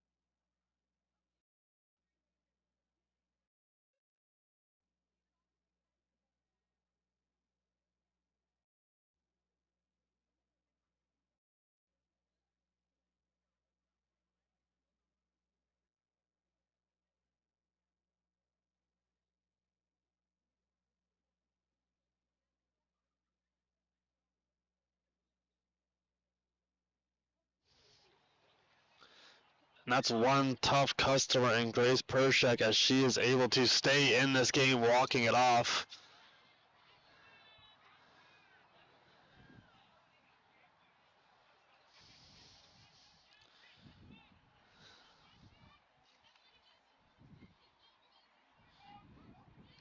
Pershik second on the team in points, had a great rookie campaign for Algonquin. Definitely got to see her stay in the lineup. Dancing through a couple of Loyalist defenders, that was Justine Henwood.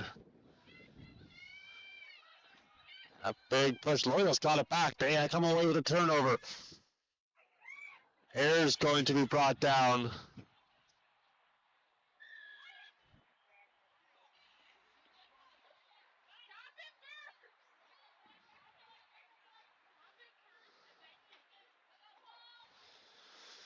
This one going to be sent up and out of play off the stands.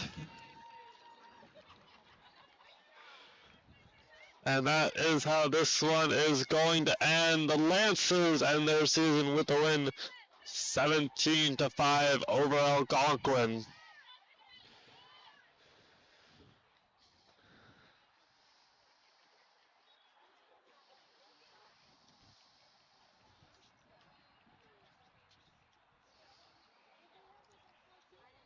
And the final score, Algonquin 5, Loyalist Lancers 17. Congratulations to the Loyalist Lancers on your Consolation Finals victory.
And the player of the game for the Loyalist Lancers, number 8, Mayan McKinnon.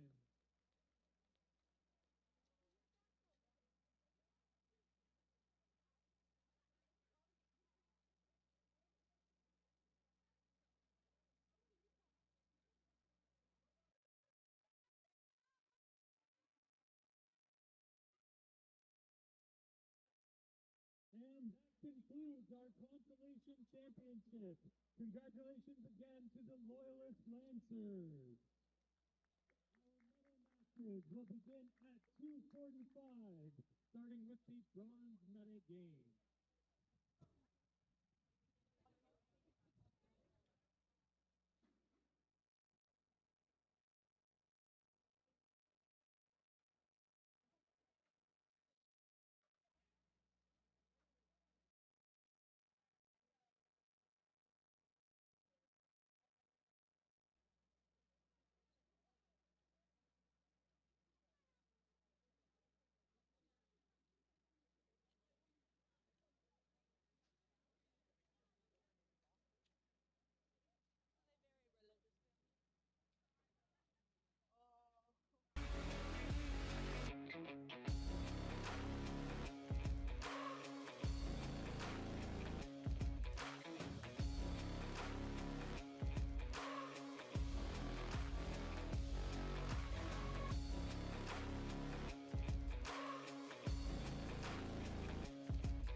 the medal round for the OCAA Women's Rugby Championship, starting with the bronze medal match featuring the staff of 3 versus your Conestoga Condors.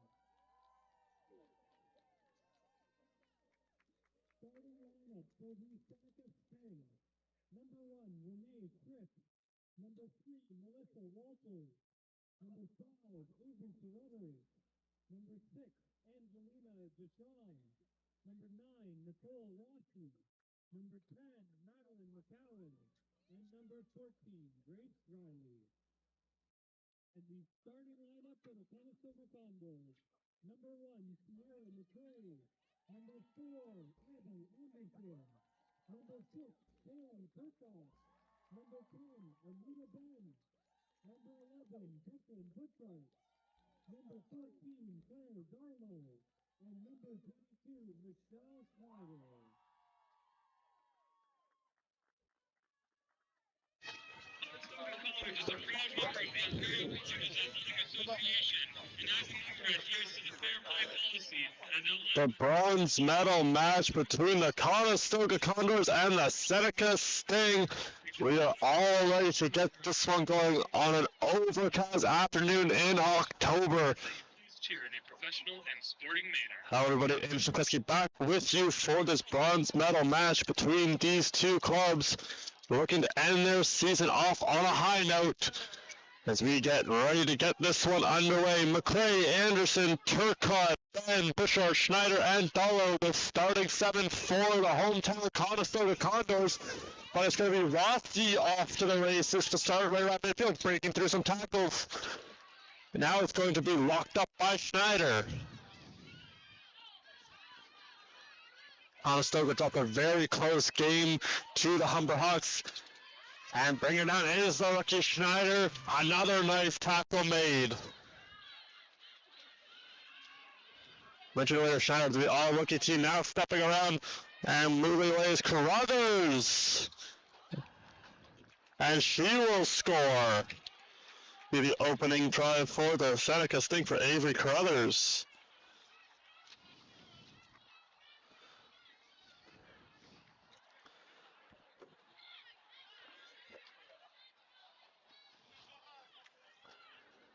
Sting try, scored by number 5, Avery Carruthers.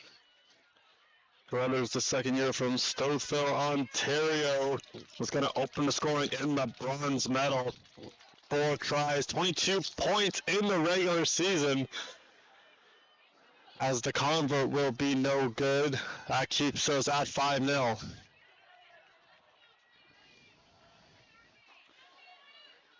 Both of these teams displayed great levels of resilience as Seneca had that comeback win earlier on today. Conestoga continued to be a powerhouse in the OCAA as they continue to battle. They matched Humber shot for shot, ultimately just closing that one in overtime. As we are back underway, Conestoga looking for this. Oh, is this one going to just be a little bit on the wrong side of the field? Whistle sounds, that's going to give Conestoga midfield position as they set out looking for the equalizer.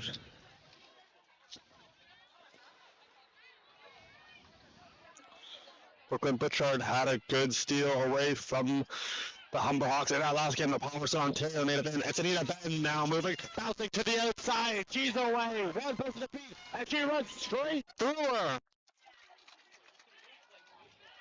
Conestoga still with the ball.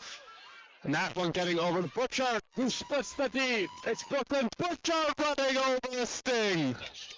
Conestoga displaying the physicality as Abby Anderson picks it up. Fakes the handoff, and she has it, and she will score. Conestoga answers right back with a try of their own from number 4, Abby Anderson.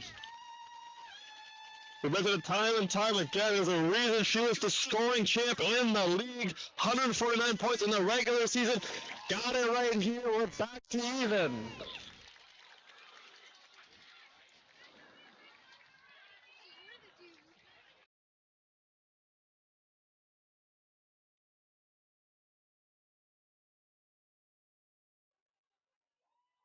And the convert good as well. Conestoga captures the lead in the early going of the first half.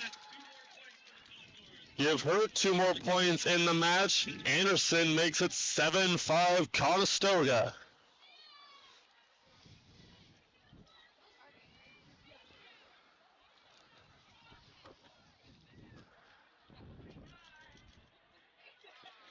Conestoga set it away as we are approaching 4 minutes gone in the first half of action. Both teams have tries. Conestoga able to convert. That gives them the lead. Here comes Anita Bank racing to try to make the tackle. Not good to be made on Rossi, who gets up and continues to push the pile forward. And the whistle stops play.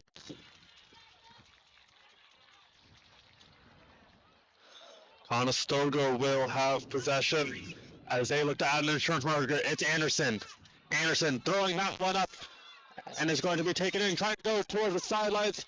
And a whistle sounds.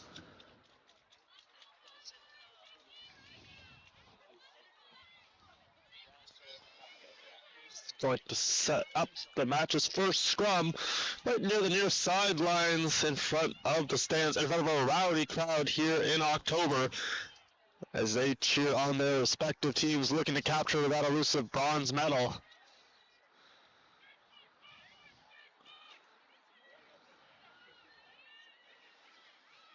And we are back on the way and off to the races. Moving away is Fishon. Butcher trying to run her down. Angelina Jashawn will not be caught, and she will score for the Sting. Jashawn has had quite a day, has suffered a couple of injuries throughout her matches, but fourth year able to be rewarded for her resilience, getting the try. Angelina Jashawn. That puts the Sting back in the driver's seat. 10-7 we go. And it's setting up for a good convert attempt for Rossi.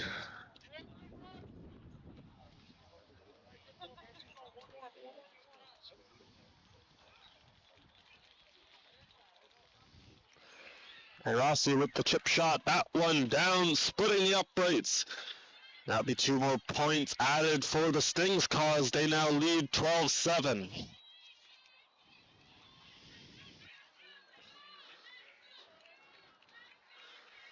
Teams continue to battle in the late stages of the first half. Conestoga seeing if they can answer. Is this one set to be kicked away momentarily? And Jashawn will do the honors. This one tracking. It's going to be taken in, and that one hit up high on Turcotte. She's able to corral it. And the knock-on signaled.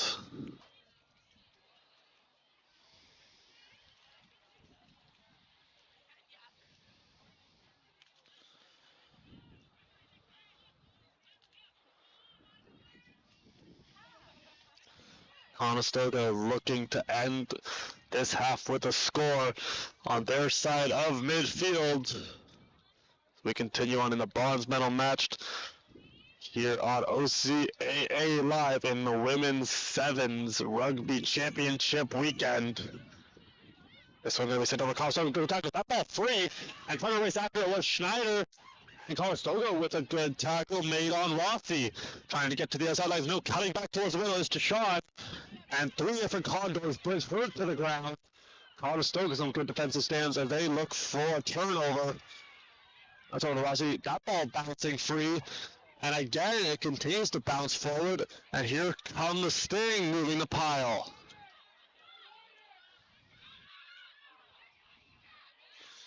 Good wrap up from Butchert.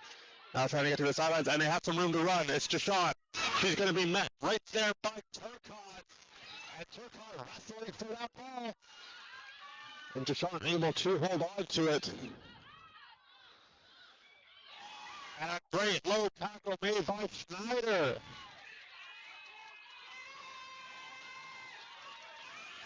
I Conestoga quickly on attack, trying to slip the defense. It's Schneider, and she is going to be hauled down, and she was home free. Quickly handing off now, in and out of the hands of Fleming.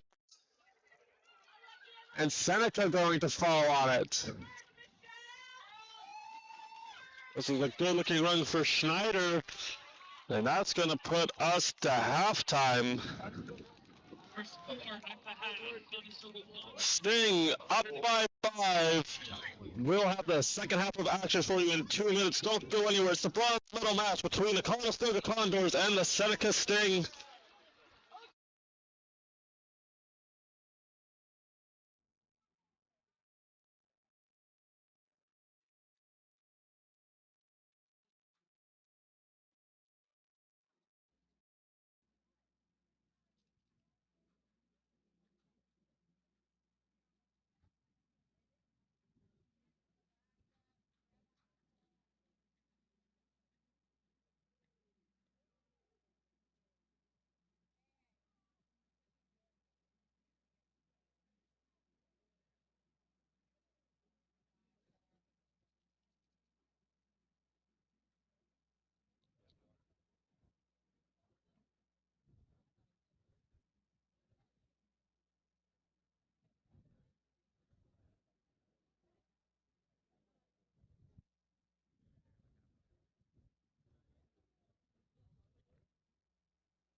All set for the second half of action. Seneca leading by 5. They will be in the black jerseys. Conestoga in the white, going from right to left.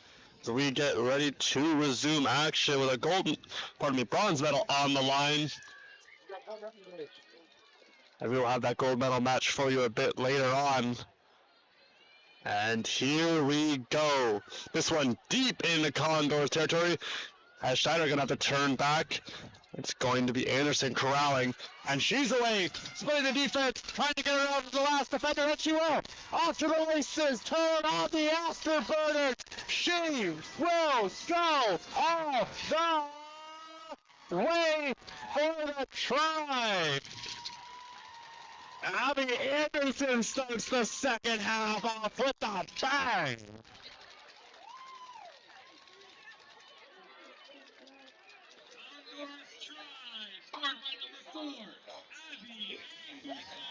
Continuing to be a force on the offensive side of the ball, spring the defense, and she turned on the Jets. Almost got caught right in front of the try, but able to catch the score. As this one through for the convert, Conestoga back on top.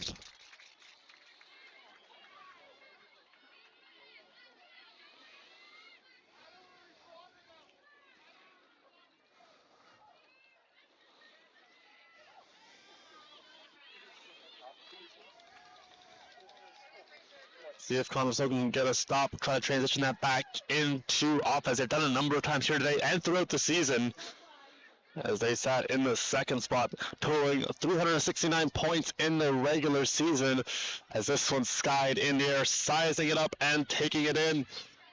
And now coming back on the counter, is this one going to be picked up by Anita Ben? and will be tackled. Conestoga, good support, getting out over to Anderson. Anderson moving forward. Butcher through her hands. And now it's picked up by Turcotte. She's going to be taken down. Conestoga, again, support. Very key for them in the second half of action. Getting on over to Schneider. Schneider trying to get to the sideline. She is going to be knocked back that corner. Now she's on the ground.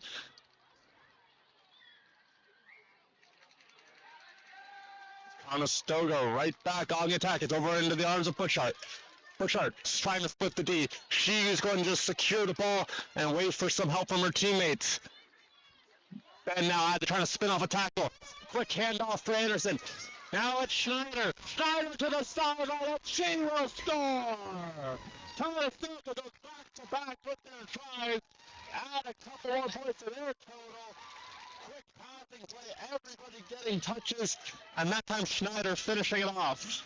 Try scored by number 22, Michelle Schneider. The Waterford, Ontario native rookie Michelle Schneider puts a 7-point lead on the board.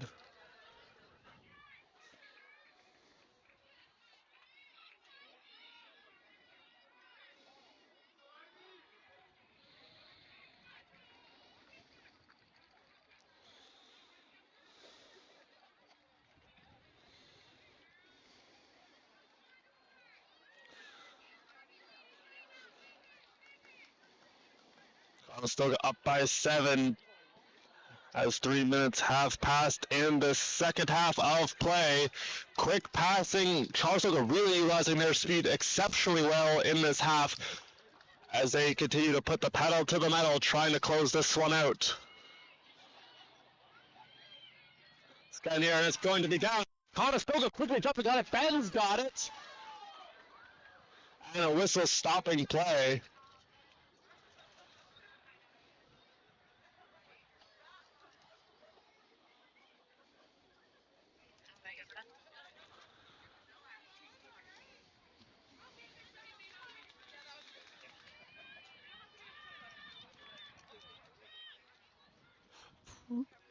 Conestoga seeing if they can win the scrum battle. Anderson's set to go. Conestoga can quickly transition this into offense. They're in good position. Anderson gets it over now. It's Butchart. Quick handoff as she switches, getting it right back. It's Brooklyn. Butchart driving forward. And Turcotte corralling.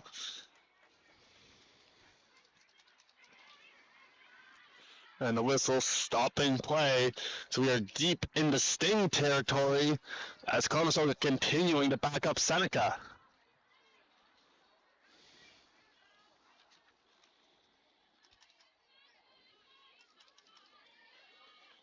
12 different players on this Conestoga roster tallied points in the regular season, scoring up and down this lineup. Really put them in a good spot for success throughout. As a continual push, this one going to be picked up on the bounce by Jashawn. She tries to put it in and is upended. It's a good tackle made by Butchart, and Conestoga quickly pouncing on that ball free. And Conestoga falling, but they have it. Getting it on over to Ben. Ben trying to cut to the outside. She's around one. Cut it out through. Shedding the tackle. And she will score.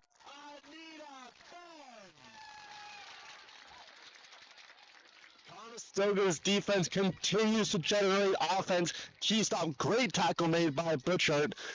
And the steal a little bit later on in that series and picked up, getting it on over to Ben.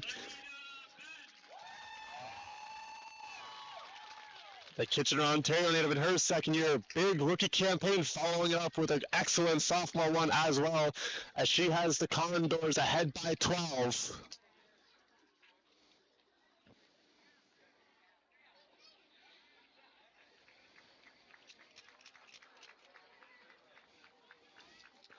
The convert will be no good off of Anderson's foot. Conestoga still with that 12-point lead as we play deep into the second half.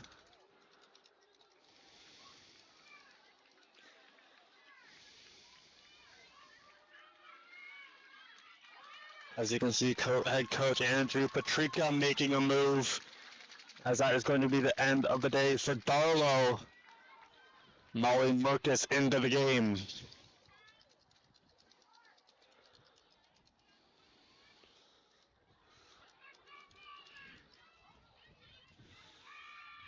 This one, see if it can get over the line. It will.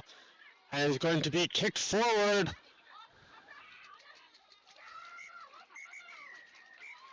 And Conestoga continues to roar as a big roar through the crowd, and that is going to do it. Conestoga, you are the bronze medalist in the OCAA Women's Rugby 7. Capping it off with a big win, great offensive showing. Congratulations to each and every part of this team. A big win for this program as they are now bronze medalists.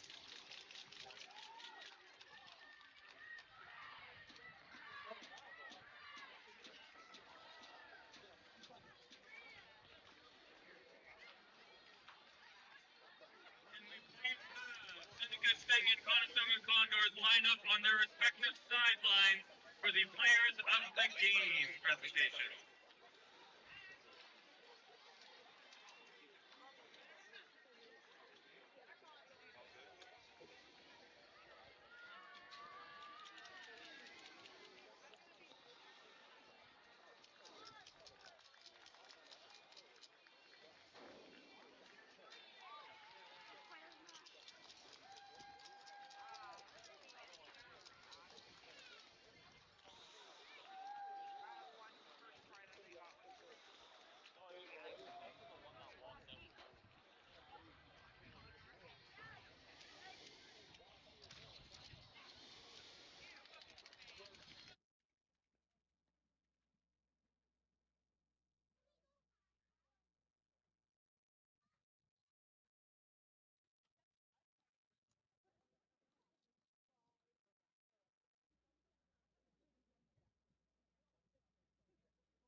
Seneca Sting, number 10, Madeline McGowan.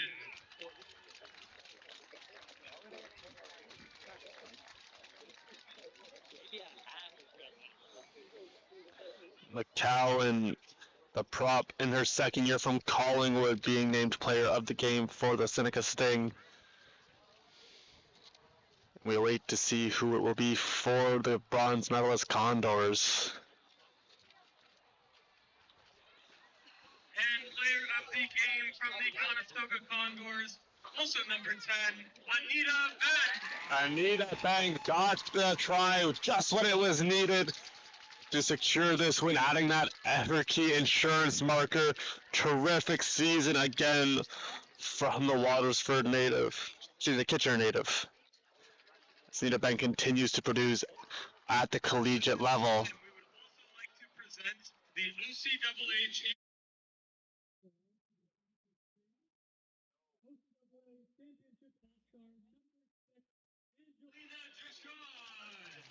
So well deserved from Jashawn. Just a level of tenacity, commitment, playing through several injuries. It's a well-deserved all-star for her as she continued to show what it means to play at this level and the sacrifice she had for her team.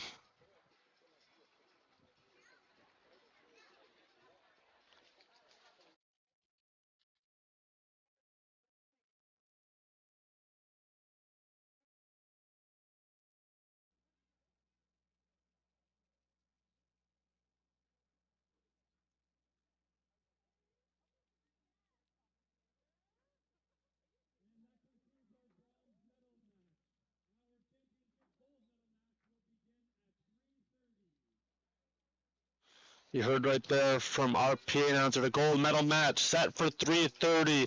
Gonna take a 20-minute break, and we will have that. It's the Durham Lords versus the Humber Hawks. Stay tuned. You're not gonna want to miss it.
match featuring the Humber Hawks and the Durham Lords. We'd like to ask both teams to please line up on their sidelines for the national anthem.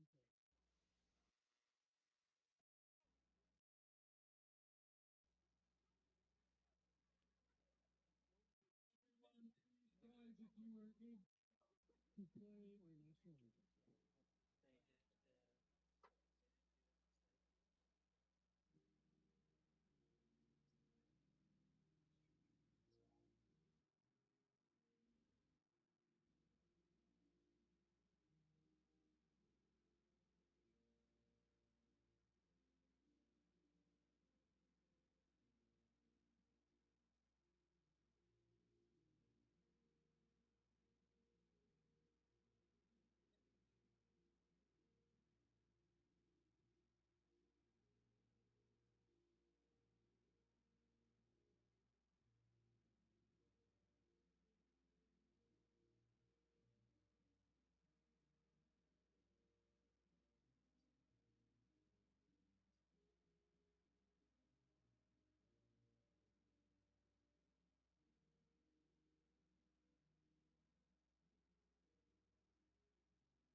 Your starting lineup for the Humber Hawks.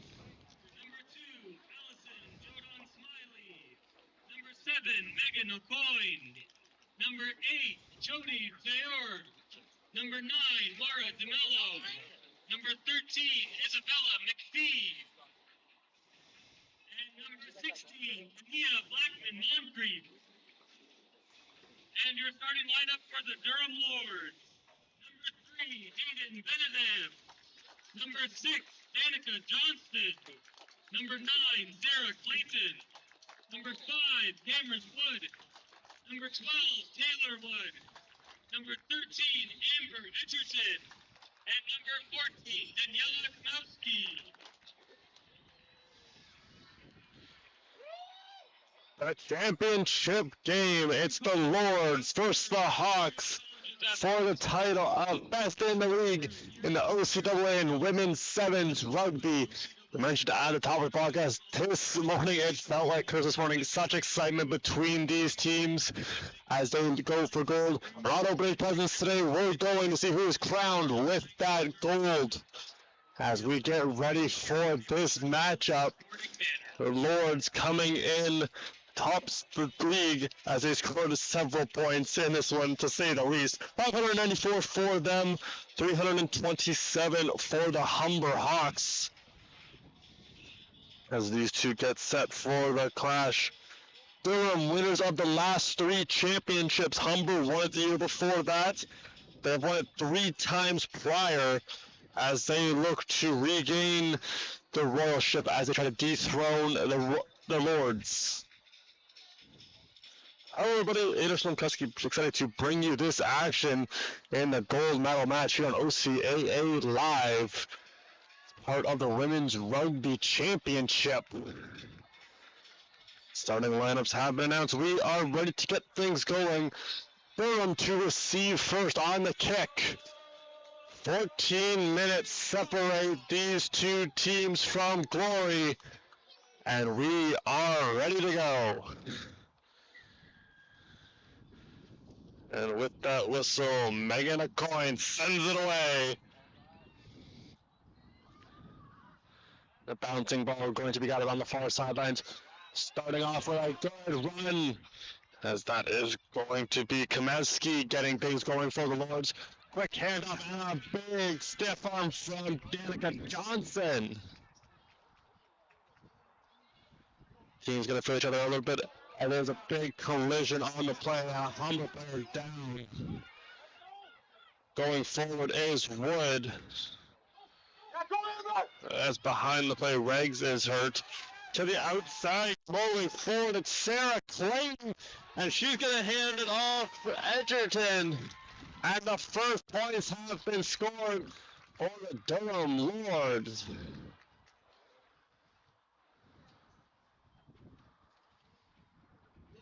Try scored by number 13, Amber Edgerton. Amber Edgerton done it all day, continuing to find ways to score, and she does just that, opening the scoring 5-0. Our score pending the convert from Cameron Wood. And this one tracking is going to just veer a little bit to the left, because Wood had 43 converts in the regular season. If you're just tuning in, it didn't take us long to get our first try, as these two offenses have heavy firepower on both sides. The Lords will strike first as a player being tended to behind the play. That is Sophia Reggs.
Reggs able to walk off under her own power. It's a good set to see as she was hit heavy. So we continue on here in the first half of play. That ball skied in the air, and it's going to be played off of bounds, and it's taken in almost by the Lords. Play continues on. Humber sets out a little no-look pass. That one going to find Jordan Smiley, and it's immediately stopped by the Lords. They're moving forward. It's Wood. She's going to be brought to the ground. Support coming from her teammates as Durham moving forward. Big stiffer from Johnston. And that is going to be a whistle stopping play. Action back underway as Clayton touches up. Moving forward, Wood getting into the side. It's going to be Edgerton heading towards, and she is across the try again. Amber Edgerton.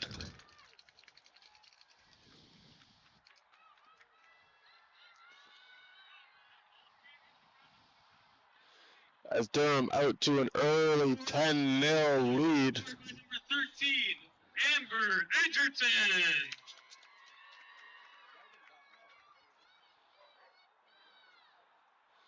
That's going to send Cameron Wood for her second convert attempt. Another tough angle for her. This one tracking and is just going to miss the mark.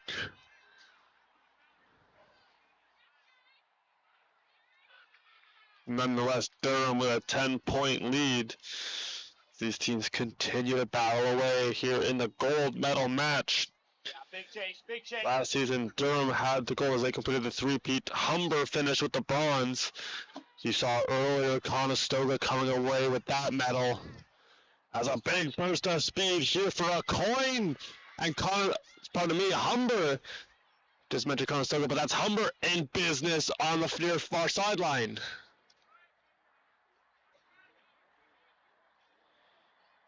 Little fake now, juking around.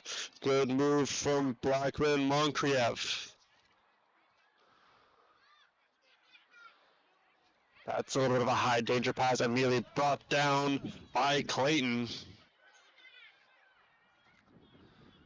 Action back on the way. Humber looking to cut into this deficit. And there's a big hit. That one turned over, quickly scooped up.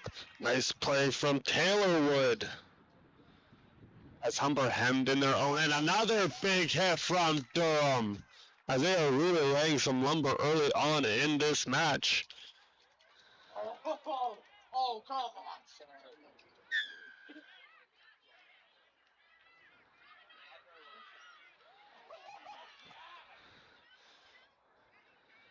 And that's going to be an injury as Anaya Blackman-Moncrief took a big hit low right in the hip and she's in some discomfort.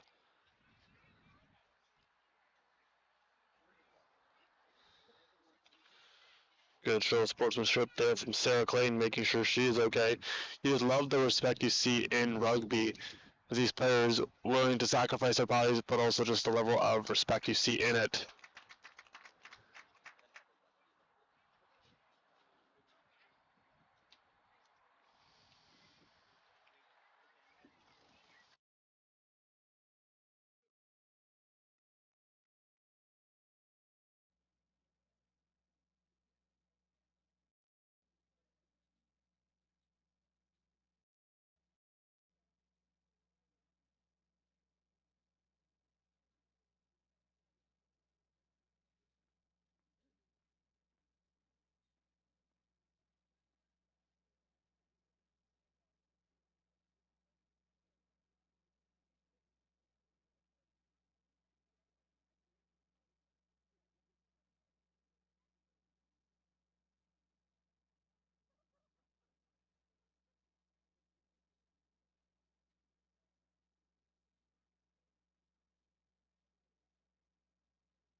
receive a game for our medal championship ceremony.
First half, all Lords as they are up 20-0. Kamowski scored late. The Pickering, Ontario native got her first try of this finals. 3 scored by Edgerton, and that's how we got to where we are.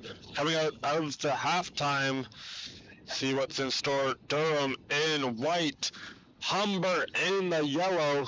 We are ready for the second half of the gold medal game here on OCAA Live.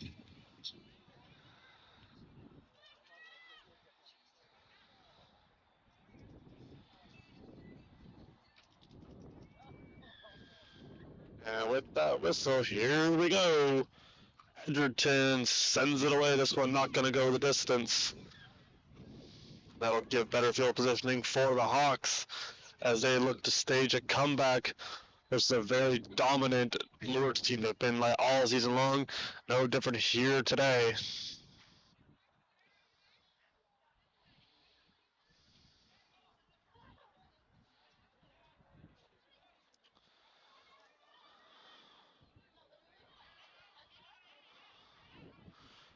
And we're back underway. Humber looking for a response, quickly wrapped up by a couple of Lords. Seeing a lot of good tackles, not getting a lot of extra ground. Now with a cut breaking through. And stolen away here by the Lords. That ball free. Humber pouncing on it. And Wood trying to wrap up her target and unable to. This ball handed off. And upended by Edgerton. Shot. Humber looking for a response. This one bouncing free. It's going to be scooped up by Wood. And she's off for the races. Taylor Wood turning it on. And she's heading. And she'll cut back towards the middle. And the try scored by the Lords at 5 more on the board. Good recognition from Taylor Wood. Able to get to the sidelines. Cutting it back. Allowing for Cameron Wood to have a better look at the convert.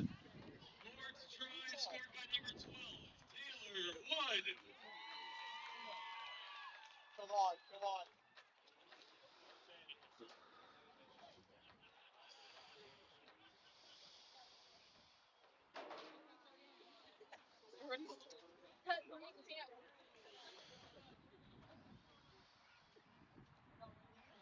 And this one good.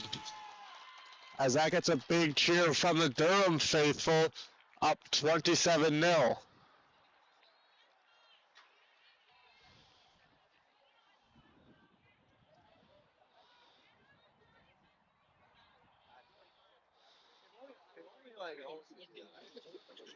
Not really. Play continuing, players converge.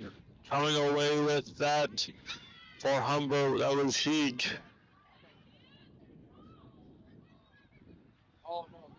As we secured, nice play from Jordan Smiley, and she's away, stepping around Wood, still on her feet, And this one in and out of the hands, kicked forward, and dialing on it is the Lords.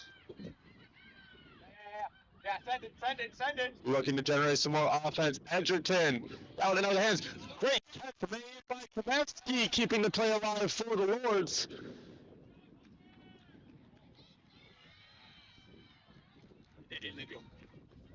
Still trust.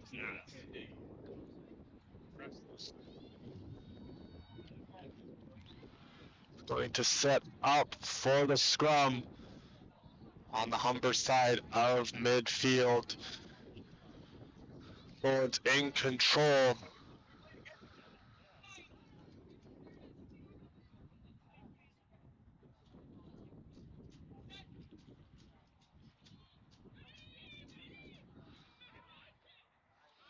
And this one's going to be won by Durham. Moving up, there goes Clayton. Clayton with a stick on the sidelines, and it's going to be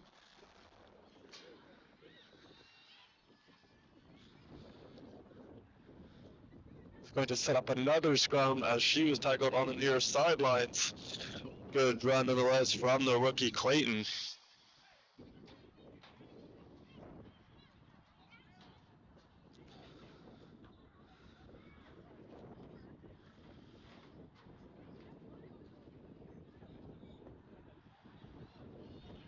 Durham knocking on the door, trying to bolster their lead.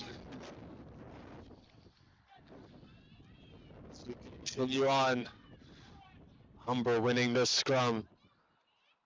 That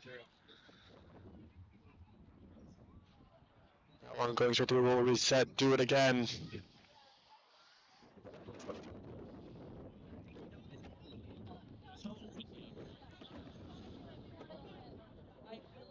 As we continue on deep into the second half of play, Humber looking for an answer. Quickly wrapped up by Clayton. Battle forward, coming out of the ruck. It's going to be the Hawks. Quick sidestep, moving a couple of different ways. Still on her feet. Is wrapped up by Wood and taken to the ground. Jordan Smiley with a good move, trying to create some space. Durham got the ball, picking it up off a bounce. Shedding one tackle, moving forward, Wood. And Taylor Wood lunges, and she got it. Great second effort from Taylor Wood to give her another try and add 5 more points for Durham.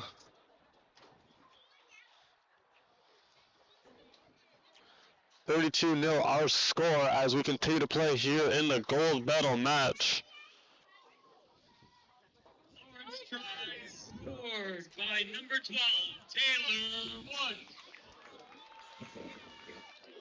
Wood scored the try, and now the other Wood, Cameron, on for the convert. And this one good.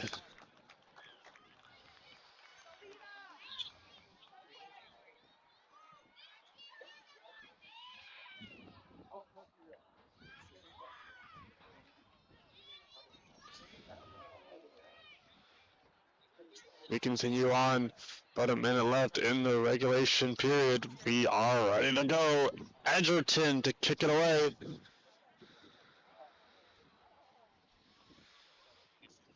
That's going to send Clayton off. A quick substitution made by Durham.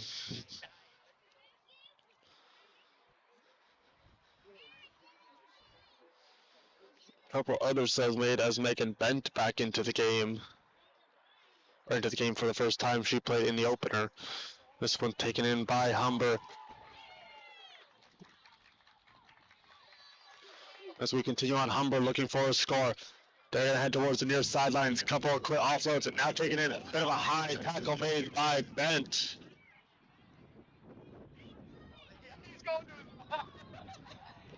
And that is going to be a yellow assessed to Megan Bent. She'll head off.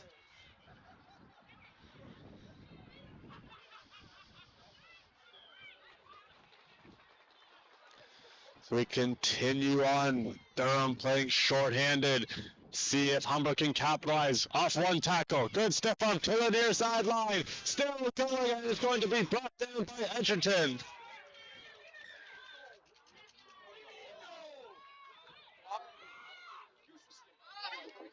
Now moving up, here comes Heeg. Quick offload, that one in and out of the hands of Payne. Loose ball picked up by Humber. One tackle shedded, heading around midfield, getting on the other side of it. What do you mean? You just take your hand down.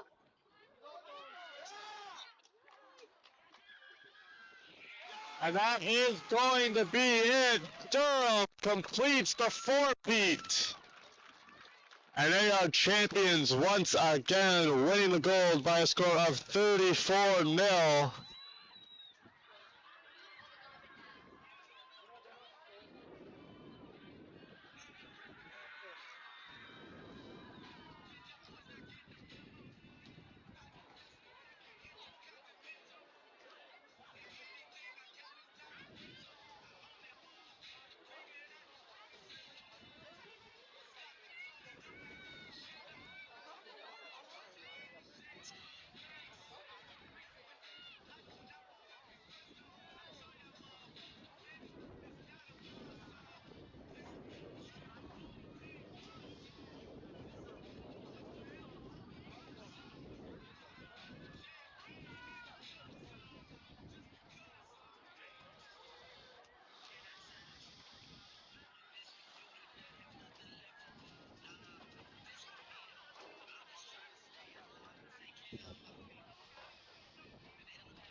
What a season for the Durham Lords. Total just under 600 points. Multiple accolades, couple first team All-Stars, best defensive team in the league. And they are crowned champions for the fourth straight year as the dynasty continues in Durham.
That concludes our championship schedule.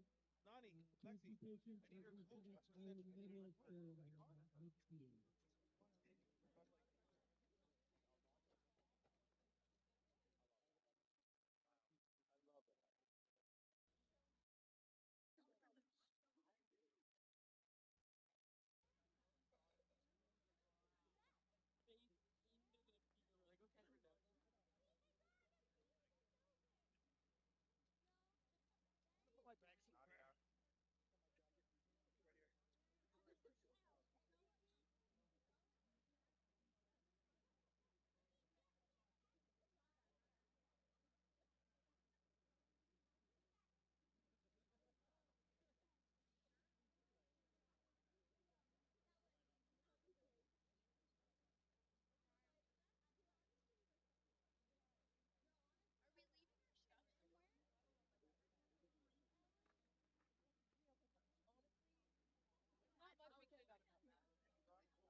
like when it goes into overtime, it should be like a basketball equivalent.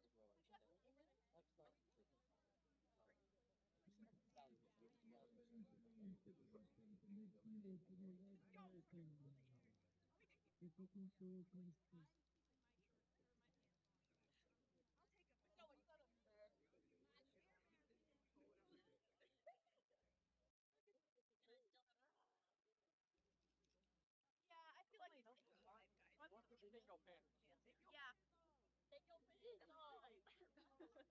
you everyone for coming out to our OCAA Women's Rugby Championship.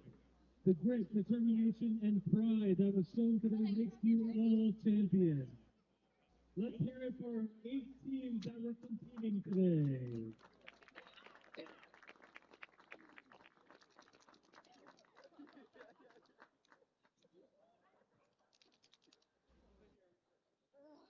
I'm gonna have to go.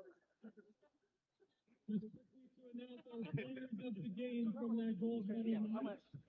Starting with the Humber Hawks, number 2, Allison Jodan Smiley.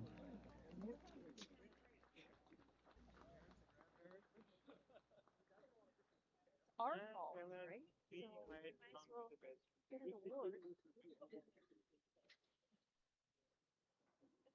That's what I gotta put up with.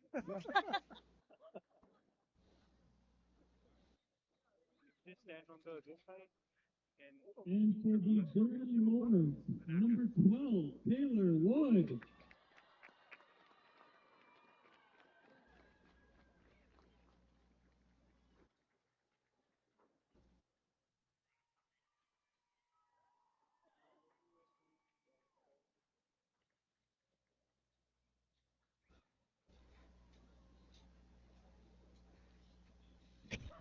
Next, I would like to call up Andrew Bates, Director of Sport and Recreation, for some words on behalf of Conestoga College and the Championship Committee.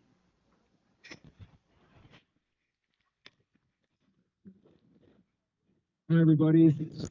First of all, I just want to reiterate what Dan said about the quality of athleticism that was displayed today. You should all be so proud of the level of rugby that you all showed us all today. So give yourselves a huge round of applause. Amazing work. Before we get to the medal ceremony, I'd just like to extend some thank yous to some groups of people that we could not have done this without. So to our partners, Conestoga Students Inc., CSI, Conestoga Student Success, and Team Litson, your contributions to today did not go unnoticed, and we couldn't do it without you. So please give it up for our partners. To our staff and volunteers, such an important part of delivering a high-quality tournament like this. You each played such an important part and role in delivering today, so thank you so much for all your efforts. Please give them a round of applause. To our organizing committee, I'm going to name you by name quick. We've got Daniel, who's been your MC extraordinaire today. Scott, Marlene, Matthew, Stacy, Chris, and Kale. A huge thank you for all your energy and enthusiasm that you brought, not just today, but in all the planning that led up to today as well. So thank you so much. And lastly, a huge thank you to all of the supporting people that came out and braved the cold today to watch some great rugby. So thank you to our fans and spectators. Congratulations to everybody. It was a wonderful tournament. I'm going to hand it over to Jenny Duval. Thank you.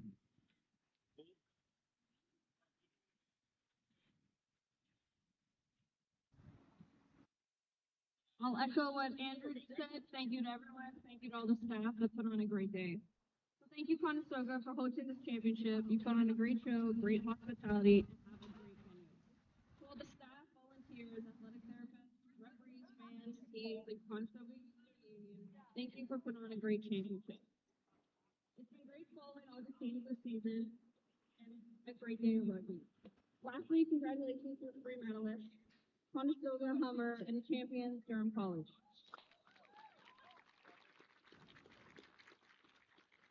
Safe travels home, and thanks again, Conestoga, for putting on a great championship. Thank you very much, Andrew and Jenny. Thank you. Over the last few weeks, our men's and women's rugby teams here at Conestoga College have been raising funds for breast cancer research in partnership with the Rugby versus Cancer team. Today, we would like to present a check to the Rugby versus Cancer group. We would like to invite Conestoga coaches Andrew Patrica and Callum Gibbons forward, along with their captain, Abby Anderson, Jackson McDonald Ingles, and Aiden Vashon to assist in the presentation.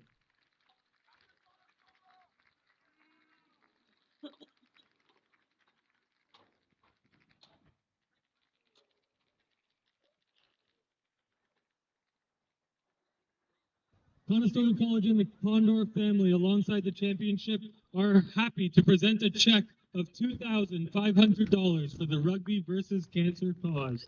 Thank you very much, everyone, for your generous donations and support. Very much appreciated.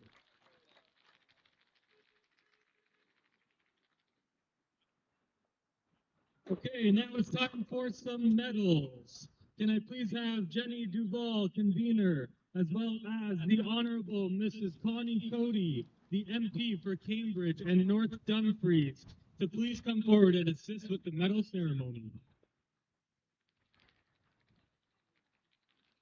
When your name is called, please come forward to receive your medal. We will also do a team picture following the reception of the medals. Starting with your 2025 OCAA bronze medalist, the Conestoga Condors. Number 1, Sierra McCrae.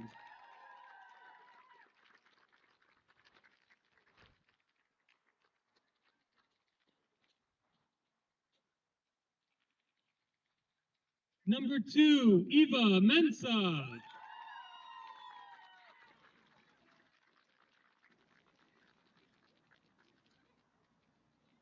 Number 3, Melanie Bin.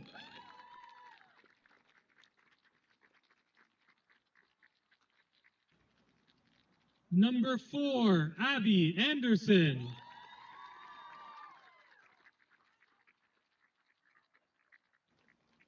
Number 5, Molly Merkis.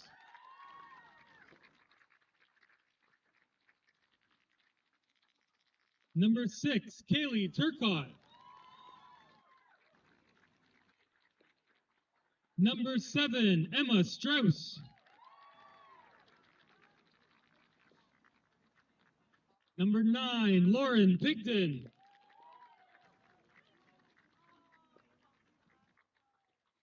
Number 10, Anita Ben.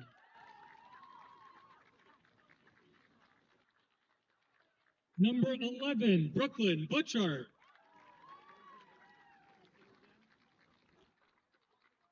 Number 13, or number 12, or number 22, Michelle Schneider.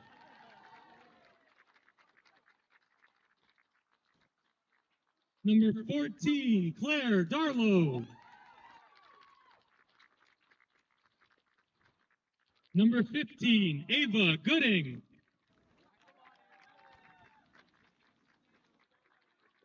Number 16, Sarah Adams.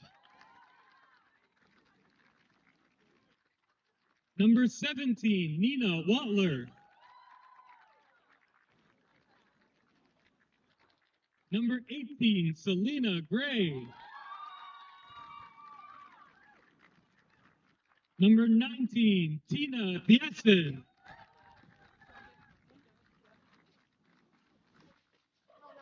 Number 20, Mira O'Neill. And number 22, Jalen Tyrell.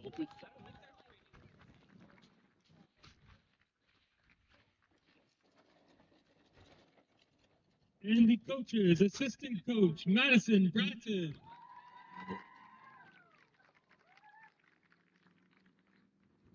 Assistant coach, Caitlin McCreary.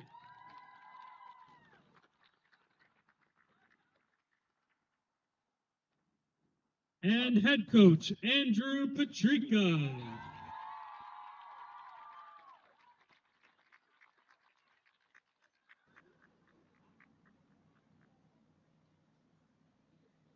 Let's hear it for your 2025 bronze medalist, the Conestoga Condors.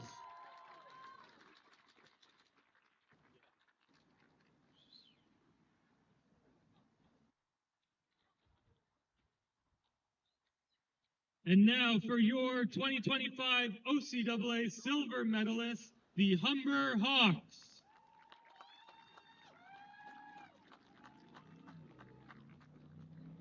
Number 1, Megan Payne.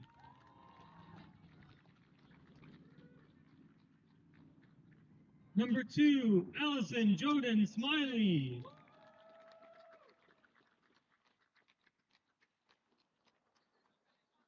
Number 3, Selena Roca.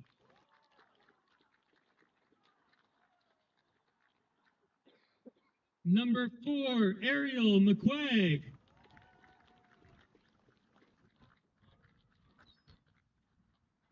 Number 5, Leah Lebo.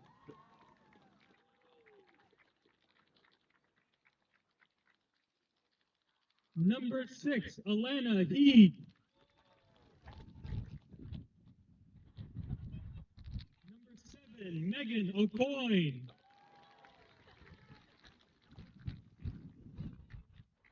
Number 8, Judy Theor.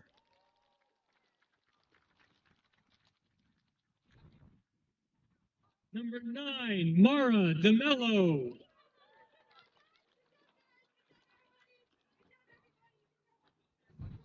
Number 10, Emma Evans.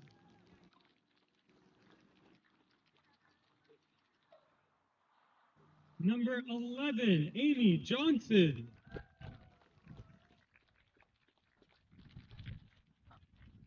Number 12, Tiana Baptiste.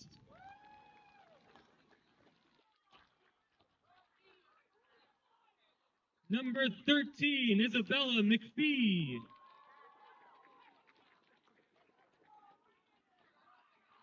Number 14, Sophia Reggs.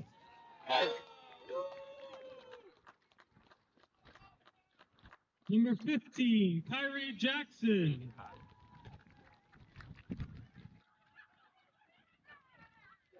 Number 16, Ania Blackman Moncrief.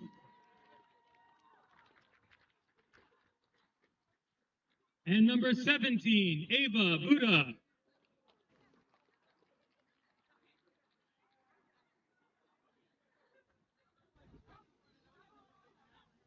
Assistant coach, Alicia Hayes. Assistant coach, Scott Christian. Assistant coach, Jason Chuck. And head coach, Dale Asu.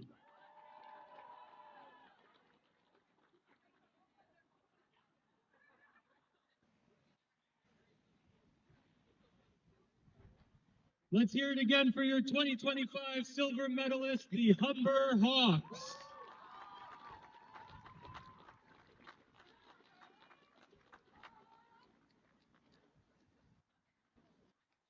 And now your 2025 OCAA champions and gold medalists, the Durham Lords.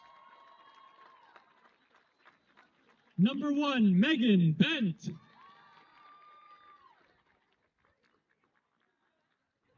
Number 2, Kiera Kubek.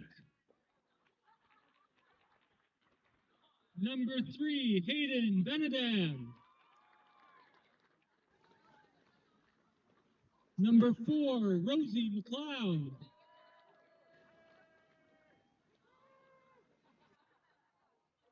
Number 5, Cameron Wood.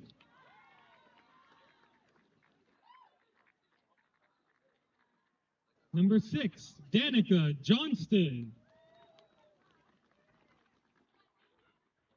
Number 7, Ari White Duck.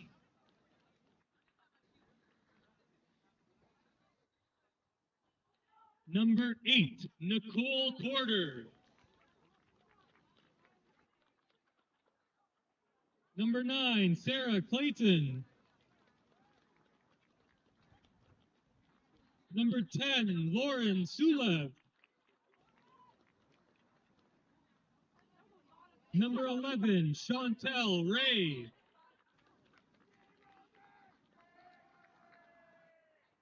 Number 12, Taylor Wood.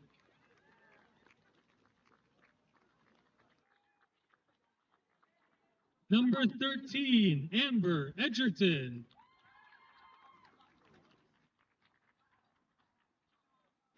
Number 14, Daniela Kamevsky.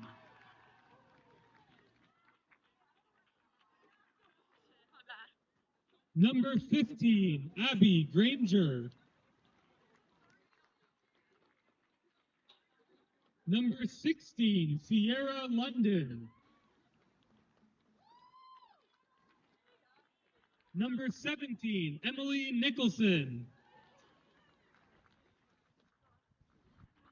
Number 18, Prudence McAllister. Number 19, Skylar De Silva.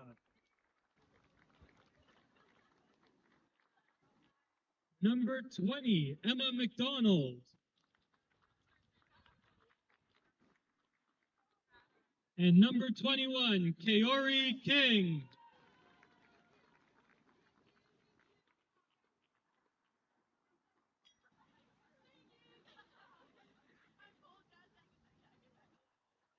Assistant coach, Heather Buse.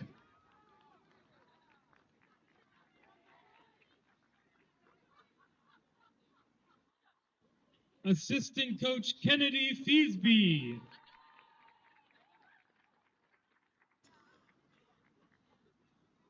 Assistant coach, Peter Clayton.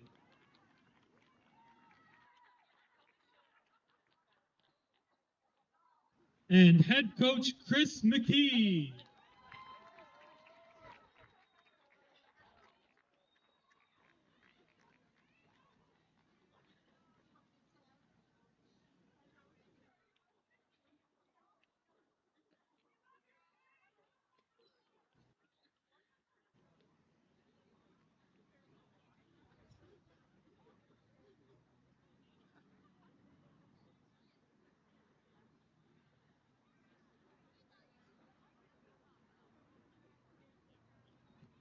Let's make some noise one more time for your 2025 OCAA champions, the Durham Lords.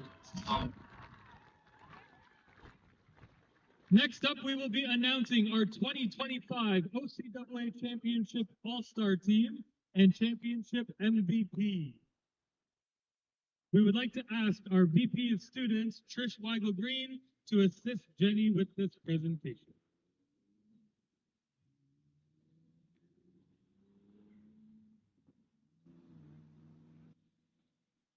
All-Star from the Seneca Sting, number 6, Angelina Jashawn.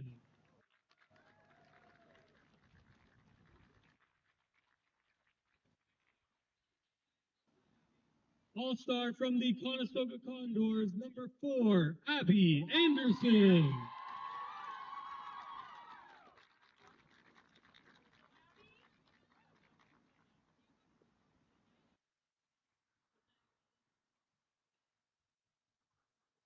All-Star from the Humber Hawks, number 7, Megan O'Coin.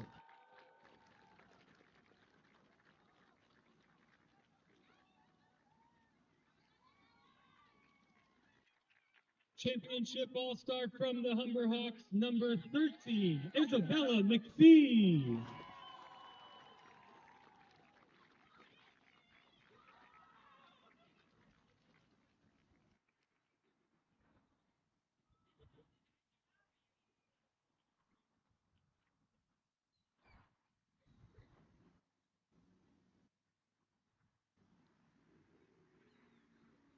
Championship All-Star from the Durham Lords, number 9, Sarah Clayton.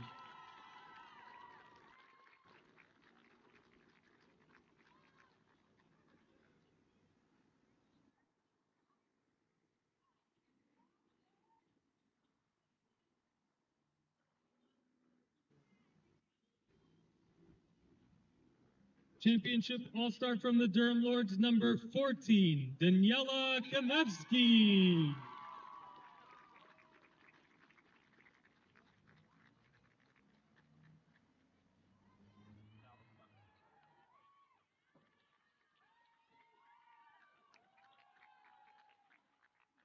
And your championship MVP from the Durham Lords, number 13, Amber Edgerton.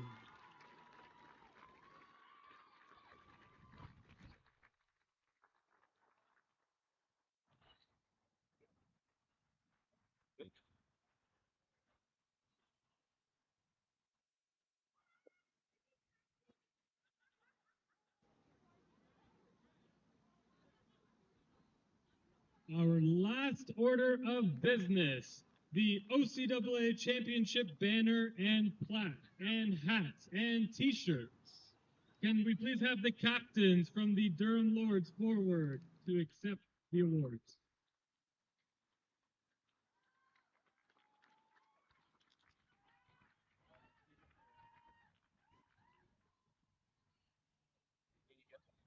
Congratulations on the OCAA 2025 Women's Rugby Sevens Championship to the Durham Lords.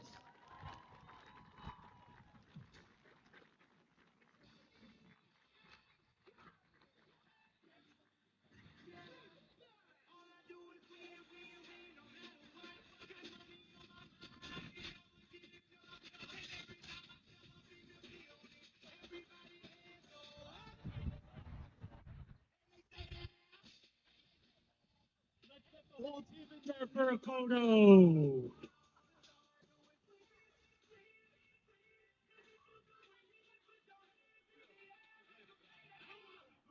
in on the verge 'cause I never been defeated and I won't stop now.